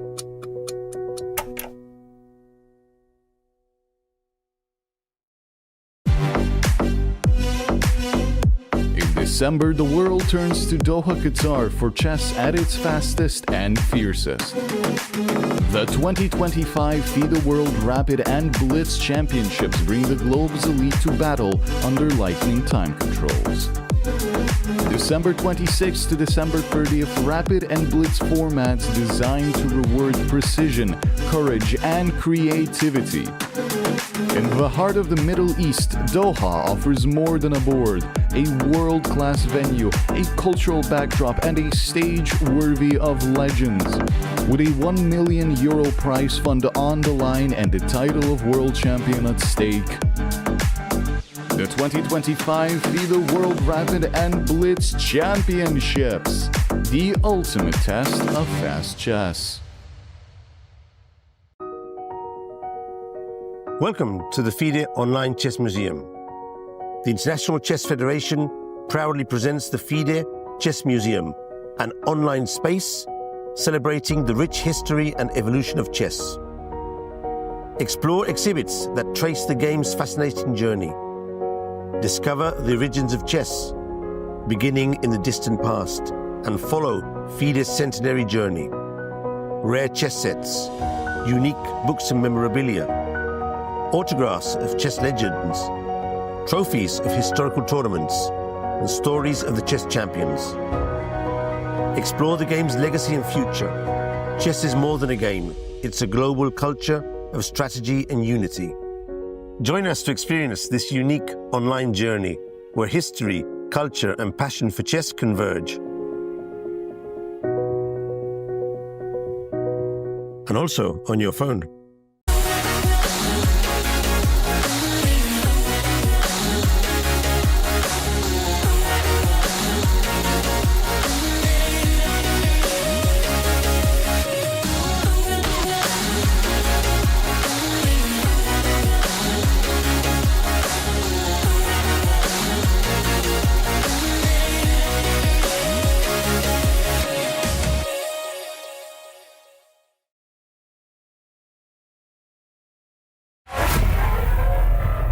Move by move, the world changed. City by city, the league grew. United Arab Emirates, United Kingdom. Now, the pieces take position again, this time in India. Not just another move, the mega move. Tech Mahindra Global Chess League, Season 3. December 13 to December 24, 2025.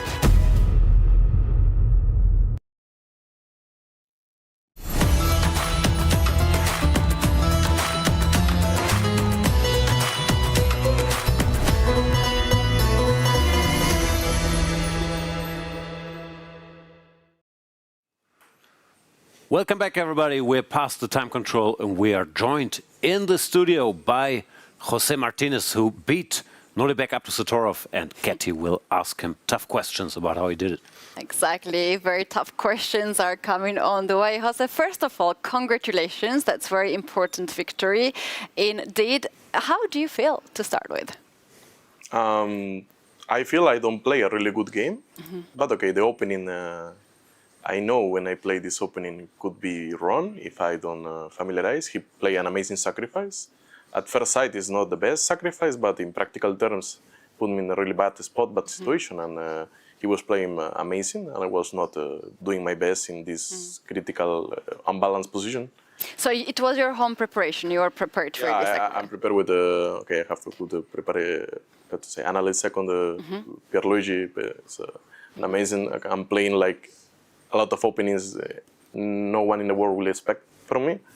I'm almost surprising every game. I like that. When I am playing classical, I don't want to play against the stockfish until move to 20 and then start. So if I'm playing classical, I want to play chess since move 1 and enjoy. Like this is a risk for sure to play Philidor, but okay, I analyze until everything.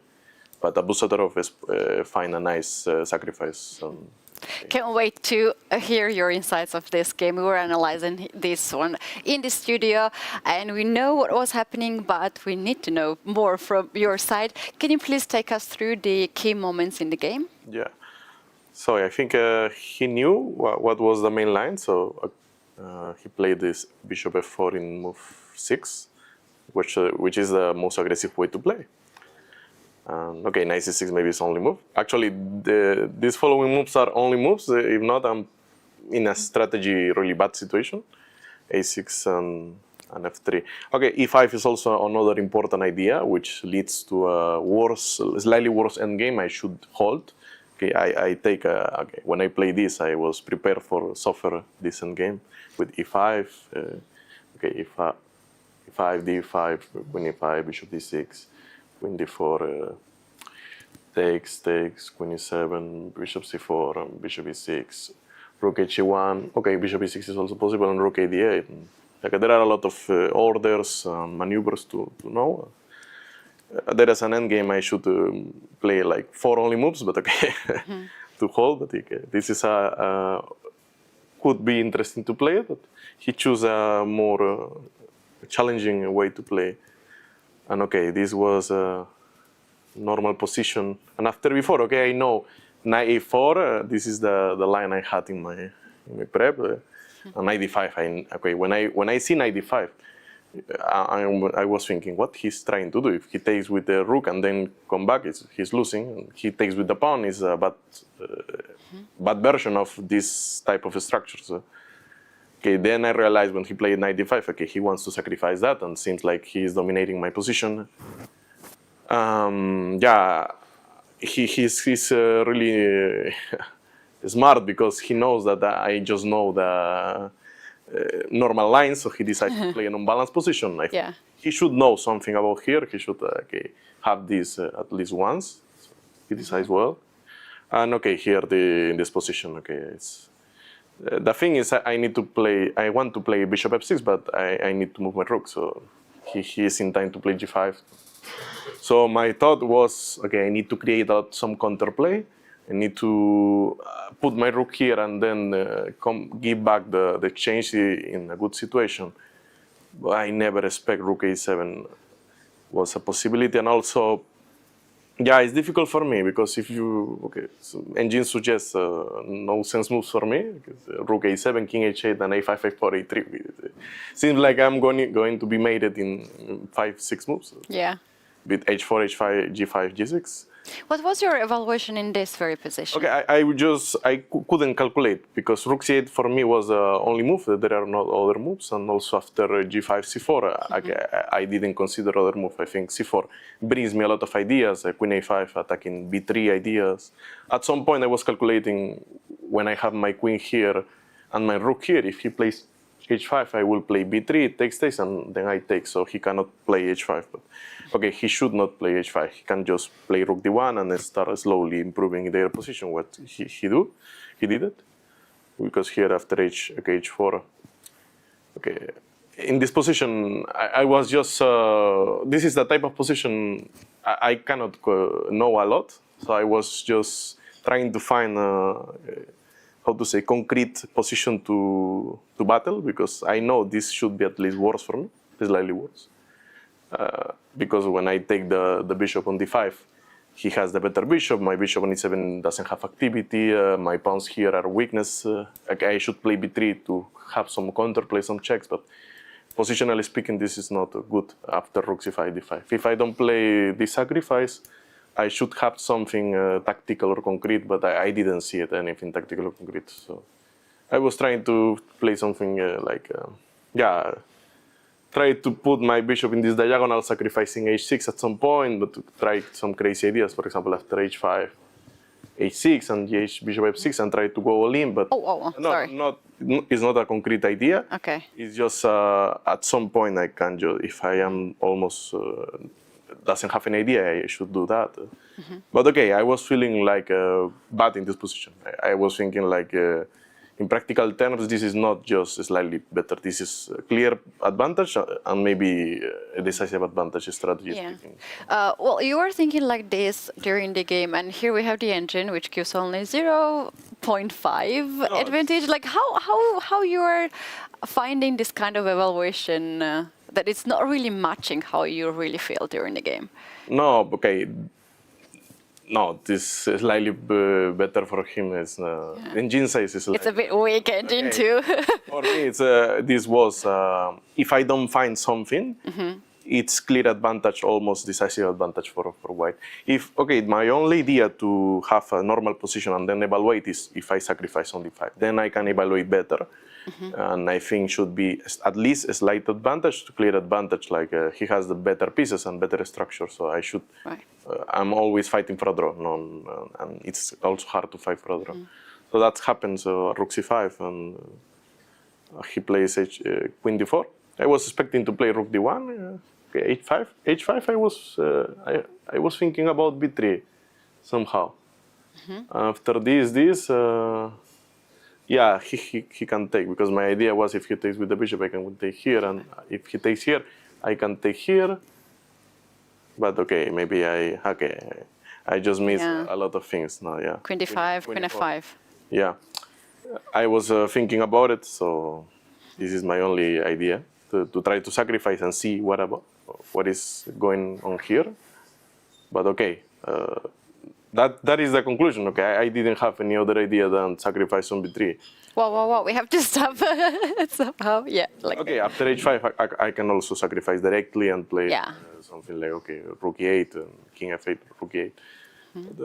I wonder when the tables got turned here in this position. Yeah, he just missed the chance to win in this move. 23, okay, g6 for me was totally clear. Okay, I need to come back with my queen and try to save the game. I was thinking about g6, I will play b3 and open the position, try to complicate the situation. But okay, after he can take everything, I will play. I was thinking about here to play, queen d8 also, and queen b5. Rook e8. I was thinking about trying to avoid queen e4. Yeah, Jose, did the tie breaks that you played yesterday somehow affected your today's game? Did you have enough time for the preparation? How you rest? What was the main reason that you found this kind of tough position at the very beginning? Yeah, it's tough position because the opening. Okay, the opening choice leads to this. But okay, when I started to play classical, I wanted to play differently than 5 years ago when I played the same repertoire and everyone knows what I will play and they prepare me like easily. So I'm trying to play like new things, exciting things.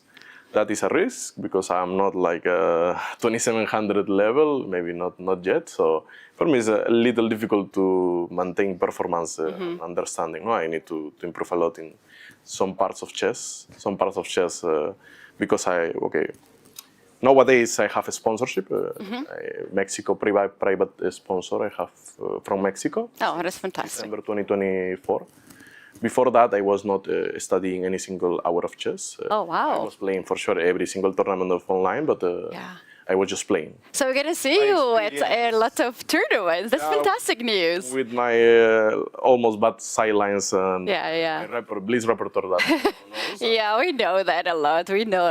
So this is new Jose, as you just mentioned, and we're going to see you a lot at the FIDE events, at the international events. That is so fantastic, and you have so much fan base in internet that are following. So I think that also supports you in a way. Jan, Miro, do you have any question to new Jose? No, maybe in the game we can show one more moment after bishop e3, queen b5, after he missed this h6 business. I think this was the turning point. No, here, bishop d4, and you're taking over all of a sudden. I think he just think like he's winning, like he just saw the mate and he forgot the... I don't know where he blundered, if it was rook e8 or f5. My theory is like he forgot f5, you cannot go there because I go queen f4, queen f6 like mate. I was thinking a lot, I was with my sad face, okay. He thinks like... Finally I'm winning. You had a sad face. Because I was not enjoying my position. Okay. I will prefer to play with white 100 times of 100 with the sacrifice. It's my type of position. I will sacrifice with white. Oh, wow. I like to defend this. We want but to then 2 moves later, you're already taking over, no? I mean, after the f5, I don't know, computers is not so bad, but it looked like now it's much easier for black all of a sudden. I think I was trying to go to endgame. Okay, he cannot like find the right squares to put in pressure. Okay, I should try to cover the b7 and d5, this d7 and d5 squared, and then that is an interesting point when he played like queen g2. I was because I have a lot less time. I was almost playing this, and I was thinking, okay, like blitz mentality. Okay, I will play c3, and okay, this is a strategy good, but okay, after bishop c1, he has amazing king, okay, he can start to explode all my weaknesses. So hopefully I didn't play that with that mentality, and then I play c3, try to uncoordinate their pieces. Now he has the problems with the first, and now actually it's difficult to play. After queen f1, I was thinking maybe queen b5 was my first idea, and also I have other ideas. Yeah, queen f1, I think, I don't know if it's okay. Yeah, queen b5 I was trying to play. Decent game. Okay, if I can take this pawn, I should have something to fight. Yeah. Wow, it was a tough one, but you nailed it. You are taking the lead in this match. Hopefully, we're gonna see your happy face tomorrow with your in your game. I think it's not a deserved win, because deserved win is when you play good opening, you convert that advantage, and then you finish the game with a nice end game. But okay, that happens. I will not complain about winning, but I will be really happy if I win in a classy mood. So I'm like, I'm not celebrating that a lot, because a lot of people celebrate now, but I want to play good chess, not just win games. Yeah, well, understandable, that one. Thank you very much for coming with us and giving us your insights and to be so honest with everything. So best of the luck tomorrow and the remaining games. Thank you. Thanks a lot. Well, nicely said. Yeah, playing good games, not only winning. I was always happy when I won like this, playing good.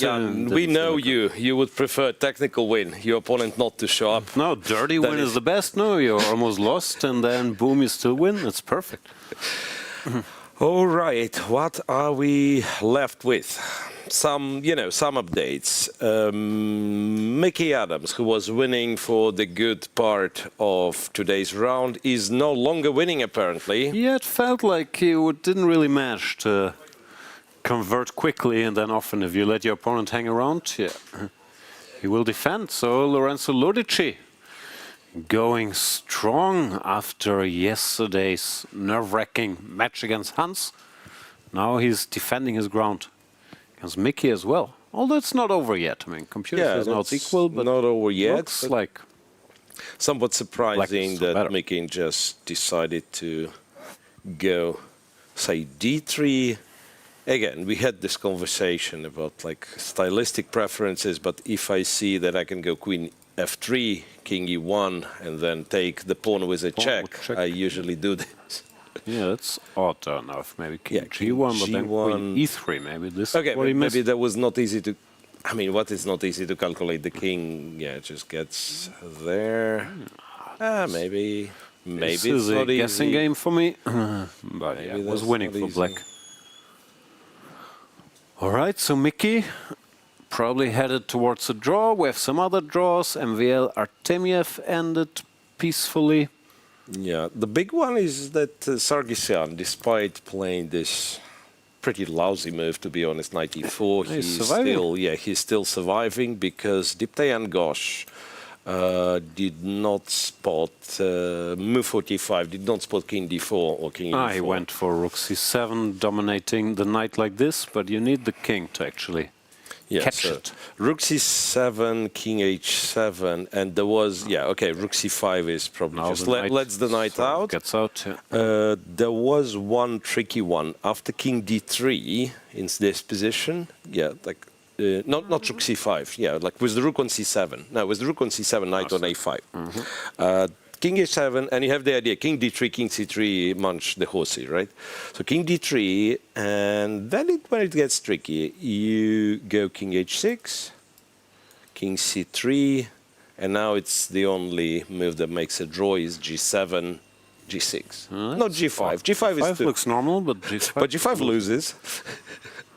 Don't ask me why. You need to wait for the king to be further away. Knight doesn't matter, and now you're in time. Okay. So if g5, hg, AG, and king then g5, you go. You lose the knight like this. Yeah. And if fg, then rook c5. You also lose it very directly to checks. And rook c6, and also, so white king remains on c3, much closer to the pawns. King comes Okay. Weird stuff. But now, yeah, this looks within the realms of a draw. The knight can't really be caught there. Yeah. So Sargsyan dodging a bit of a bullet. What's happening on our top boards? Gukesh draws against Frederik Svane. Erigaisi wins against Vokhidov. Prague draws Hovhannisyan. Donchenko Giri did end peacefully. Stremavicius is still playing against Pranav. He's in big trouble. Vincent against Pranesh is also still going. Not in big trouble, but also the knight is still on G2. Technically he's a pawn down, but these pawns aren't doing very much. Okay, this I guess will go for a while. Yeah, likely. Wei Yi Gledura was a draw. Martinez won, as we saw. Mamedyarov Grandelius draw. Adams will be a draw most likely. So we don't have that much left. Aronian's winning. Ah, yeah, let's check in with that. Yeah. They got a rook end game. Rook end game, two pawns up.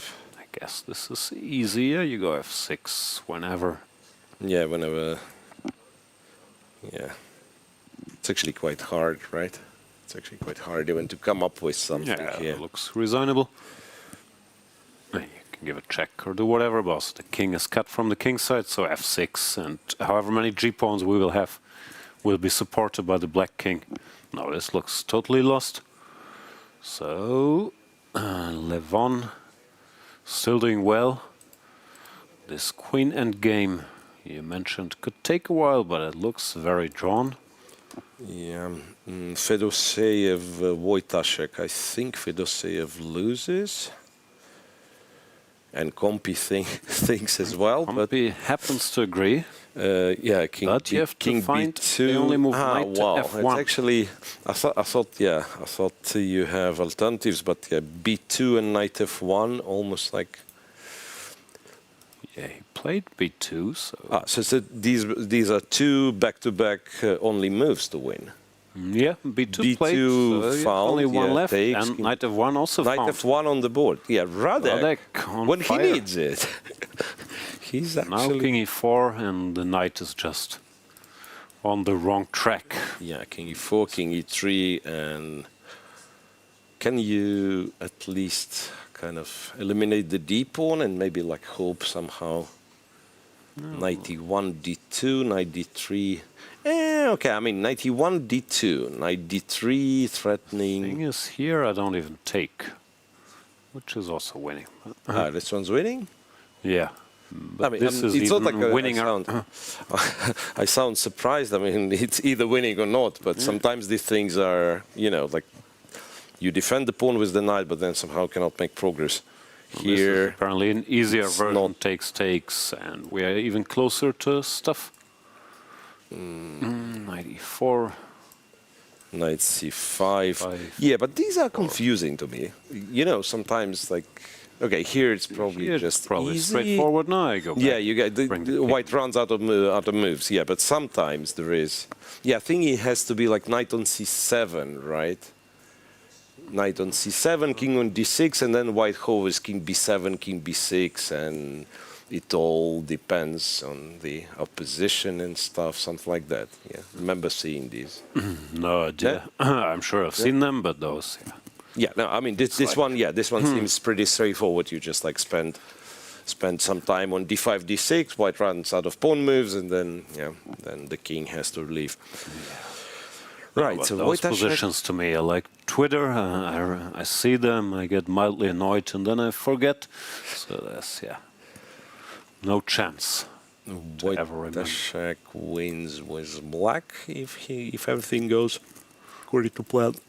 Bogdan still trying to make something happen, but still equal material, pretty drawish. Jordan, my boy. This will be a long game. Not a fun game for Jordan necessarily. Surprisingly, it's move 16-1. Yeah. So that, like, you know, we have some end games, and then I thought, okay, this is a middle game. How come they have a middle game? Didn't they have a time trouble moves 40? And have they apparently done this all this structure, time? yeah, this structure being This was already around move for quite a while. 42. Yeah. Yeah, some maneuvering is happening. Can't say Sarana made a lot of progress over the last 120 moves, but he's still seriously better. He can keep going. He will play h5 eventually. No, this is not much fun for Jordan, it's but not so much far he's fun. defending.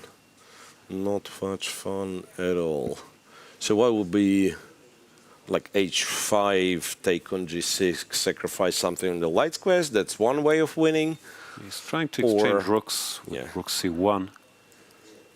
Yeah, rook b8. Yes, you ignore it. Rook b8 also possible, but then rook c8. And we're still so you're not exchanging. Yeah, rook c8. Yeah, I'm not sure how you win. Also not sure if black should touch his h-pawn, go h6 or h5 or not, but he hasn't, so he probably is not intending to. Yeah, so this could last for a very long time. From the remaining games, I can see that Bluebaum probably wins like any time soon, because now it's material equal, but the d-pawn, it looks unstoppable. Yeah, I read somewhere in Queen endgames, it's not about the number of pawns, but about the quality. It's how they use this them. Is how you use them, right? d2, d1. This is hard to stop. Queen d7. If I go d2, is it a perpetual check? Yes, it is. Yeah, but of course black will not be that naive. And actually, queen b8 was played. Queen b8. Queen e2, king g3, maybe queen e5 is a decent idea. But no, this is a draw. And this we should not do. So the win is what? Queen e3, king g2, d2, and now you're covering enough squares. Yeah, queen g8, king f5, queen somewhere. I don't know. Queen d5, king f4, queen d6, king g5, and eventually the checks will stop. Still a lot of checks. They always tell this. I mean, eventually you run out of checks, but not for a while. Even yeah, here, I guess king e4 you could go. Check, which is always. I guess you could. Yeah, this one's as well. Yeah, but after queen b8, there's also like what I know, like a safe area would be somewhere on b1. If you can make it all the way to b1 with the, I mean, with the black king, like when you go checkmate. No, with the black king, when you go d2 and they start checking you, you hide behind opponent's pawns. These squares would be nice. So okay, Bluebaum seems to know what he's doing. Matthias Bluebaum going strong. Yeah, already qualified for the candidates. So and now tries to take somebody else's place. Yeah, somebody else's money. No, we also thought like it should be this: like you qualified 2 times. It's just one less participating candidate. Yeah. You qualified 3 times, you know. Kick somebody else out. Kick somebody else out. Or maybe you decide who gets your second spot. Right. What else do we have? Peter. He's still asking tough questions. Yeah. Now all of a sudden he's winning all his white games in this European Team Championship. He drew every game, but here just beat Bobby Cheng. Today he's putting lots of pressure on Kirill.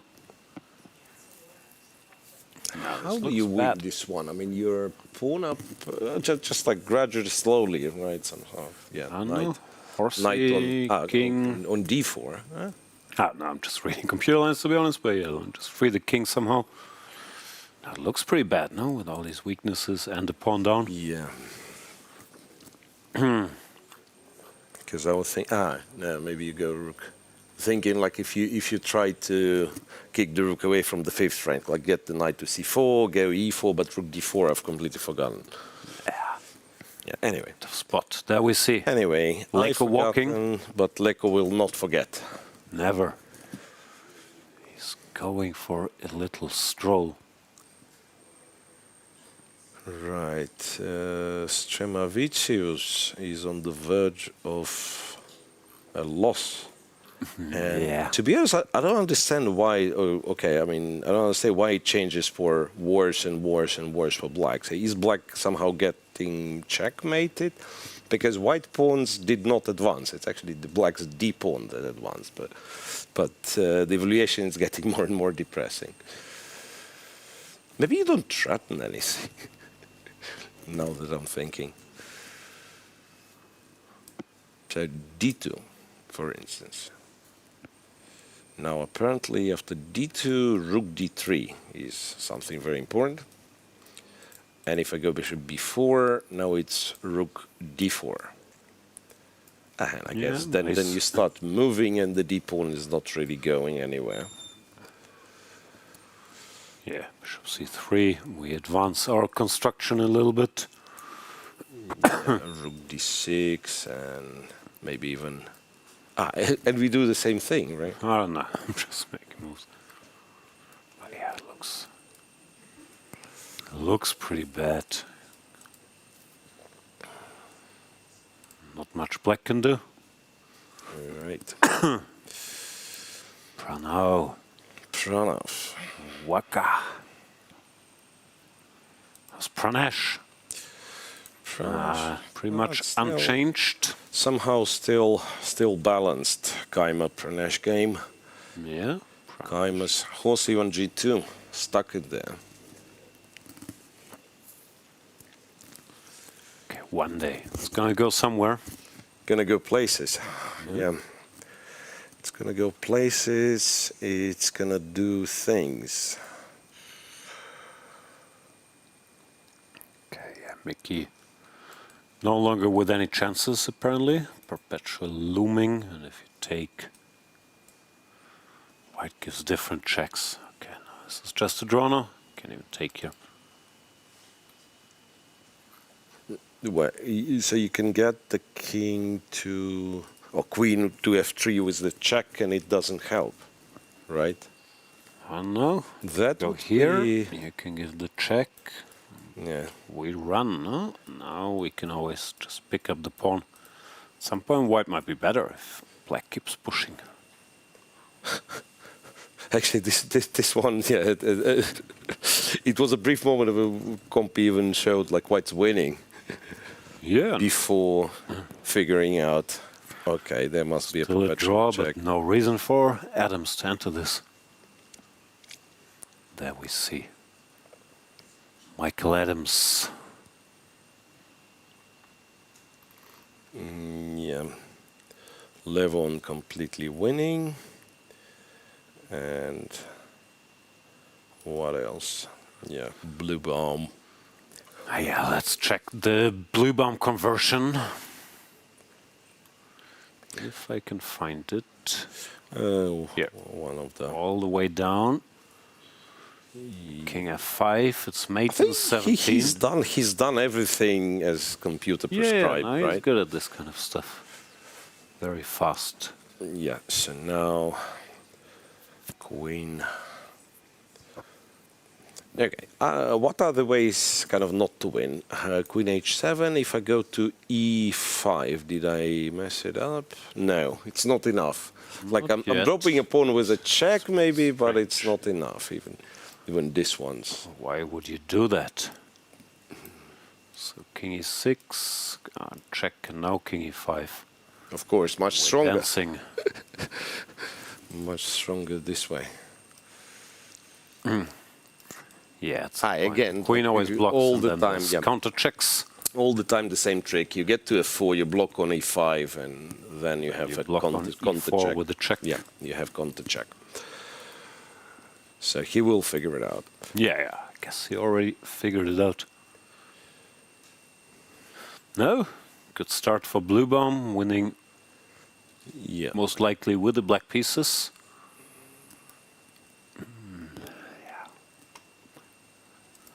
Leko will take a while. So, yeah. It's even more winning now. I don't know what happened. He got his pawn to e4. e4 and the rook remains on The knight gets improved. Also typical Leko stuff. Total control. Yeah, not allowing anything like schematic to be attacked. thinking, all of this. Yeah. That is very, very pleasant.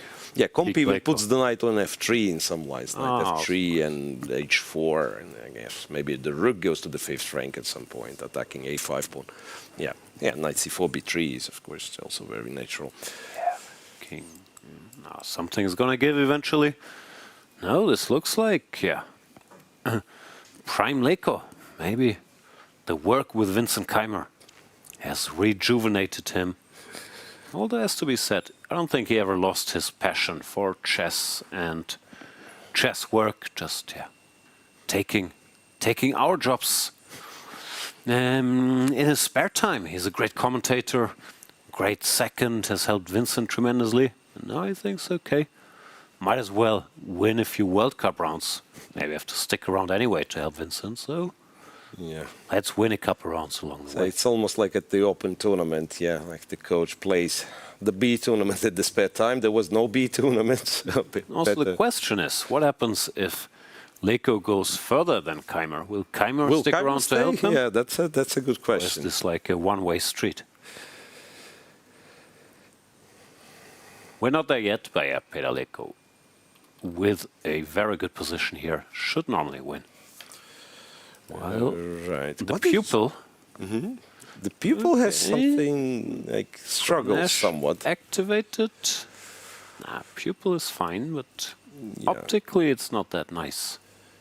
Yeah, like why e3 now you can take, and this apparently is unpleasant for h4 is annoying. Yes, that's kind of irritating counter-attack on these pawns. Yeah. Apparently in the position on the board you have to play rook b5 and black. Yeah, do it. We'll have to drop the knight back somehow.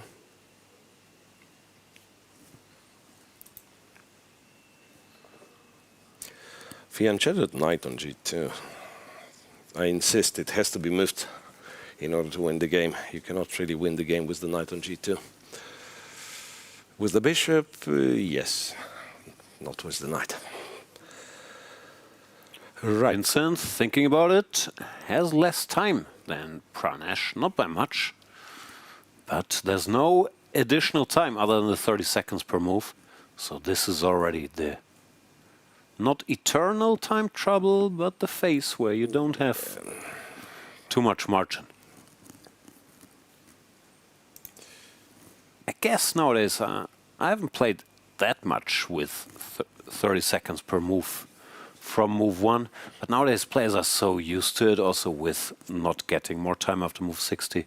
Doesn't bother them to be low here, right?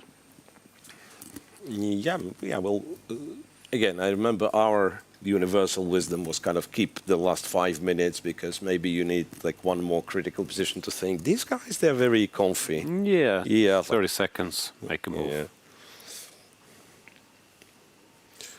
Right. Do we have anything other than this game that we consider unclear? Like Bogdan's, it's still played, but like it's been this way for quite a while already. Bogdan's game. Other than that, we have some positions winning, some positions that look like it's just a draw, and some moves being... Okay, we have Sarana, which can last another 120 moves after already being in play for 120 moves. Right? Jordan, well, something has changed in Jordan's game, by the way. It's like when Vincent he did play rook b5, Vincent. Yeah, he's still on it. Rook a2. Oh, hang on. Rook a2. So now there's a debate if you take on d5, allowing bishop b4. What's going on? Takes here. Horsey jump in start. Check. I mean, you gotta go to f1 and you threaten f5. Still a lot of complicated stuff. F4, gf, g4 apparently. But it doesn't really feel like, even if white emerges a pawn up, like white is better, black always. Yeah. Yes, a lot of stuff going on. But then how do you avoid it? I mean, how do you avoid it? Continue playing. Yeah, like you go king e1 and okay, at the very least there's a check and back. No, so knowing Vincent's tendencies, he's not gonna agree to move repetition here, so this might very well happen, even if he doesn't think he's better. As long as he doesn't think he's much Rook worse. takes d5. There he goes. Rook takes d5. Easy to predict black's move. Knight shall jump. Knight 3 very natural. Rook takes, king f1. Yeah, funny enough, even like rook d3, knight f5, Compi does not consider to be the end of the world. No. So takes, king goes away, takes, knight f5 and some... This looks like the end of the world, but apparently it's not. Rook d2. This looks quite bad. With the computer, I guess, yeah. h3, it's not lost, it's fine, but this but looks why horrible. would you? Why would you do it to your position? I agree, right? Yeah, f4 still keeps like this pawns in balance and stuff. Okay, let's see. Knight e3 played. Pranesh still has 10 minutes. Yeah. Okay, Quite but impressive. 10 minutes is not exactly enough to calculate every single detail about this weird endgame. So we'll come down to instincts. And Vincent and his relentless fighting spirit, asking questions all the time. It's won him many a game. Yeah, no dramatic changes anywhere that I can see. Bluebaum still winning, Sarana still better, Leko still winning in the long run. Levon winning. That's quite a few black wins we've gotten today.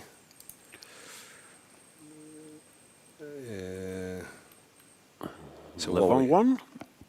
Yeah, he's done. So we have Levon winning with black, Martinez winning with black, Lekwan Guillem win with black. Yeah. Sometimes happens, especially if the underdogs rightly decide to go for a fight. I mean, strong players are still strong players, and yeah, if you force them, of course you can win with white, but you can lose with white, but still it might have been your best chance. We talked about earlier, like, do you go for the draw with white and don't risk that, or yeah, maybe. Okay. In fact, maybe that's your best bet, right? I mean, hard to say. It doesn't play out. Doesn't play out. Yeah. Variance, blah blah blah. But also, for many people, they don't think about it purely strategically. They just think, okay, I'm a chess grandmaster. I have the white pieces. I'll play a chess game. I never thought that way, but apparently it's allowed. Blue, I'm also gonna win with the black pieces. It's mate in 12 now. His king. You should announce mate in 12. Yeah, that's sir. I will play king f4 and mate you in 12 moves. Yeah, that's lovely. Like your king is in check and in the open, and you just announce, you know what? I go king f4, and you cannot avoid being checkmated. Yeah, the early days of engine cheating. We had this famous German player Alvermann, who was playing an open, defeating a bunch of grandmasters, and at some point he started feeling himself a little too much, and he started announcing mates, like, I play this move and I announce mate in 5, and people got mate in 7, I think. Right. People got a little... People got a little suspicious about the thing.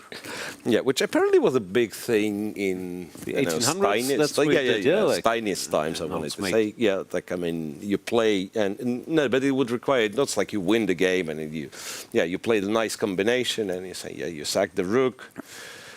But what were the rules? If you didn't announce mate, do you lose or you get fewer points? Or No, just a few don't get style respect? points. Yeah. A few style points. Yeah, you don't get as much respect. Maybe you're not invited to the next tournament. Bluebaum has won, probably did announce the mate, and then Zelyansky thinks, oh, okay, if the guy knows it's mate in 12, no point continuing, which is fair. I mean, now against the check, there was always the counter check or the delayed counter check.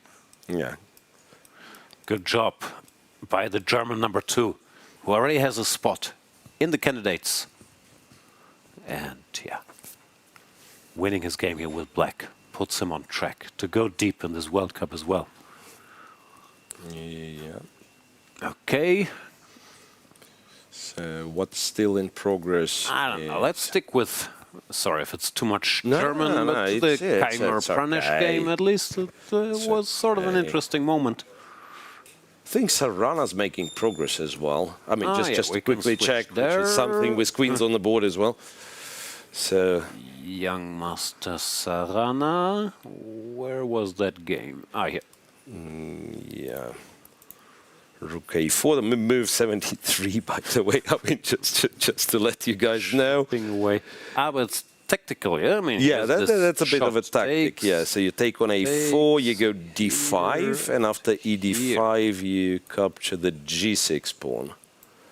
Okay, that's a And bit of that a is- random chance. You have to think of it. That is quite but that is the difference between Sarvana and, let's say, a player like myself. If I would be hovering in this position for 73 moves, I would be just randomly hovering, and he's hovering and waiting for a chance like this. No, but he didn't spot it. He went rook He didn't. B1. Rook B1, which The hovering continues. Still looks unpleasant now. There's always rook H1 as well. Rook to B, yeah, but again. What's the over-under on moves in this game? Probably 100 plus is a favorite, no? Yeah, 100 plus should definitely be a favorite. We are at move 74, and yeah, it's not like Jordan's gonna. No, I guess, yeah.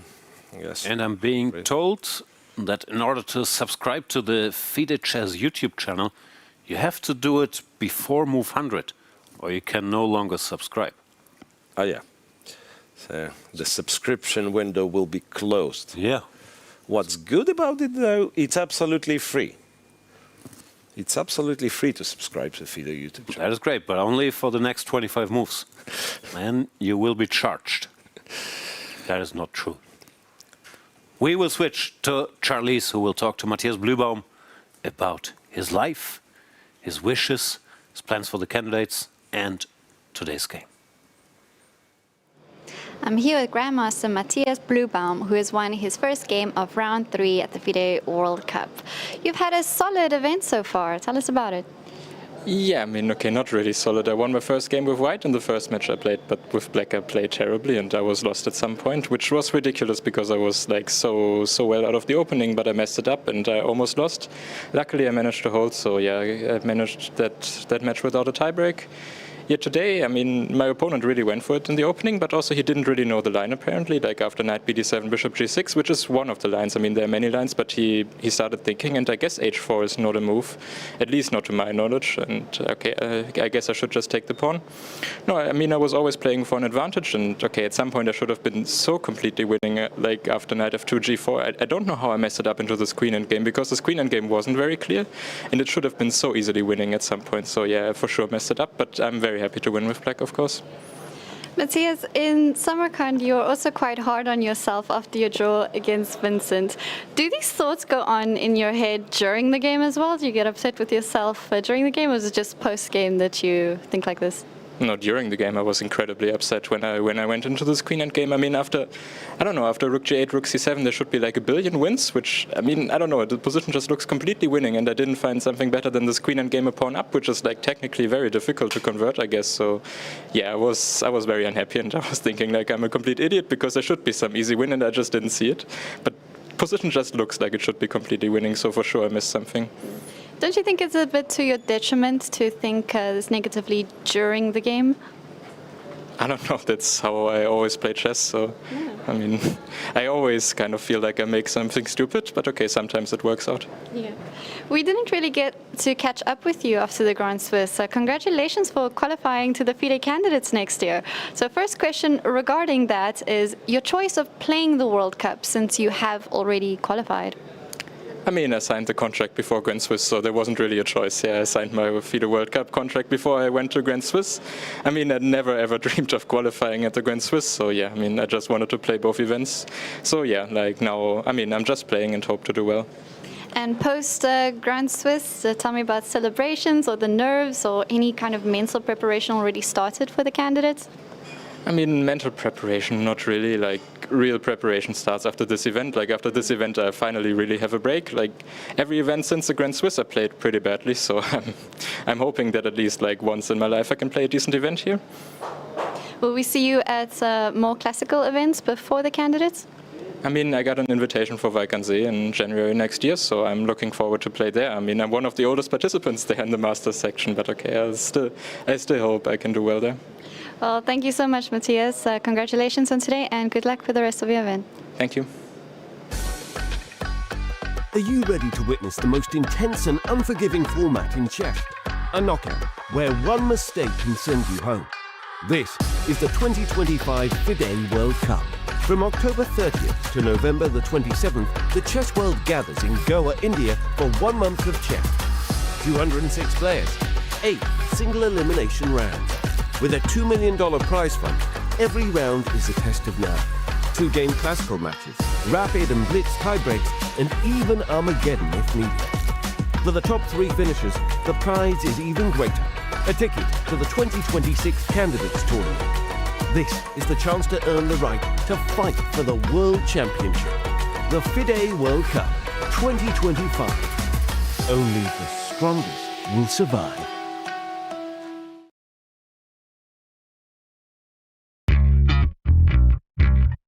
I'm on a quest to explore the history of Goa.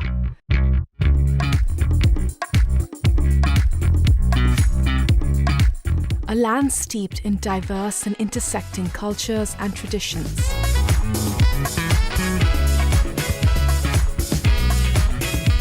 I think this is one of my favorite pieces of art in the city. Here, influences from multiple faiths coalesce in beautiful ways. From religious sites to charming villages and vibrant streets.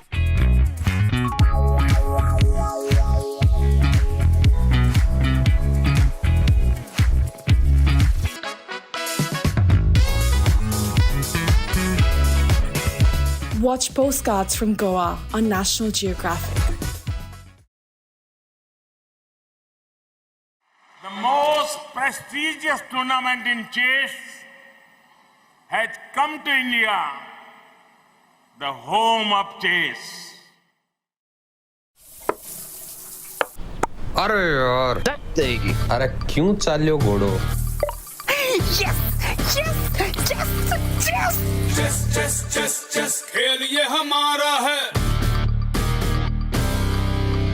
आओ दुनिया वालों ये welcome तुम्हारा है। अपना game भारी है, handshake की बारी है। अब इंडिया बोलेगा। It's your move, it's your move। Goa कर रहा है wait, it's your move। Come, come, come, don't be late. It's your move. ये तो तू एक और। चतुरंग के सारे रंग सदियों से हैं अपने संग। शतरंज बिछता है हर आंगन। विश्व को दिया हमने विश्वनाथन। डंका बजा है, गोवा सजा है, खेल जमेगा खूब। It's your move. हो न जाए checkmate. It's your move. check में भी होगा just. It's your move. Goa कर रहा है wait. It's your move. Come, come, come, don't be late. It's your move. Esto todo. It's your move. एक दो ढाई. It's your move. It's your move. It's your move. It's your move. It's your move. The FIDE World Cup 2025, starting from 31st October to 27th November in Goa, India. It's your move.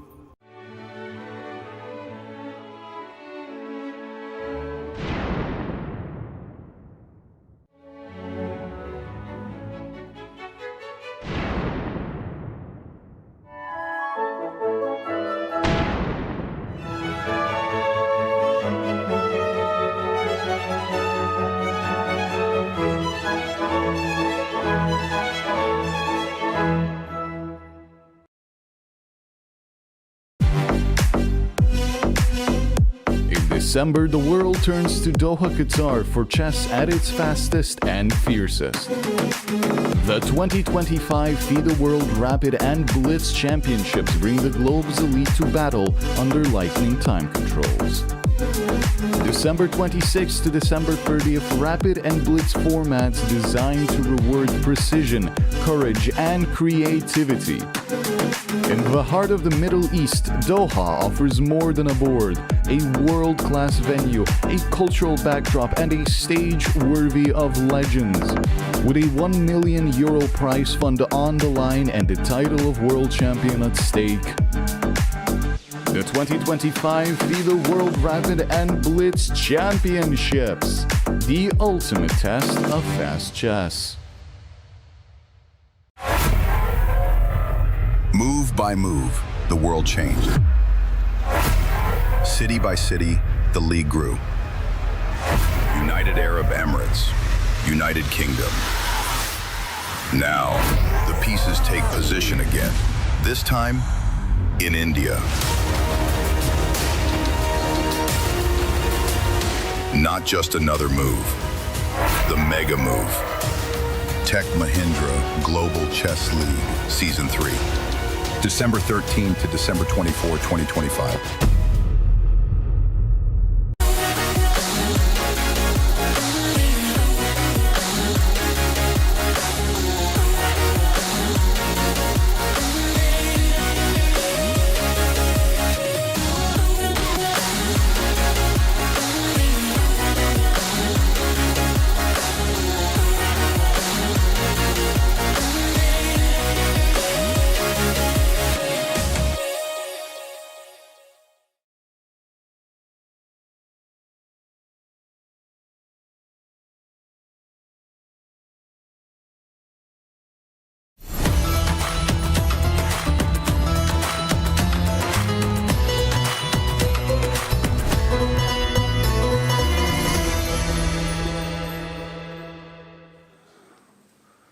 Welcome back to the FIDE World Cup live from Goa. We have 6 games still going, and some of those look like they're close to a conclusion. Maybe we jump to them quickly, like Pranav versus Stremavicius. Stremavicius did eliminate Wesley So, but he is losing today against Buddy Pranav. In other news, there we see Pranav, 2 pawns up, and yeah, very little hope here. The pieces will be coordinated. Fedoseev and Wojtaszek, even surprising that this one is still going on, but nothing has changed. No, Wojtaszek is completely winning as well. That should end quickly. Leko is completely winning. Leko. Let me tell you something that you might be happy with. Apparently, Pranesh, the karmic brother of Pranav, has made a mistake, and now Winnie K is in a commanding position. Oh, this was very weird. We can go there. Yeah, this is low time, high stakes. But why? What? When? So king to h4 was wrong, apparently. Yeah. King g2 was also wrong, though. Looks like they're not G2, using engines. Which is quite a silly mistake, if you think. That is the proper way. Bishop e1 doesn't work because of knight takes g4. Nice move, covering the pawn and hitting the bishop. Yeah, instead of king g2, knight d5 apparently was the move. It's actually not clear what he disliked in there. King h3. It's just general fatigue. No. Yeah, knight d5. d2 maybe takes king h3 and nothing happens. Yeah, you take here, check, and you might lose the rook, and you win the game. Even this one, far, you might not. Okay, like to get the knight on e6. This is what you gotta do. Yeah, that is not obvious. No. So you play king g2, just not allowing the king in, and the drama continues. But the best move for black is apparently to go back which is not obvious either. He plays bishop c3, which seems fine. Vincent will cover the pawn, or I'm assuming he will. Eventually grind it out, yeah? Or it's far-fetched. I mean, I don't know. Like when I look at this one, hard to win, hard to hold. Like, get me very out of here. unclear position. Yeah, the position is like, and it's been like this. I mean, that is like sometimes you play more or less clear game, and then you get this like random end game, which is like hard to navigate. Well, the structure was so random with these double F, double D pawns. The entire game was very, very tense, strategically tense. Like, okay. But as we've just seen, there's still plenty of room for errors, so I guess Keymer is at least practically better because he has a bit more margin. Rook e4 plate covers the d-pawn. Now, okay, black actually has a bunch of options. Rook d2 is maybe the most human move. Yeah, taking more stuff. Let's win some pawns. Yeah. What is this? Knight here. Knight d5, here, rook d3, rook e3. Pawn takes. Rook takes, pawn takes, bishop e1 equal. Takes, king g5, and black is in time, yeah. Although, even this, like, I believe it's a draw, but why exactly? Would I know? Yeah. No. Why exactly? It's not clear, yeah. Peter Leko wins his game. Leko Peter. Congrats to Leko Peter. No. Yeah, they've reached what? Move 60, and that's why there was exchange of score sheets. Okay. It wasn't exchange of score sheets. It was a kind of new score sheet taken. However, he will win his game. He will win his game. Way more pawns. Like has more pawns, and this is the objective of a chess game. Yeah. You develop your pieces, you take opponent's stuff, so they have less stuff. Yeah, rough day at the office for Kirill Alexeyenko. Leko showing. Still got what it takes. King b5, man of culture. Having the king on a white square when opponent has it off. That's a bit. No, I mean, often feels against Pig Leko like you haven't touched any of his pieces the whole game. It's just It's so hard to even create a threat. Bishop takes h6. Now the a-pawn runs. Yeah, it's in this this children's card game that Peter Swidler likes to play, named Hearthstone.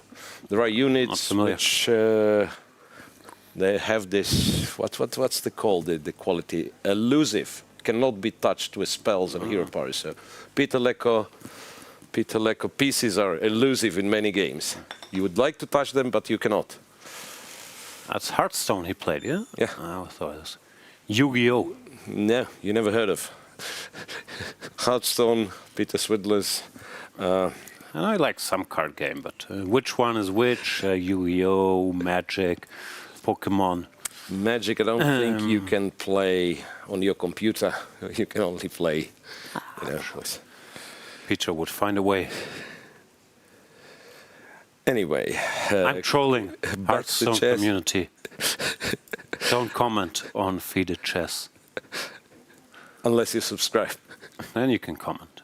Yeah, coming back to chess though, yeah, pawns are unstoppable and there are too many. So Kirill Alexeyenko resigns. Good job by Peter Leko. That brings us down to 5 running games, with 2 of them pretty much over as well. Pranav will win and Wojtaszek will win. That leaves us with Yu Yangyi's game, which we will ignore. I want to announce right here, right now, if Yu Yangyi wants to play this, or if Narayana wants to play this, because he's a pawn up, for the next 200 moves, we're not watching. They're welcome to do so, but yeah, get us. Sorry, guys, this is a draw. Deal with it. Right, but we will pay attention to Sarana 1-4, because that's the only not a complete endgame on the board. In fact, something happened. Yeah, the e-pawn moved. E-pawn moved, and somehow it's move not further. like you could take it. I don't think you could take it because bishop e6 would have won.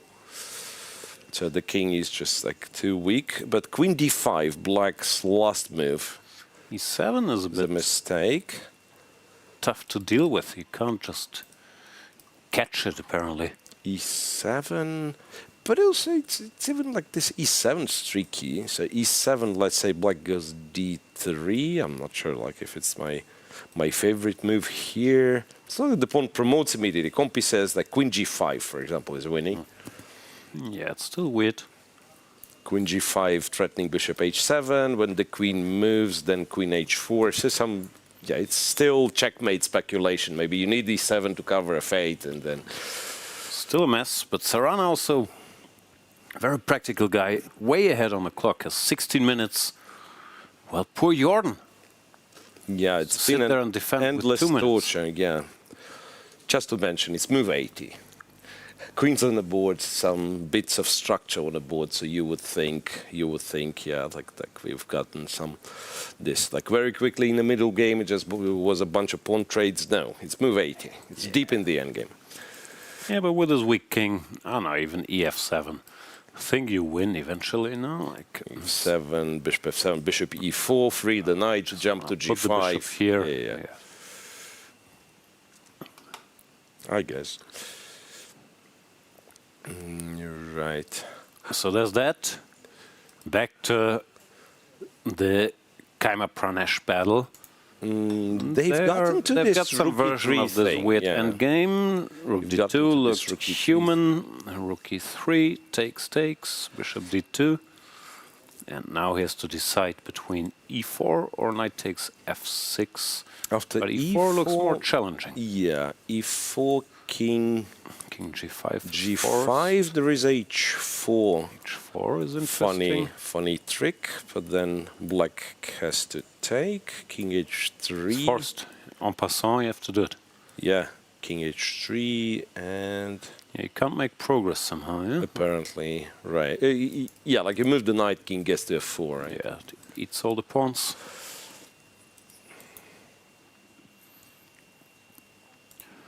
What is this line? Takes, run. Also nothing, yeah? The king is just back in time. Yeah, no, it's a draw. Let's see, Vincent can ask one last question, but Pranesh, so far, with stellar defense. Probably just good at chess. Who would have thought? Yeah. World Cup participants good at chess. No, Breaking good news. at chess is one thing, but being able to hang with the top guys, maybe he's even very good at chess. I agree. I mean, this game is quite impressive because he was under some pressure for... Well, also so weird. A lot of freestyling necessary, but... For the most part, Vincent played king f2, as usual, playing the riskiest, most challenging. King h3 doesn't work because of knight f6, so king g5. Yeah, king g5. Oh, he still has to go e4, I guess. No, yeah, like he has to go e4. Knight, yeah, like knight e7 doesn't make much sense. Bishop b4 at the very least. Like As if much you wanted sense to. as the other moves, but yeah. Oh yeah, bishop b4 is there. Knight c6, bishop d6, right? No, e4. e4 looks normal. 5 e4, done and it? then h4 is fine, bishop move is fine. I guess Oh, no, he it's played kind of the king same e2. situation, right? What is he King e2. angling for? What is he trying to do without e4? e2. Because now the king is a bit far away from all this business, but maybe close enough. Bishop a5 played. Bishop a5. Now the bishop's kind of restricted. Fine Cannot for get e4. to this diagonal to attack here. h2, right? It doesn't have to. Doesn't have to. Just sit here, apparently. h4. h4 also normal. Yeah, white is just not better. I mean, his pawns are enough of a nuisance, and there's no way to really make progress. e5 gets taken, knight moves. Allow king f4, and you have to pay attention to this. Maybe it's time for Vincent to do some damage control. Yeah, how do you do damage control? No. King f2. King f2, h3. Please go king g3. Yeah, this would be... that would be awkward. Rough. Yeah. But... Yeah, but all I'm saying is like black rolls. can even put the pawn on h3 and then you can never run with the king. Yeah, you probably should. Yeah, h3. King e3 on the board. Let's see what happens next. h3 plate. h3. And now king f2 is the only move. King f2. And if black wanted to, he can go bishop e1, for example. Yeah, no, it feels like Vincent has to be a bit careful now. I mean, he might not have other options anyway, but knight f4, for example, loses to bishop d2. And you have to pay some attention to g3. So yeah, king f2 plate.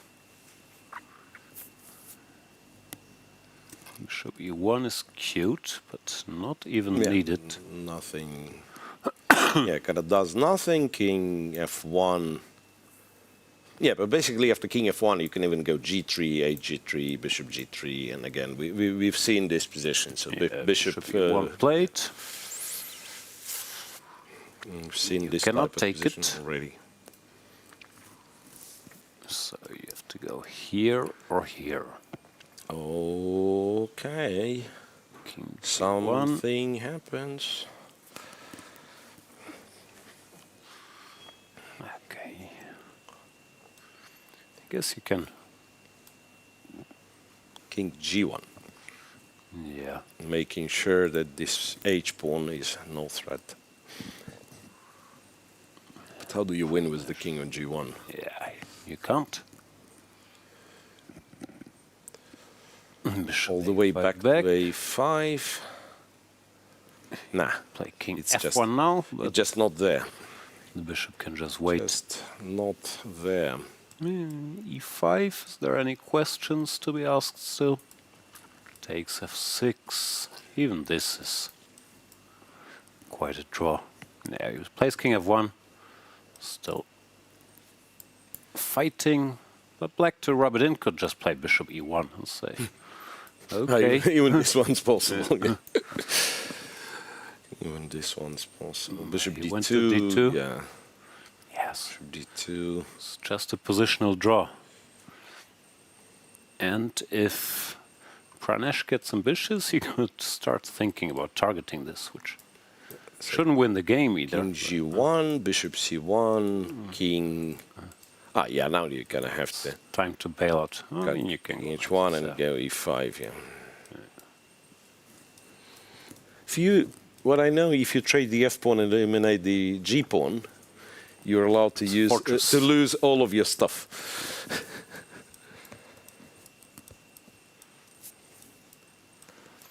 Famous fortress. Yeah. Out of 5 games that are still running, there is some change in Pranav Stremavicius, because apparently it's no longer as winning. Oh, no longer it's as made winning. It a bit weird. What's the king doing on this side? Like, bring it. This is strange technique, no? Somehow he got a little tangled up. Yeah, it all King looks... f6? King f6 is really strange. Some claim What's or something? What's Stremavicius doing? Maybe probably Stremavicius? just score sheets, but... No, 76, move 76. So what's he claiming? My opponent is misplaying this. Yeah, it looks like my opponent is not playing for a win.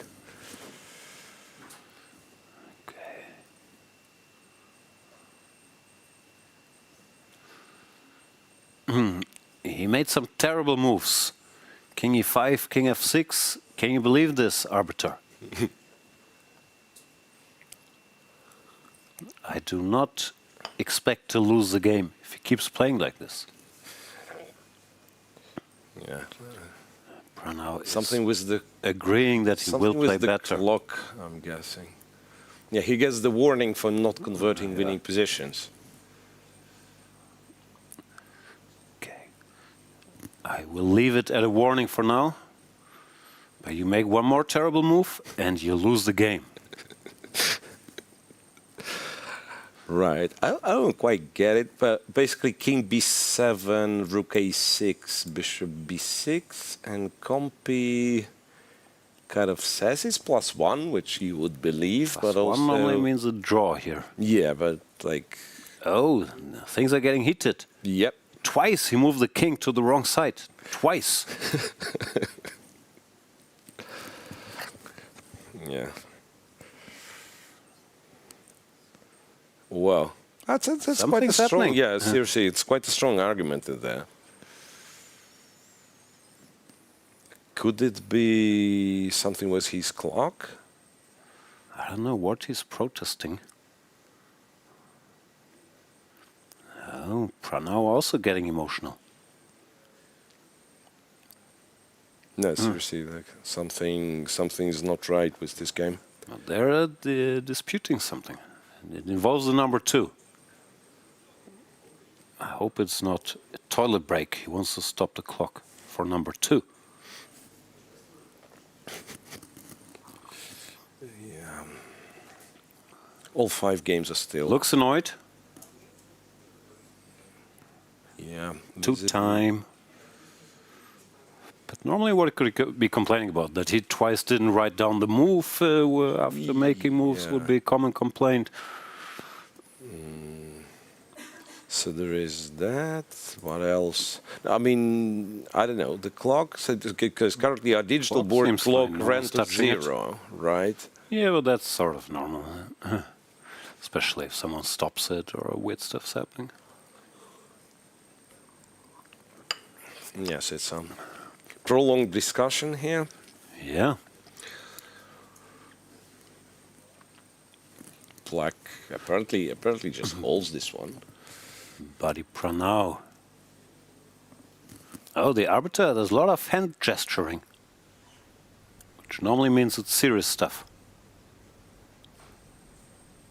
We do not know what exactly is happening. It looked like Stremavicius started complaining about something. Now, many people are involved. More hand movements. Yeah. Oh, and hand movements towards Pranav. That's in his personal space already.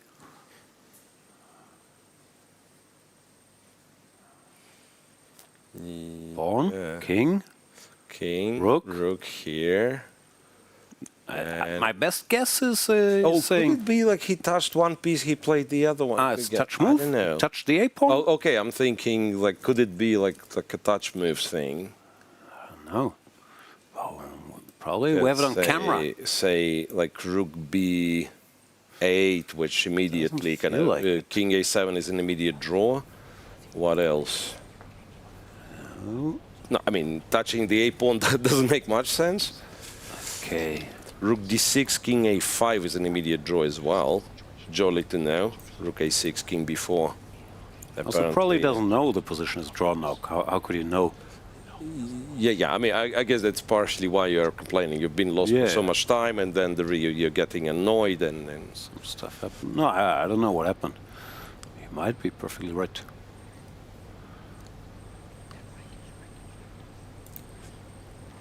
Yep. Okay, we will investigate further what happened there and switch to an interview with the former vice world champion, Peter Leko. Or Leko Peter, should we say. One of them. I'm here with the legendary Peter Leko, who just won his game at the FIDE World Cup. In your previous match, I spoke to your opponent, Bobby Cheng, who said that you were his role model, growing up, and I'm sure Alexienko would be the same. What's it like playing against these younger kids who clearly were inspired by your chess? Yeah, that's of course very nice, but they are not young kids anymore. Yeah, we see all the young kids. Yes, well, they are very strong players. Yeah, I had a very tough match with Bobby Cheng. Also, he was very well prepared, and it was very tough. But I was able to come up with a nice hidden prophylactic idea in the Petrov, and I put pressure and won a very nice game. Today's game against Alexienko was also very tough. because he played the marshal. I went for the anti-marshal, and it was a very tough fight. I provoked some complications. He agreed to it. He sacrificed the pawn. He was forced to, but my rook was misplaced. That was his compensation.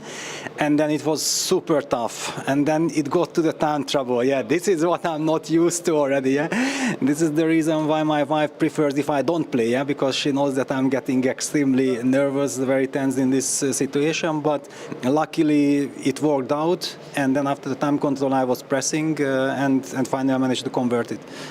Talking about this time trouble, it is a big discussion of people preferring classical chess over blitz, rapid. You clearly prefer the classical route.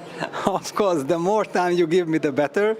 Also, one of my big problems, because I was, playing a lot of tournaments and everything when I was young and in my peak, and then we played 7 hours time control. Yeah, and for me, this crazy tension after move 40. Yeah, when my heart rate and everything is extremely tense, and so after move 40, I would love to have so much more than just 30 minutes, yeah, because I have to walk around, I have to calm my nerves down, my heart rate, everything, and already there is the pressure. If you relax too much, you get into eternal time trouble, yeah. So this is why I actually don't like this time control, and I feel like for my health system, it's actually very bad. Yeah, so I know there are other players who say that how can we play 7 hours? This is too long and it's too tiring, whatever. I always felt like, okay, if you give me 1 hour after move 40, yeah, for the next 20 moves, I have time to calm down. It's like a new game beginning, yeah. So I get ready for another 2-3 hours of session, but I always have time. Yeah, and this is just completely different. Probably if I would have been used to this from my childhood, then it would be natural. Yeah, but like this, also the 30 seconds. I feel like the 30 seconds are the friend of my opponent. Yeah, they are very happily using those 30 seconds. And for me, it's my enemy, because I'm so nervous that I don't really make any use of the 30 seconds. Just give me time so that I can calm my nerves. Yeah, that's the most difficult. But of course, this is just, I was unlucky that I played a lot 30 years ago when we did not have this time control. I'm not used to it. With this in mind, we have to consider the potential of tie breaks in the World Cup. How are you going to approach that then? Well, first of all, I'm very happy to be here. Yeah, I'm not calculating any games. I'm not playing for any result, whatever. I was not even supposed to play here. Yes, but suddenly, middle of September, when I was helping Vincent during the Grand Swiss from home, and then suddenly in the middle of the tournament, I got a message from my federation that, you know what, the FIDE contacted them that Narapot qualified by rating, and there is a place you can nominate another player. You have 48 hours or something, and then federation asked me that, Peter, we would love to nominate you. And then I felt like, okay, you know what? Yes, I was looking forward to just helping Vincent in the tournament, but then I felt like, okay, I always had this feeling like I would like to play one more final World Cup, because I always played very unsuccessfully. Yeah, I was always with my nerves. I mean, something always happened. I was knocked out. Even if I played good, even if I played badly, the result was the same. Peter is out, yeah, quite quickly. And that's why I feel like I have absolutely nothing to lose. I just want to enjoy, and I'm very happy to have played 2 very good games with White and continue to play, but I just don't think even about the result. Maybe that will produce really great results, because you've taken the pressure off of yourself, which a lot of these players, fighting for the candidates, they are putting too much pressure on themselves. Yeah, for sure. This is what I'm also telling Vincent always, yeah, that, okay, try to just focus on the game, forget about these candidates, because I don't think that ever anyone won a World Cup by, thinking that I have to win. Yeah, it always you play and then finally you win. If we look at this, Magnus, I think, was never winning any World Cup until 2023, when there was one move against Vincent and he's out. Yeah, it was not like this was a completely controlled win, but then he survived and then he showed his incredible class. Yeah, but there are always some very scary situations, no matter how strong you are. We have seen it already in the tournament.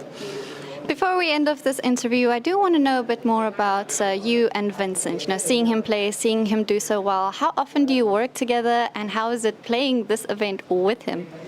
Yes, that is very special. I think one of my very last tournaments, it was actually my last individual tournament, the Grand Swiss 2019 in Isle of Man, the very first Grand Swiss. Then we were even paired against each other. Yeah, that was the most craziest thing. Like there were not enough participants in the tournament. We had to be paired.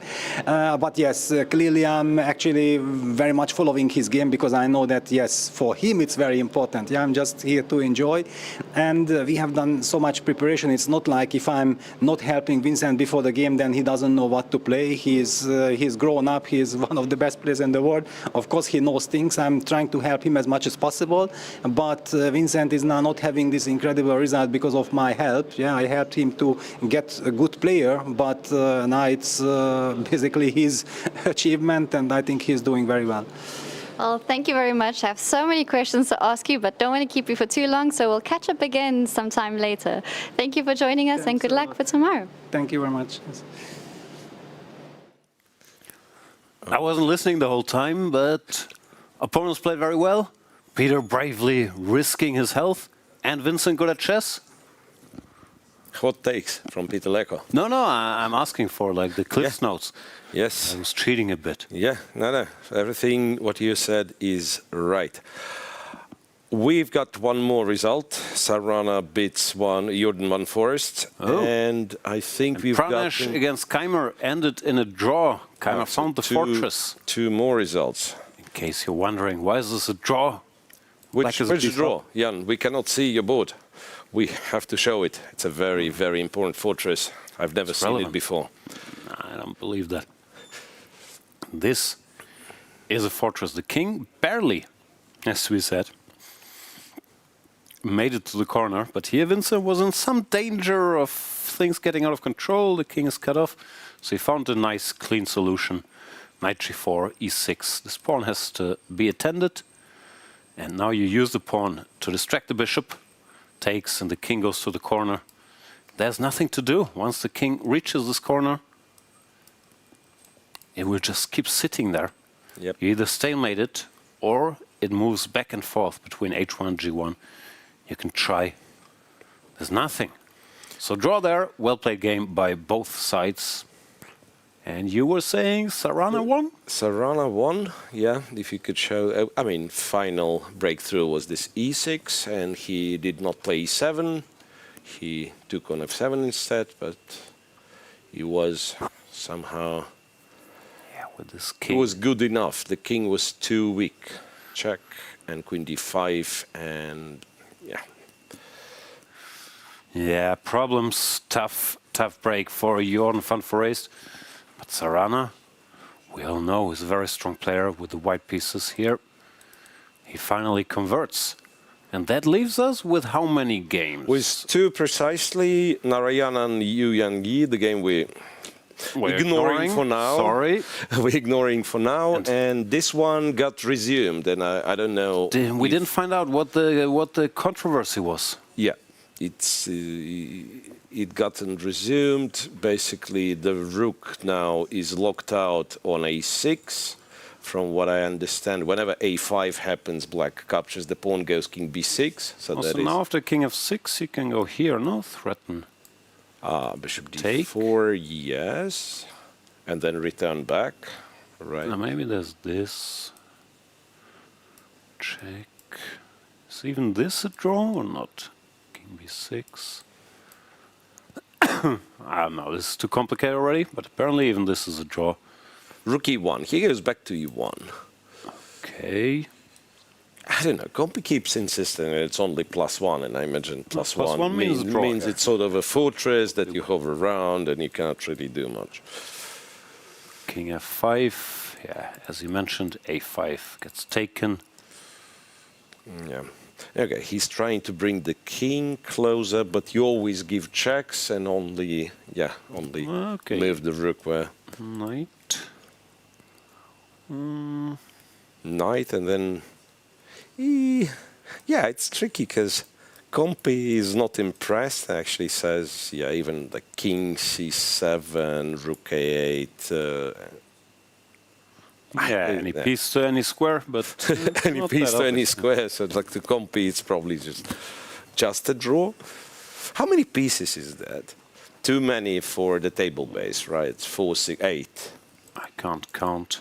No, it's too many. 1, 2, 3. When I switch on the table base, it says unknown. 6, 7, 8. Yeah, it's a mystery. Good. Yeah, it's good that it's some stuff is still unknown in chess. Now we need AI to figure out the 8 pieces situations. We want to know. Okay, bishop c7 apparently was wrong for whatever reason, but it doesn't change that much. King gets a little closer. Yeah, I imagine what white would like to do is to get the knight somewhere to c4. Yeah. And then you dislodge the bishop, and then the rook is out. And the crazy thing is he pretty much had all this. I mean, yeah. Like, he had this setup, which looked like it was resigns within a couple moves. But that's not what happened. He put the knight on a weirder square. And then the king had to go on some adventures.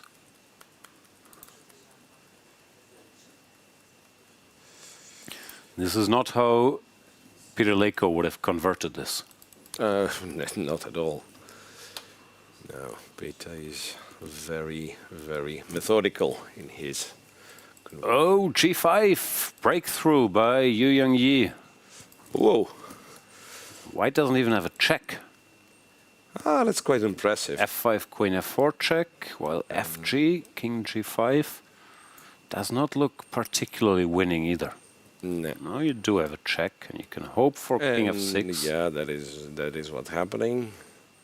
But king here. No, this is quite drawn. Black is down to only move after queen g8 check. He found it. Ah, yeah, king h6 already gonna casually move 104 with potential for this to go on and on even further. Okay, the king made its way to the second rank, and apparently he made progress. Yeah, this is where something bad happens. So we chill, and the knight now also inches closer to the action. Although I'm still not sure. Rook e5. Really winning. Okay, rook e5, knight f3. Why is it winning? Okay, rook wherever, e8 somewhere. I guess king c2, knight d2, and somehow it crawls towards c4. Yeah, with the king back in touching distance of the pawns. Yeah, this feels more winning again. Good job by Pranav. After this bitter dispute, he's back on the winning track.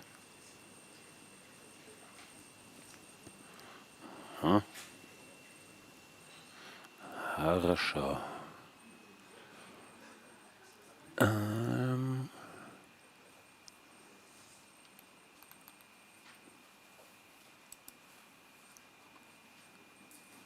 Wow.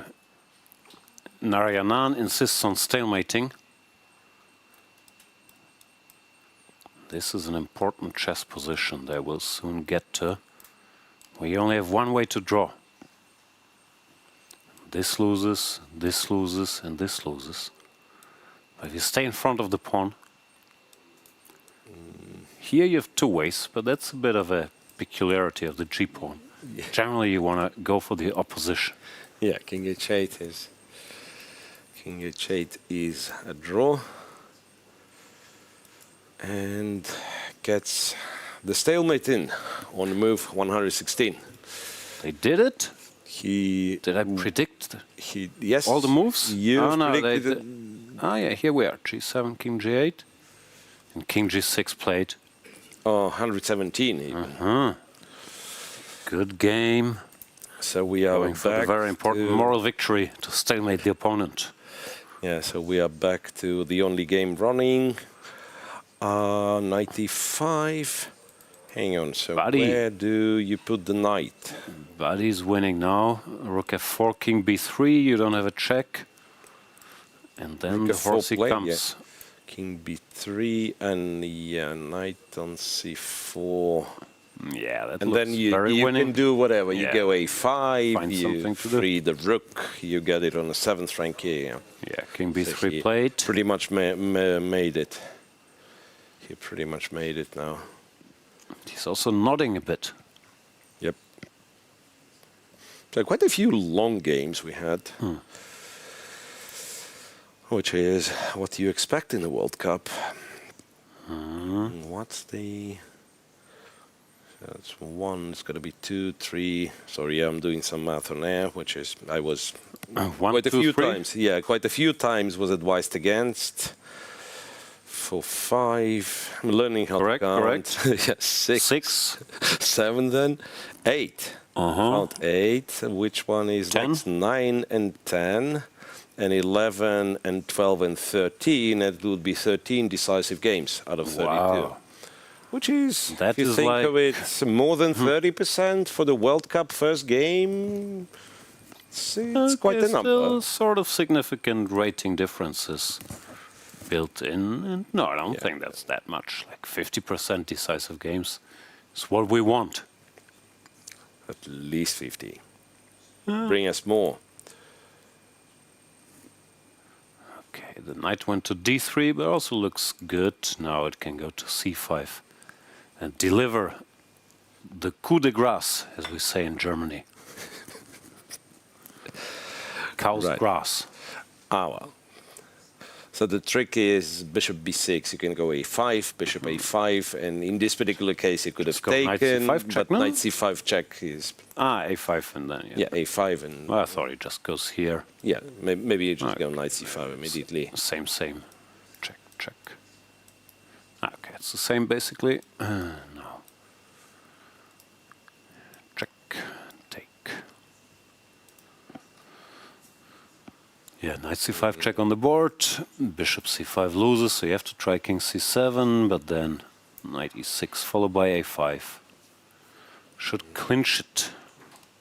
Yeah, you could even go a5 as it turns out. Yeah, but then you allow quote more- unquote more blunder stuff. the knight. Check. You go king d3. Yeah. Even such positions, this one is winning, but I mean, I'm always very I know. concerned. These are A6, king b6 is a draw. These are This is annoying, apparently winning, but why these are bother? annoying. Well, this one is the end of some study. In fact, you can. Yeah, it can last for quite some time. Okay, so after knight c5, and Stremavicius is down to seconds, while Pranav sits on comfortable 11 minutes. So he was playing this And he position did with take. He's he planning did take, to but now discuss it's- this. Maybe he wants rook f4 and argue the rook is locked up. The fun thing is that after rook f4, you can go rook to h6. Yeah, maybe And you we should. were- yeah. We were The Lucena position, I've heard of that one. check. And yeah, you are not in time. He's thinking about it. Let's see. What else? How else do you win? A5 Or maybe you don't win. is not the way. Then you get a bunch of A5, yeah, checks. the checks. So maybe you Try have to run do it. away, the pawn gets attacked again, and this is one of these weird constructions where nothing moves. Okay. What has he done? Rook b6 check. Rook b6, all right, fair enough. King a7. If you go a5 now, it's still a draw. Still bad, so still has to go Let's like rook see. e6 or rook h6 Yeah, so or he something. still has to go I for think this idea. he wants to do that. He would just want to rule out king c8. Yeah, rook h6 He's played. done it. And He's done it. takes. Rook a6 play. We'll Rook give a a6 check. played. And now we get the famous Lucena business. We go b6, b7. Then you can build a bridge or not. You can deal to you, without really. building a bridge. Yeah. Yeah, king b6. And then even And black. Ah, no. He does resign, not waiting for the bridge. tough fight there between Pranav and Stremavicius. Looked like Stremavicius had a chance in between, but even if computer says draw such positions, so hard to hold like stuff like this. Yeah. It's almost impossible. Good day for Pranav and Pranesh. Pranesh making a draw with black against Vincent Keymer. Pranav winning with white against Titas Stremavicius, the man who eliminated Wesley So. So both can't complain. Yeah. Good day for Erigaisi, who continues his 100% World Cup participation record, just 3-on-3. Yeah. Abdusattorov loses with white. Well, big surprise, I want to say. Mexico. Yeah. Big surprise considering how comfortable he was out of the opening. Then what are the other surprises? Jeffrey Chong losing to Liekwan with white. Well, bit of a surprise. Aronian wins. Wojtaszek wins against Fedoseev. Anything else? No, there were quite a few draws. I mean, Wojtaszek beating Fedoseev, as mentioned. Bit of an upset. Sarana, fun for race, even though they were similarly Yasipenko matched. losing, I guess. Yasipenko losing. Leko winning. And yeah, here we can see those results we just talked about. The big winner of the round, Jose Eduardo Martinez Alcantara against Nodirbek Abdusattorov. Also because he has a much longer name than Nodirbek Abdusattorov, which is not that easy to achieve in itself. Yeah, that's true. Yeah, I thought like this name discussion, I thought Prague against Hovhannisyan was quite a battle, but of course, nowhere near. Hova. All right, yeah. Levon Aronian going strong, beats Salem. Very good start, but like winning a game with black for Aronian, yeah. It's the best you can do. You cannot win 2-0, yeah, I mean, in one game. But not today. Not today. What is very important today, and not tomorrow, I was told, I'm not sure, I have to look this up, that because Sarana won before move 100, he won on move 91, it's still possible to subscribe to the FIDE Chess YouTube channel. You guys get very, very lucky. Dodged a bullet there. But the game ended before move 100, so it's still possible to subscribe to FIDE Chess. You can like it as well. You can leave a comment, give your opinion if you've been here about the food, the hotel. If you haven't been here, you can also give your opinion. That's even more fun. So by all means do that. That way you also won't miss any of our fantastic shows. There's another one tomorrow at 3 p.m. when round number 3 restarts with the second classical game. Thank you so much to everybody who's making this possible. Thanks, Ketty. Thanks, Charlize. Thanks, Miro. Thank you. Okay, guys, it was fun. Yeah, sorry, it wasn't very talkative. And yeah, Jan pretty much summed it up very well. And again, I will have to repeat this from a couple of days ago. Everything good comes to an end, but our show returns tomorrow. Still not a contradiction. See you tomorrow.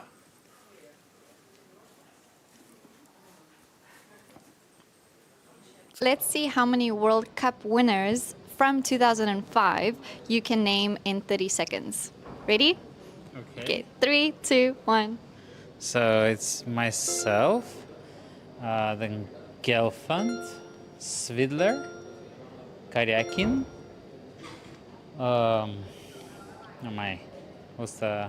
Magnus Carlsen, Rajabov.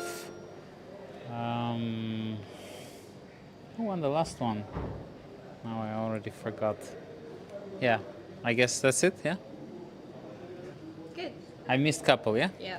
Kamsky, Oh my. Duda, and Kramnik. Yeah, yeah.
Wesley looks broken though, and he's only down to 7. He resigns in a drawn position. No! He gets eliminated from the World Cup by resigning in a drawn position. Imagine finding out. Oh my God. Imagine finding out. He will find out. Within minutes, someone will tell him. Wow. That is heartbreaking. Wesley So resigns in a drawn position and is out of the World Cup.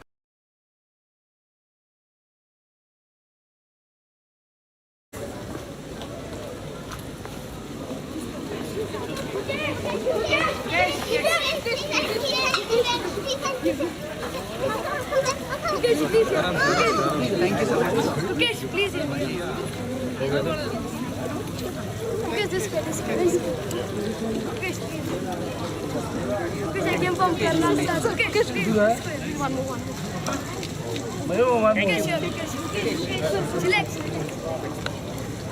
Good game, bro. Thank you, Gukesh. Love you. Go. Good hit on this game. Gukesh, autograph, please. Gukesh, autograph, please. Any pen? Thank you so much. Thank you so much, Gukesh.